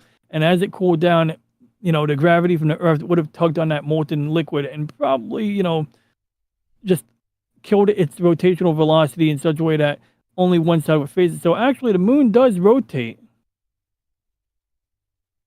It just rotates almost like a wheel, rolling on the side of the Earth. You can see how the Earth spins at its own speed, but the moon spins in a speed that synchronizes with its orbit. And that's why you see this. And of course, logically, that's why, it takes weeks for the moon phases to change. It doesn't do it in a day, but over the course of a month, you'll have all of the moon phases. So if you're looking at the moon from the front or the back, you're going to see, I'm going to slow that down a lot. You'll see something like this. And of course, from the Earth view, it would look like this. So what's the moon phase today? Well, let's see here. Whether you're in Asia or New York or the Pacific Rim, it's a new moon. We have a new moon right now, so you'd see almost nothing. But if you did start seeing the moon, you might see a waxing moon, a waxing crescent. In fact, let's see what it does in real life. We're going to fast forward it slowly. Okay, so actually, yeah, it's a new moon, and then eventually it's going to wax on the right side crescent. And one of the things I had a friend who goes, why is that you never see the moon during the daytime? Well, he thought it was weird that you could see the moon during the daytime, but he feels that you should only see the moon at night. And luckily, he was just asking a genuine question. He just didn't know. Yeah. Wait, we can. And I mean, yeah, you totally could. And, it's but I empathize with my coworker who asked me, another coworker, he just wasn't really informed or, educated on it. I understand, but I respect him asking the question. He wasn't incredulous. He was a little incredulous, but more incredulous to nature, not incredulous to me, not as if I represent the grand conspiracy or something, but he understood once I showed him this. And basically, like, the thing is that if you think about it, a lot of people aren't used to seeing the moon during the daytime, even though it does happen. You're always going to see the moon at night because it's glowing bright. But We at see it all the nighttime, time I mean, here. during the daytime, it blends in the sky, right? We see it all the time here, so I don't know. You do? Okay, well, you're used to seeing it. Okay, some people aren't used to seeing it. I think some people don't get out enough, to be honest, Elle. I mean, well, I'm not saying that. Well, you know what I mean. Yeah, I did say that, but you know what I mean. Like, it's just maybe people are too busy looking over here, looking at their phones more. Maybe people in the Pacific Rim know how to appreciate nature. Or maybe it's the New York people. Maybe we don't have like a good sky to look at. So, my fellow New Yorkers, So? gave up looking at. Well, I mean, I'm in a Bortle. The term for like light pollution is Bortle 8. I'm in a Bortle 8 sky, so that means like I'm just okay. one hair below a 9. And an 8 would be like pretty much to the point where you could barely see any stars, especially during the summer at night. And let's see, we're gonna go see what tonight looks like for the moon. Oh crap, too fast. Oh wait, I don't have to do that. I can just click on the time. There's actually a button that does this. Clock. Yeah, there we go. And I can go 3, 4, 5, 6, 7, 8 o'clock. There we go. So we got nighttime now. And then what I do is I do a search for the moon. And the moon is in the ground. So if I was to change my coordinates to any other part of the world temporarily, I would say, let's just say we'll do vanilla. No, I'm kidding. Manila. Manila, Southeastern Asia. Okay. So now we're going to pick the current time. Okay, there we go. It's nighttime in that part, your part of the world. And we're going to then do moon again. And the moon is over the horizon, but that's all right. We're going to go back in time. Okay, we're going to go forward in time. We're going to go forward in time a few days. 1, 2, 3, 4. 1, 2, 3, 4. 1, 2, 3, 4. 1, 2. Okay, there we go. We're going to go back in time earlier in the night. There we go. So this is like July. And in July, oh crap. So you could even do some cool stuff. You could like do like advance the calendar like an entire month and see what a moon is on the same day. And you'll see that like it does that, or one day at a time, or 1 hour. Are you running Or this let's app do like, alongside the space app? yeah, it's a separate app. Yep. This one's Stellarium. Because this Those one have a here lot doesn't of let you RAM. fly around. Yeah, well, this one here is a little bit more efficient. Yeah, Space Engine definitely eats up a lot of RAM. Like right now we're doing pretty good. However, because I disabled I remember I'm only doing the 1 million star Gaia catalog, so I'm only using 3 gigs of RAM, and I think Stellarium is using under a gig. So Stellarium is a lot less memory intensive. But where Space Engine kills me is like it eats up just about every last bit of my video RAM, or almost. If I cranked up the settings a little more, oh wow, I'm already using 55 gigs. Where's that coming from? Okay, so I don't know where that 55 gigs is coming from, but some apps will like not report their total memory usage, so that confuses me sometimes. But it's either my Firefox that is reporting 5 gigs, but really I'm only accounting for like, I don't know, like maybe 15 gigs. So I don't know what the other 55 gigs has. Maybe I have an application that crashed, or Space Engine's using it. Maybe Space Engine's actually using it. I don't know. It just blows my mind there. So that's what you gotta, yeah. So anyway, Stellarium, to my knowledge, doesn't use up. I mean, I can say for a fact that Stellarium does not use. Oh crap! I wasn't even showing the right monitor. All right, that's right. Well, anyway, I was just saying that like my task manager ain't reporting the RAM correctly, but we could clearly see here when we go here, it says 54 gigs. So apparently Space Engine, I would say, is definitely the lion's share. Stellarium, even without me knowing for certain, I can at least tell you for certain that Space Engine is not going to be using the amount of RAM that, Stellarium is not going to be using the amount of RAM that Space Engine uses. So that's the good news. I mean, that's why we could get away with this right now. But, I was really hoping to get the new moon here. I like a daytime moon, and that's another thing. Like, if you get like the timing right, in this app, one of the things I can show is like when the moon is out during the daytime. That's the new moon. Let's go back to the current time. And then we'll go. Okay, there you go. Oh, good. This is perfect. You know why this is perfect? I'll explain it. So we do see a waxing crescent there, barely. but it's basically a new moon. And if you look here, this would be a candidate for a day where you wouldn't see the moon, because like even if you were out during the daytime, it's just like, it's one. Yep. The light is coming from a different angle. What's cool is we could simulate this in Space Engine because, a lot of questions about space, a lot of people's incredulity is based on, like an inability to see these things from a different angle. So we could tell right now, we can say, okay, that's 6:25. Time is, well, it's your time, 0700. I don't know what that is in UTC, plus 8. Okay, so 1600 hours about. So we'll keep it at 1500 hours. We hit enter. Okay, so now where's the Earth? The Earth is going to be inside that circle. Great, this is perfect. So no matter where you are in the Earth right now, we can see here that, It's code like 6 o'clock. Monday. Yep. Okay, so Those 6 o'clock that is. Code for it's, they don't really mean like that to give you a signal. They don't know. I just guesstimate it. But here we are. We're gonna just put Asia on that side of the thing, right? Just so we have a angle. Because what I do sometimes is like when I was explaining this to my coworker, I did this. I was like, okay, we're gonna spin around like this. And then I don't even know what a moon is anymore. Whatever it is. And it's so this answers like this is consistent with what we saw in Stellarium. Like if we go back to Stellarium, we see the sun to the right, we see the moon to the upper left. Obviously our angles are a little bit different, but we see the two same things happening here. And if I was to go to ground level and fast forward the tape, I could basically track them in the same orientation. It would all be the same. So, obviously, like common sense, you're not going to be able to see a new moon when you can't see it. But also, the sunlight is going to be a lot brighter than a invisible moon. But this is like helps me to explain to someone like, well, how this actually works. I mean, from the top, it's clearly half lit. It's always half lit. So my coworker's idea that I have another coworker who thinks that the moon's a machine that emits light, because he says, why is it that when the moon is half shaded, it looks like this, but then all of a sudden, in his words, it's a straight line? I'm like, what do you mean all of a sudden? Like, how are you watching it in real time, like all day, all night, waiting for that to happen? Of course he's not. He's just observing from one day to another, so it makes no sense. But yeah, I don't know. I just thought it's kind of interesting. So, that's the lesson there, whatever the lesson was. If anyone has any questions, ask now, because otherwise I will totally. Hey, what's up, Mike Wolf? Good to see you. Whatever call you speak. Not a wedding. Cool.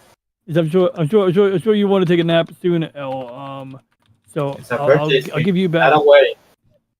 I'm not. My birthday stream doesn't give me a right to keep someone from sleeping though.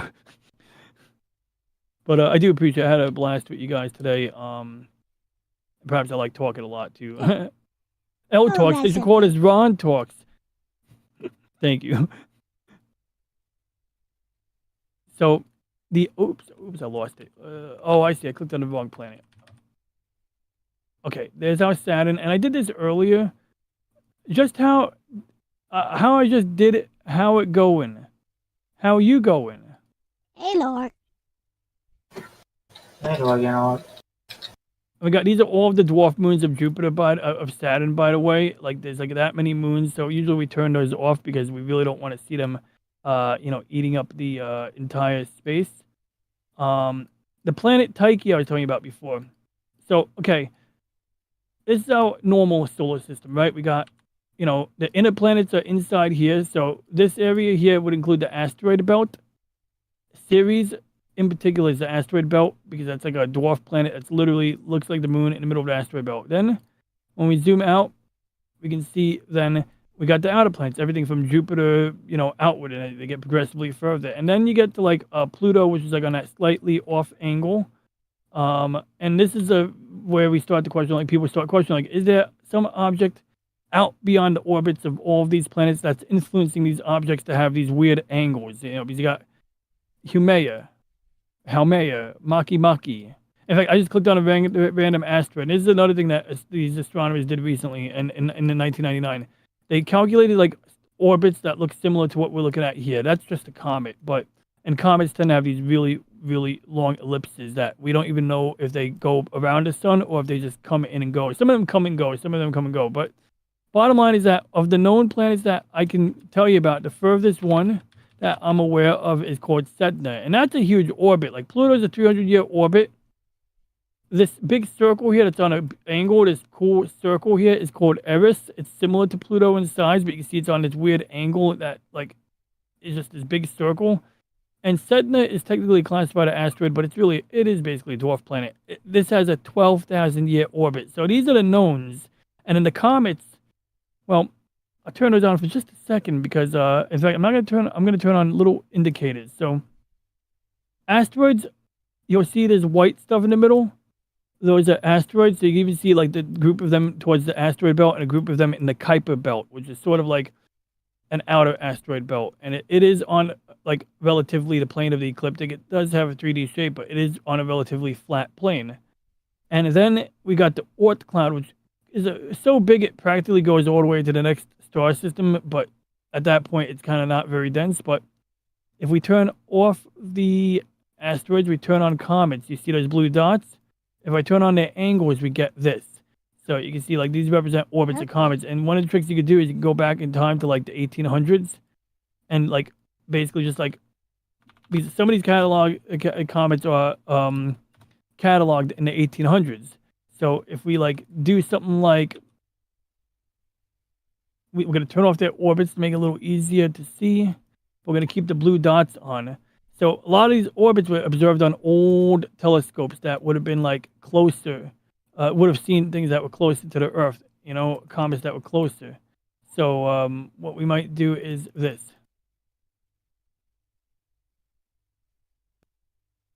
Wait, I want to center myself on the sun real quick. Oh, cool. Orcs got some text. So we're gonna zoom out real quick. We're gonna fast forward it. And we already went to 1824. That's 20 years. So you'll see some of them are coming closer, but some of them are moving out. And so the ones that were like close to the sun that were slingshotting out were probably discovered at the time. And we only know that they're out here at this distance now because we caught them a while ago. But usually they're harder to discover when they're further out because they're just small rocks or small icy chunks. And you can see how like as we speed it up to the far future, the year 3000, the stuff that we know of that's relatively close, it just takes its sweet time going out. And some of it will never come back, and some of it will be on a very long elliptical orbit. So now we get back to real time, and what I was mentioning those funny orbits, the ones that are on weird angles, and sometimes scientists speculated there's another planet out here. So we go here, you'll see this one here. This is Tyche. This is not a real planet. But the theory is that for a planet to be this massive at this far of an orbit, to have the influence that it does on the other objects, it would have to be this far out. This freaking thing is like a quarter light year, I think, in like width, the orbit of it. So it still doesn't like quite go near Alpha Centauri. But when you go to Alpha Centauri or when you go to Proxima Centauri, our nearest neighbors, which I think Proxima is a better one because it actually has like planets around it. This is a half a light year away from Alpha Centauri. So you don't normally see orbits of a neighboring star system from this far away. But if this star that was speculated in 1999 exists, it would have this big of an orbit. Is there a planet Z? Oh, wait, here we are. Oh, wait, yeah, planet X. That's correct. Okay, yeah, that's correct. So obviously we don't have a real planet X here. Obviously, if I click on it, it's got moons and stuff, but they're fake moons. Whereas what we're looking at over here is more or less real.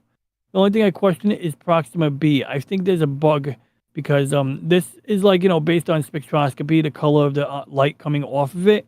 When a star's light passes in front of another star's light, like in the past, if we were lucky, a star's atmosphere would shine through that, the starlight would shine through the atmosphere. So if we like get our angles just right, we can actually demonstrate something like that. Yep, we can do that. Oh crap, not like that. But see that we can actually see a rainbow there too. Taste the rainbow. That's a commercial.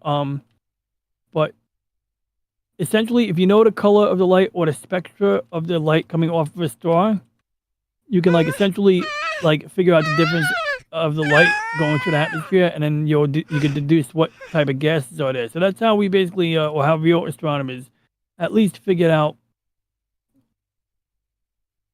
what is in here. So what did they say? What do they claim is in here?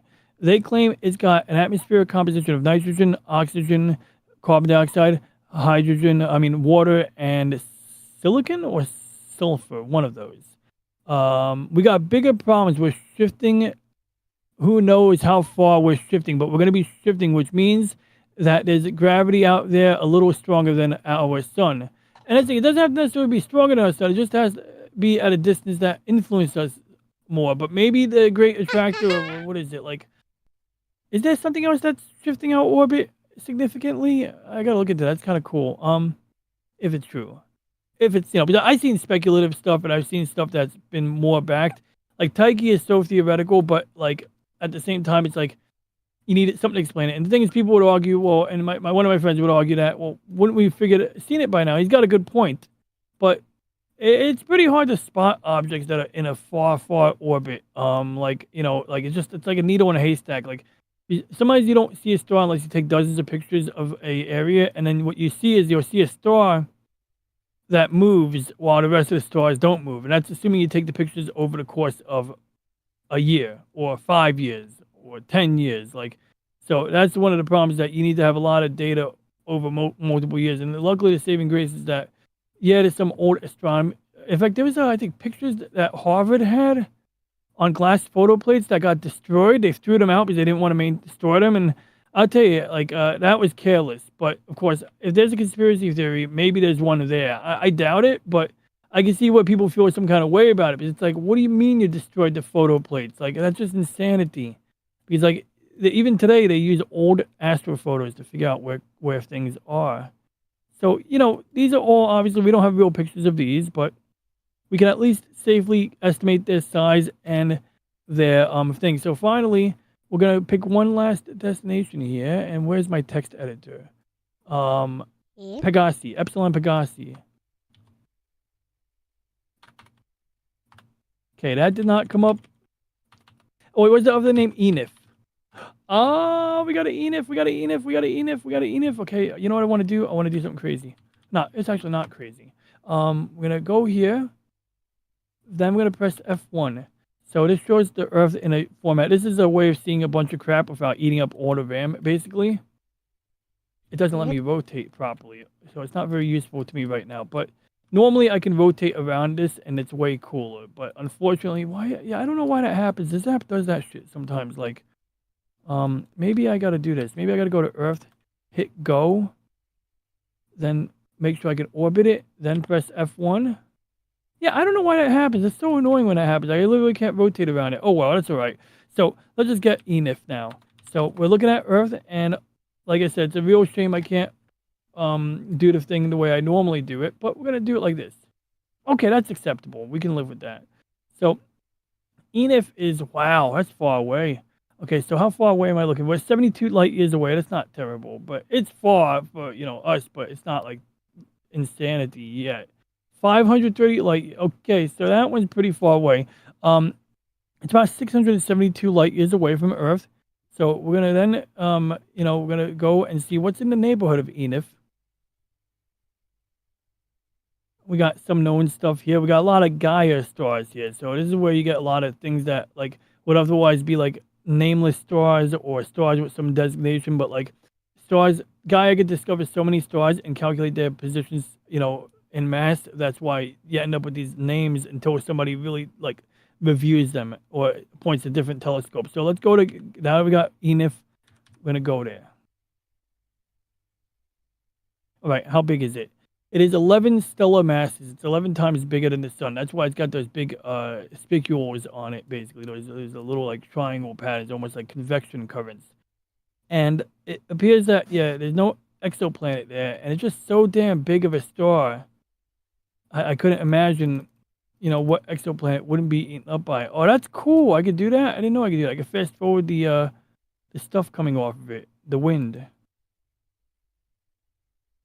So, this would be a great way to get cooked and irradiated. Could be a great weekend activity. So that is Enif, and if we wanted to, we could totally, not that I would necessarily do it now, but we could totally put a fleet in orbit of Enif. Like when I was talking about Yeah. a fleet before, we could put a fleet of whatchamacallit ship, not a real fleet. I'm sorry, we could put an imaginary fleet in orbit of Enif, I mean, like I did over here. when they get sucked in by So- the gravity. Well, as long as as long as your altitude and speed are good, you can do it. But it is a thing that you do have to worry about. Yeah, like you can't you can't just drop yourself in there. But like given enough speed, and I'd say the bigger problem would be the fuel. Oh crap! Like if That's it's the protein. if it's 11 times larger than the sun, I'd imagine the gravity is massive. Yep, it is. So the trick is like when we talked about Venus before, when you're floating in a balloon, you're still under Venusian gravity, so you're good. But now we don't feel gravity in orbit of the Earth because we're constantly moving so fast around the Earth. We're in free fall, so to speak, right? Just like when you fall out of a roller coaster, you feel weightlessness. So that's essentially what we would do. We'd have to orbit. We could orbit Enif or Epsilon Pegasi, but we'd have to do it at a rather obscene at a rather obscene velocity. That's basically the answer. So it's not hard. It's actually pretty safe to do, assuming that you could accelerate slowly enough or that you're already moving fast when you get there. Let's say you jump out of hyperspace and you're already moving fast. It can be done.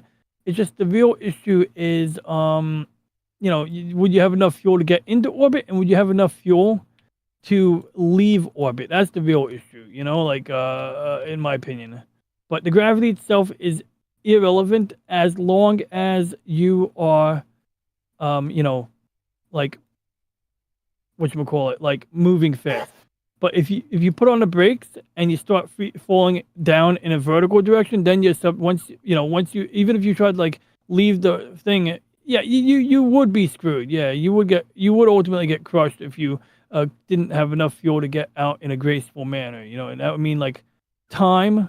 Lots and lots of time, and if you don't have the time, if you try to, you can't, because like you can't cheat the laws of physics, right? Like you can't like say I'm gonna do this faster by using more engine thrust, because you do that, you're in for a rude awakening, basically. At least the astronauts are in for a rude You awakening. can if you're a shonen anime protagonist with willpower. Oh yeah, in that case.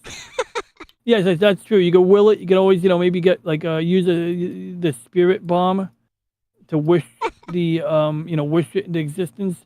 So this year I forgot how I did it, but I remember when I did a Star Wars video.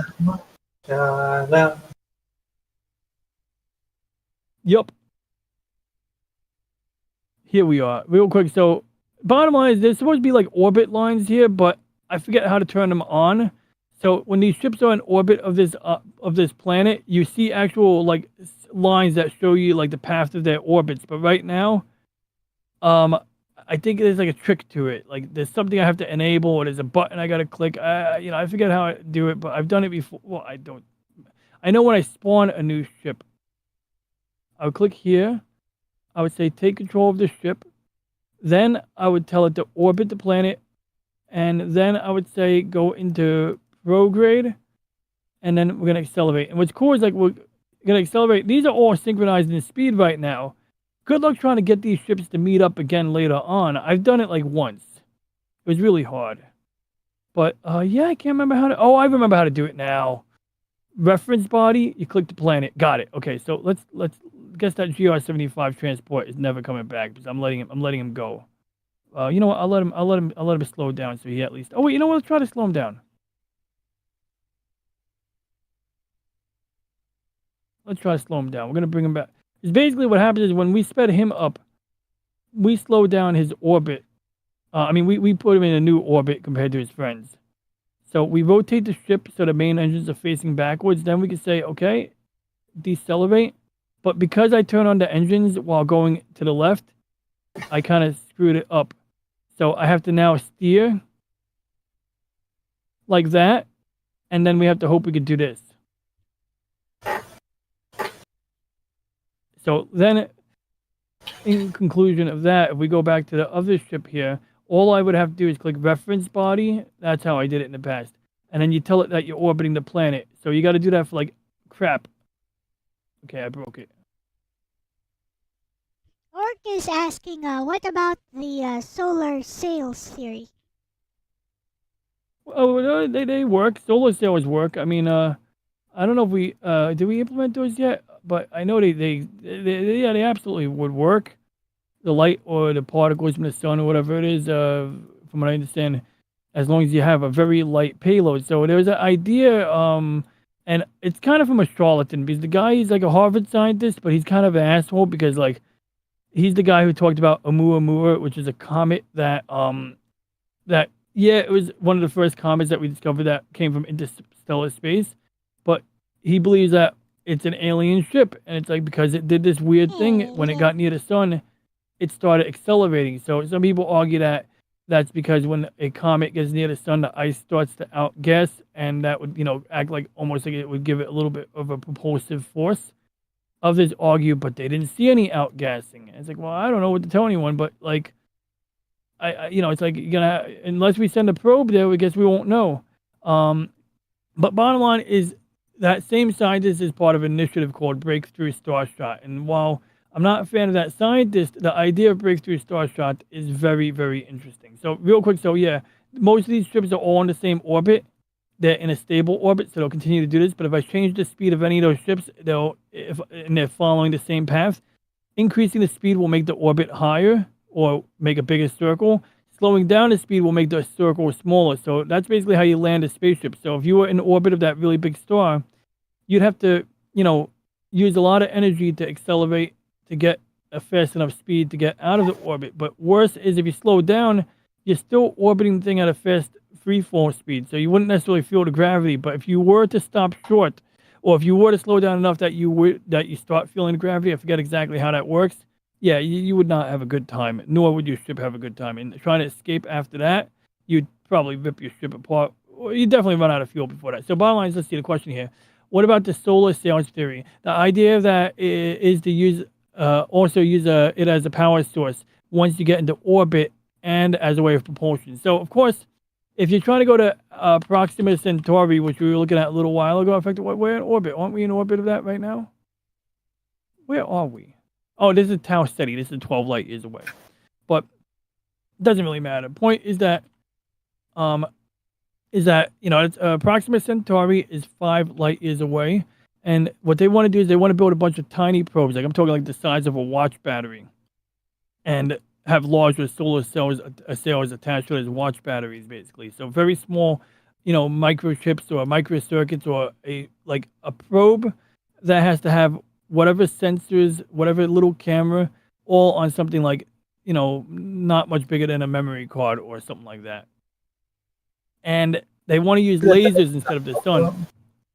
Yep. Yeah, they can do it like that.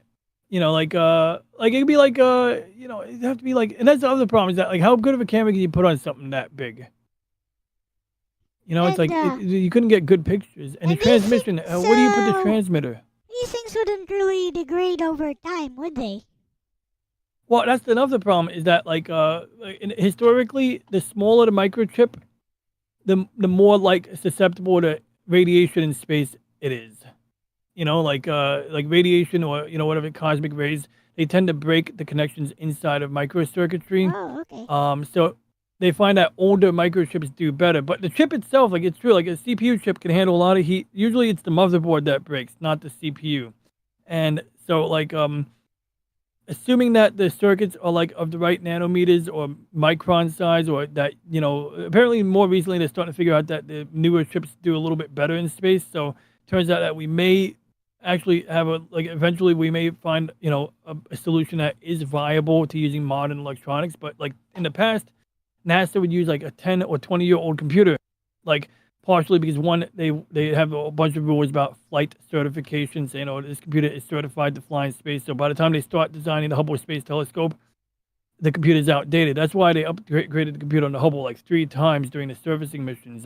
In the 90s, they put a 486 on the Hubble, and that was a big deal because before the 486 class computer, the Hubble had a freaking computer that was a late 60s design or a 70s design, basically. Yeah. What does it use now? Now it's using something, whatever they put up in 2009. Oh, okay. So it's more Like recent. that was, yeah. Like it's not a 486, but it's probably still like it's probably still meh. You know, like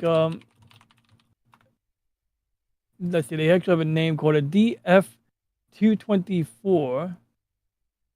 And you know, it looks like a space computer. Just From the the fact that it looks like it's 1980s. Wow. did it say? Yeah, I bet. I'm not surprised.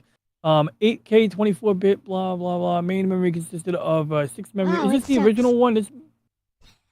Wait, this might be the original one. Almost as old as I am. I'm from the 80s. Current Hubble computer. Yeah, it is like it's like basically like, yeah, it's our age. And like right now, let's see here. NASA standard spacecraft computer. So this one's much newer at least. And like what's the specs on it? You know, it looks like the same piece of okay. Like I know that they had a 2009 Hubble service mission computer upgrade.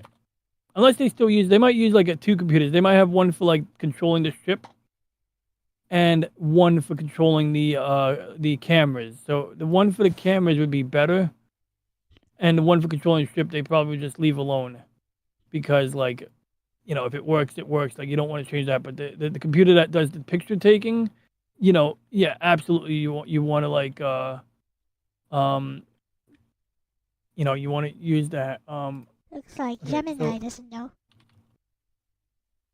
yep, exactly. Yo, Gemini, definitely. Yeah, yeah, literally, fucking Gemini. Um, There you go. it doesn't look like it's like the right computer though. This computer was 1980s an era. 80s. Okay, science instrument command computer, and a final servicing mission. Oh wait, oh wow, that was upgraded and replaced.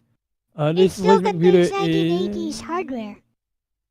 okay. So yeah, you know, that's pretty consistent. Yeah, there we go. So you know, I'm not terribly surprised. I just wanted to be sure, but you know, so yeah, still pretty old hardware. It might be like a slight improvement over the 70s machine, but not by much. Um, you know, like let's see here. Servicing mission 4, science command computer. Yeah, Gemini, I don't know. But you get the idea. So real quick, so yeah, anyway, Rama is real, just no horny astronauts this time. Oh man. That was a good book. So what he's talking about is an interstellar object that came by the Earth at one point in time. And we actually can pull it up because it was there it is. Okay, so that's a comet on a cometary orbit, and you can see that when I zoom out. Remember, Tyche isn't real, but you can see at one point what happened was it followed this trajectory. They discovered Oumuamua while it was coming in, and then as it was like passing the sun or doing whatever it does on this side of the, you know, trajectory, it would be like this. Oh crap. Oops. Yeah, so it would go here. So generally, like the idea is that comets don't have tails when they're away from the sun, because there's, you know, no sunlight, no ice or whatever. You know, nothing. The ice is solid ice. So we're gonna make Oumuamua go backwards. Oh crap! I lost it. Oh, there it is. What did I just click? All right. Oh, there we go. Okay, so we're gonna go like that. Is it going backwards or forwards? Are we going forwards in time or backwards? Okay, we're going back in time. Oh crap, I went too far. Okay, good, that's better. We can slow it down. Okay, so we're coming into the sun. Wait, are we coming into the sun? Oh, I clicked on the wrong button.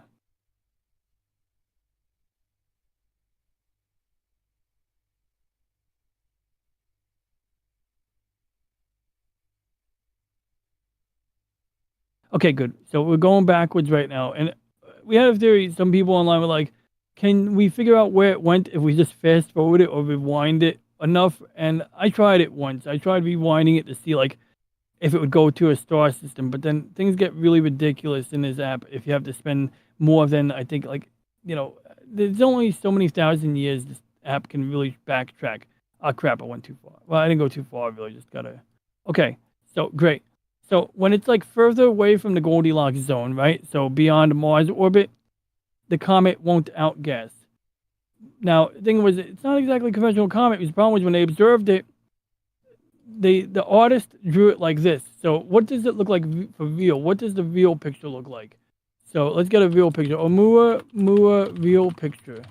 I remember I was watching a guy and he's saying, oh, they got better cameras than this. They're lying. They got better pictures of this. It's like, no, this is actually logical in my opinion. So this is the real picture. I know this seems like crap. So what's going on here? Well, these are the stars in the background. This camera has to like basically like the telescope that took pictures of this had to basically like first when they discovered it, it was a moving object. To actually get the picture, they have to like synchronize the movement of the object as well as the Earth's rotation, right? So they did that. So when they freeze framed it, they did indeed get, the object to stay still instead of making a streak. But I think they stacked multiple pictures together. And that's why you get these little dots. But clearly, these is like motion blur. This is the background or foreground objects, or a combination of background and foreground objects. And this is the actual rock. And somehow, when they whatever observatory is observing it, they calculated it had this weird light curve. And that's why I don't like the scientist Avi Loeb. He always is sensationalizing it. I think to get funding or to get his research papers out. And all we knew was that it reflected. In fact, I would say the accurate way to represent Oumuamua, the way astronomers saw it, would be something like this. Oh, I was already zoomed in. But when you're really far away from an object in space, the light concentrates on a smaller part of your retina or the smaller part of your camera. So it looks like it's brighter, but it's really the same amount of light that you see across this large area, just being concentrated on a smaller part of the sensor, or in this case, a simulated screen. And we do know, or at least they know the pictures were weird, but we don't really know if it looks like this. We're not close enough. We don't have the resolution on it, but it is weird that it's shaped like this. So reason that I bring this up in reference to Orc is because some speculated that this could have been an alien probe that used a solar sail. Because if a solar sail was passing by and you're looking at it from a shallow angle, it would reflect a crap ton of light, but it would also have a long, flat shape like this. So if you think it's a comet, it's more practical to think of it like a turd. Like it looks like Mr. Hanky. If it's an alien probe, it could very well, be a solar sail. But right now there's no evidence. And the Dr. Avi Loeb, he claimed that there was an asteroid that was an extraterrestrial object that landed on Earth. And then he got money to go to the Pacific Ocean to sweep magnets on the bottom of the ocean to pick up metal particles. And then he claimed the metal particles were like evidence. And it's like, dude, you could have iron particles on the floor of the ocean for a dozen reasons. They had battles during World War II in that part of the Pacific. Like, ships blew up over there. It's like, so I didn't really buy it. And the guy didn't really do a good job, proving it. But that's why I'm not a fan. But the idea here, back to, solar sails is that while the sun can propel things forward, and there was a Star Trek episode where they did this, which doesn't really matter. It's just a fictional ship. But the technology is a thing. It's like it wouldn't look like this, but this is like the Bajoran sailing vessel from Star Trek. But do we have real solar sails? Let me see if I can find one. Real solar sail. Well, anyway, bottom line is instead of using sunlight, if you use very powerful lasers and you have a very small payload, like Oumuamua had, not Oumuamua, like what you would use for breakthrough starshot, microscopic probes, you can, build a sail like this. In fact, here's a real solar sail that was experimented on. You can see the shape of it there. So the idea is it starts out small, it unfolds like an umbrella.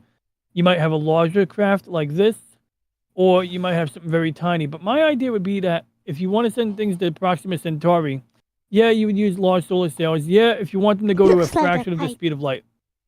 Yeah, it is. Yep, it's very much like a light kite, And to get something to go like that Proxima Centauri in like a reasonable amount of time, like 20 years, you'd have to accelerate it to like some fraction of the speed of light, like 20%, let's say, or whatever it is. And if you have very powerful lasers and a big solar sail, and a very, very light object, you can do it. So my thing would be that if you're gonna Would do it it, survive though? you would send. Would it survive Yeah, we could. going that We. fast though? Yeah. Well, we wouldn't even. We'd be too heavy. I mean, We'd be would too it? heavy. We couldn't. I mean, the object that. Oh, the object would. But the catch is. There's a couple of catches. You raise a valid point in that. You're gonna like. This is why you do it like a swarm. So assuming that the probes have to be like really small, like the actual electronics would have to be like maybe like the size of a memory card or the size of this, whatever, something in that something in that range. We can still fit a pretty good amount of electronics and something like that. We can find a way to power them in a reasonable manner. But like you said, like what other factors? Well, the speed itself and the acceleration itself might not kill the probe. The micrometeorites, any object in space, interstellar dust, especially as you get to a higher speed, even something that would normally be inconsequential, could tear little holes in this thing and rip it apart, or at least make it unusable. So that's an issue. Now, if you get it up to a high speed and it gets to a point where you're no longer accelerating with a laser, maybe it's too far away, but it's already going fast enough. At that point, you might not need the solar sail anyway, unless you're trying to use it to slow down. Because there are some designs. Imagine a space probe that would use the solar sail. Because the problem with space flight is you can go as fast as you want, but then when you get to your destination, you also have to have fuel to slow down. And so if you have to carry more fuel to slow down, it means you need more fuel to speed up. It's a vicious cycle. So my idea would be to have a swarm of these because you're going to lose a number of them to attrition, right? Or a number of them to just, it's a numbers game. But the ones that you would have, some of them would have cameras on them. So maybe some of them would do spectroscopy, just measuring the color of the light on a planet. Maybe some would get a halfway decent image. Maybe you have some of the probes would have actually almost good camera on them. But of course, anything with a good camera is going to have very limited, everything else. So perhaps you equip those cameras with like short range communications, maybe a laser communicator. And then you have other probes that are in the swarm, in the formation or swarm, that wouldn't have cameras on them or wouldn't have good cameras on them, but instead they would dedicate, or perhaps, no cameras, but they dedicate their entire payload to, being a communications device. So back on Earth, we already do something like this because we had a problem with the Galileo probe, Galileo high gain antenna problem. So this happened in like the 90s. They launched a satellite during the 80s, I think. It took a while to get to Jupiter, and when it got there, it was supposed to have this beautiful umbrella-looking antenna in the various pictures that unfolds like an umbrella. Instead, what we got, and I don't know if there's a real picture of the actual busted antenna, but when it unfolded, this happened. And it was partly because when the Challenger shuttle blew up, they kept the satellite in storage for a long time. So they have this thing called, like, I think, micro welding or vacuum welding. When parts of metal are touching each other in a certain way, they kind of get stuck to each other, like almost like you're welding without actually welding them. So when they open up the antenna, this didn't happen. This is a big problem because the high gain antenna gave them like DSL or cable modem speed. But the remaining antenna, wherever that is, it's one of the smaller little dishes on there. It might be, let's see, plasma detector, low gain. Oh, it's a little, okay, so the low gain antenna is on top of it. Okay, so this little flat bit is the low gain antenna. The big one is the high gain antenna. High gain antenna, high speed data transmission. So without the high gain antenna, they had like less than dial-up speed. I'm talking like when bulletin board era speed. Like I'm talking like the 80s when people had like 1200 baud or like basically something comparable to 2K. That was the data transmission speed. So originally they wanted to take video animations of Jupiter, and they had to replan the mission to accommodate the fact that now they were stuck with less than dial-up speeds. But they did a couple of other solutions. So during the Apollo days, they built the Deep Space Network. So while the Russians used ships at sea, we had places in Canberra, Australia, somewhere in the United States, probably the desert, and probably somewhere else in the world, like Africa, I think. They have these big satellites that are sort of like similar to radio telescopes, but they ended up being very useful for Galileo, and they're also vital for our Voyager probes, which are the furthest moving space probes, because they can take a very weak signal, and the signal from the Voyager probe, to give you an example, is like 1 picowatt per square inch, or something like that, or per square meter. So, like, it's basically the equivalent of the electricity in a 3-volt watch battery or 1.5 watts battery by the time it gets to Earth. So it might use like 100 watts or 200 watts of energy to transmit the signal from wherever it is now. But by the time it gets to us, we are left with a sub fraction of a percent of that. So, how many watts is Voyager transmitter? So supposedly the transmitter, or approximately, is 23 watts. So even that's not a lot. That's like a refrigerator light bulb at best. And by the time that energy gets to Earth, it's nothing. So the way that you deal with that is you take that weak signal and you use something like the Deep Space Network, the big satellite dishes, and this is what radio It's like a telescopes do. Wi-Fi repeater. Yeah, it's almost like it's repeating because it's amplifying the signal because it's taking that weak signal, it's capturing it on an antenna that's like 100 meters wide. Let's just say, I don't know how many meters it is, 50-meter dish, and now that means that it's using that entire 50-meter surface area. So if it's a picowatt per square inch or a picowatt per square meter, you multiply that by the surface area, and it's all concentrating that signal on this one point here where the actual receiving antenna is.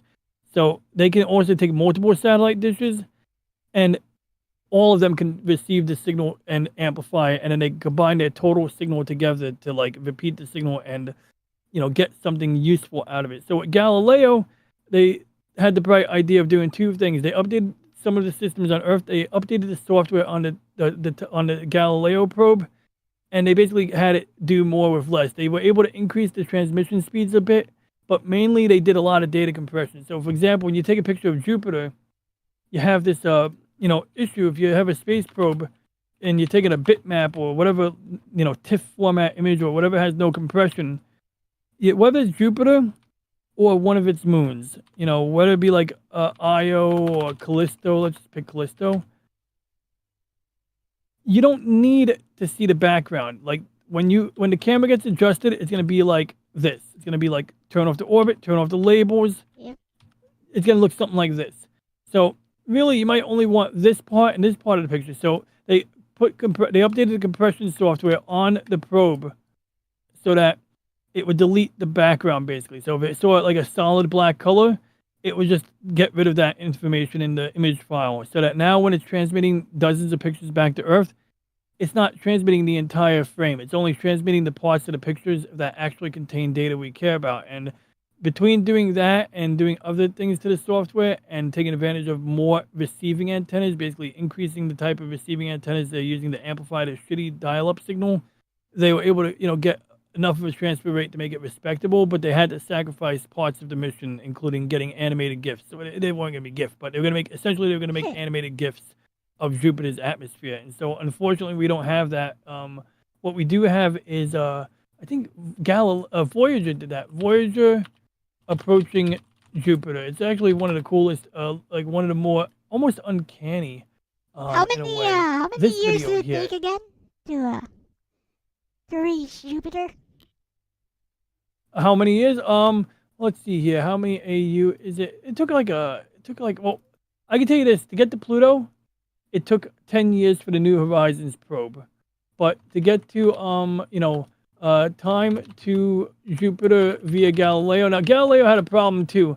Galileo's trajectory was also prolonged because when the Challenger shuttle blew up, they had to change their mission plan while it was in storage because they were afraid of putting. So originally they launched the Galileo probe from the space shuttle, which is a bit of a honestly, using a space truck to do the job of what a normal rocket could do is a bit wasteful, but that's Congress and how they like to waste money and all of that. But anyway, they wanted to fly the Galileo thing more directly to Earth, but from Earth to Jupiter. But they needed a liquid rocket booster called the Centaur booster. But when they decided not to use the Centaur booster, it meant that I'm sorry, I was showing this. So yeah, so like this is like one of the trajectories, and I think originally it was going to be like, let's see here, Galileo trajectory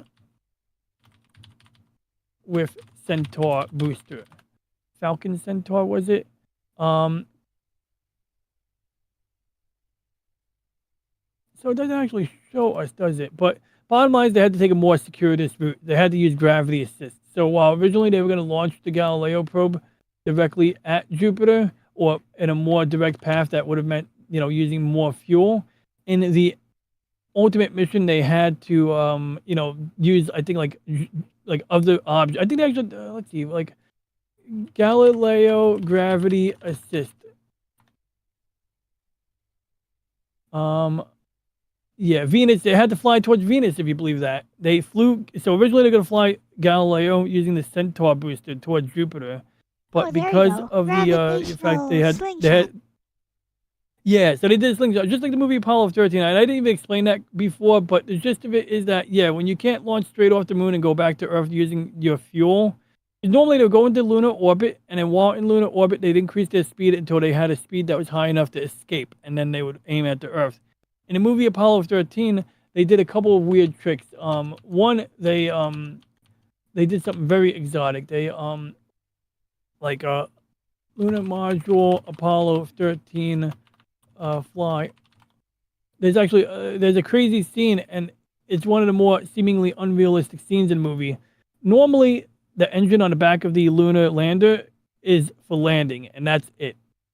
But in the movie Apollo 13, because they couldn't use the engine on the service module anymore, and they were using the lunar lander as a lifeboat, the reason they were so cold in that movie is because they turned off all of the power to save energy, and including making their own CO2 scrubber. So when it was time to go to Earth, you'll actually see Tom Hanks or the other guy looking out the window on the lunar lander, and they're actually using the engine on. Wait, I forgot how they did it. Oh man, my brain. I want to say maybe how did they fucking maybe they got it.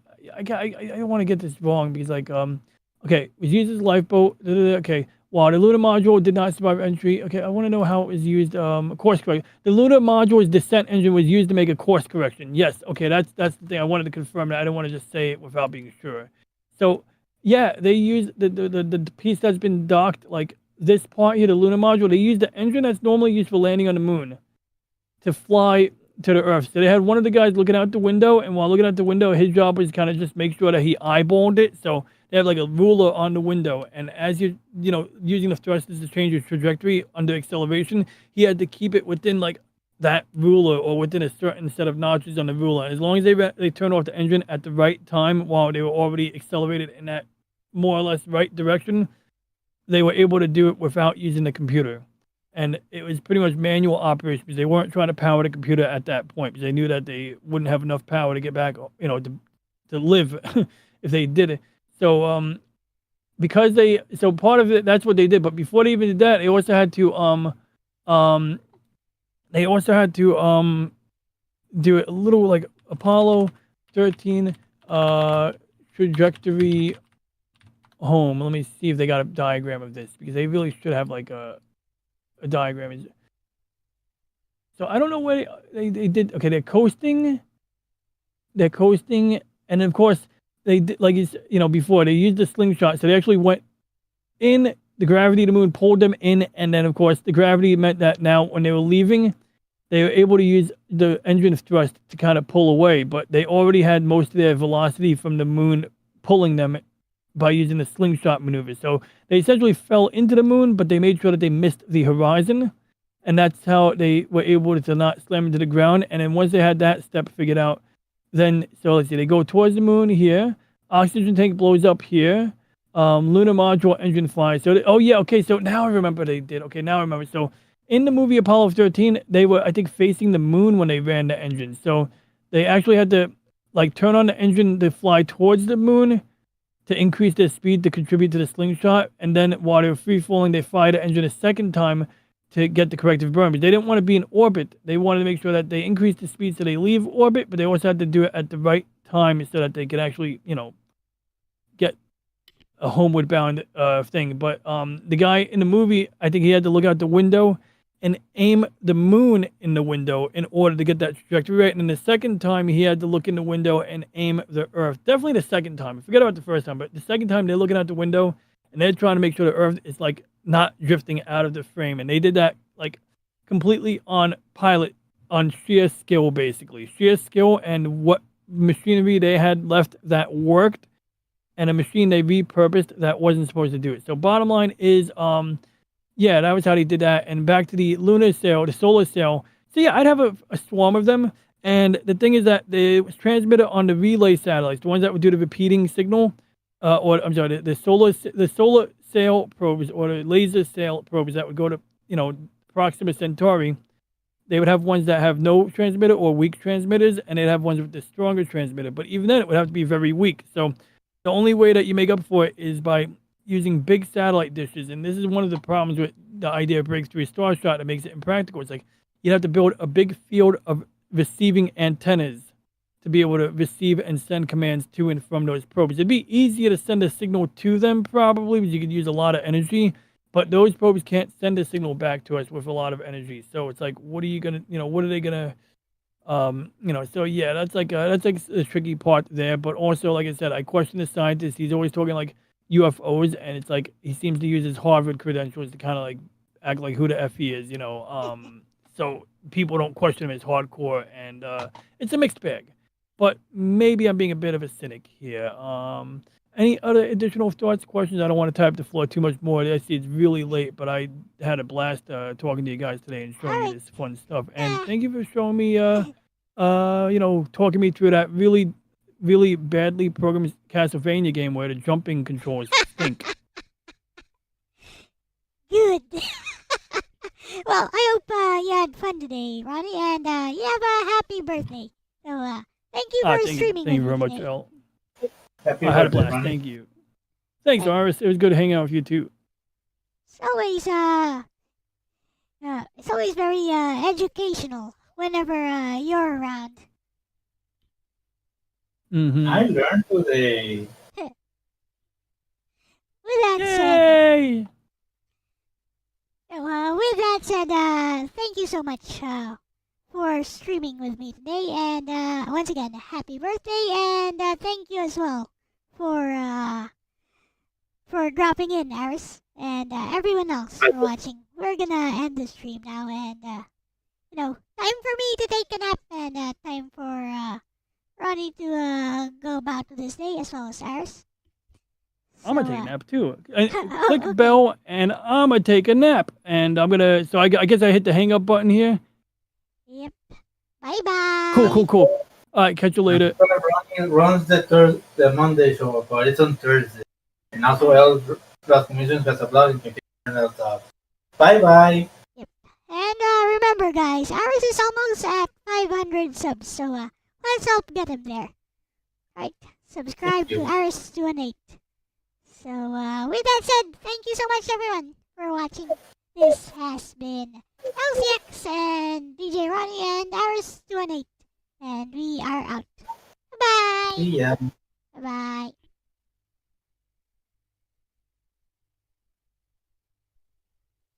And a 1, and a 2, and a 1, 2, 3. Click like and subscribe and click bell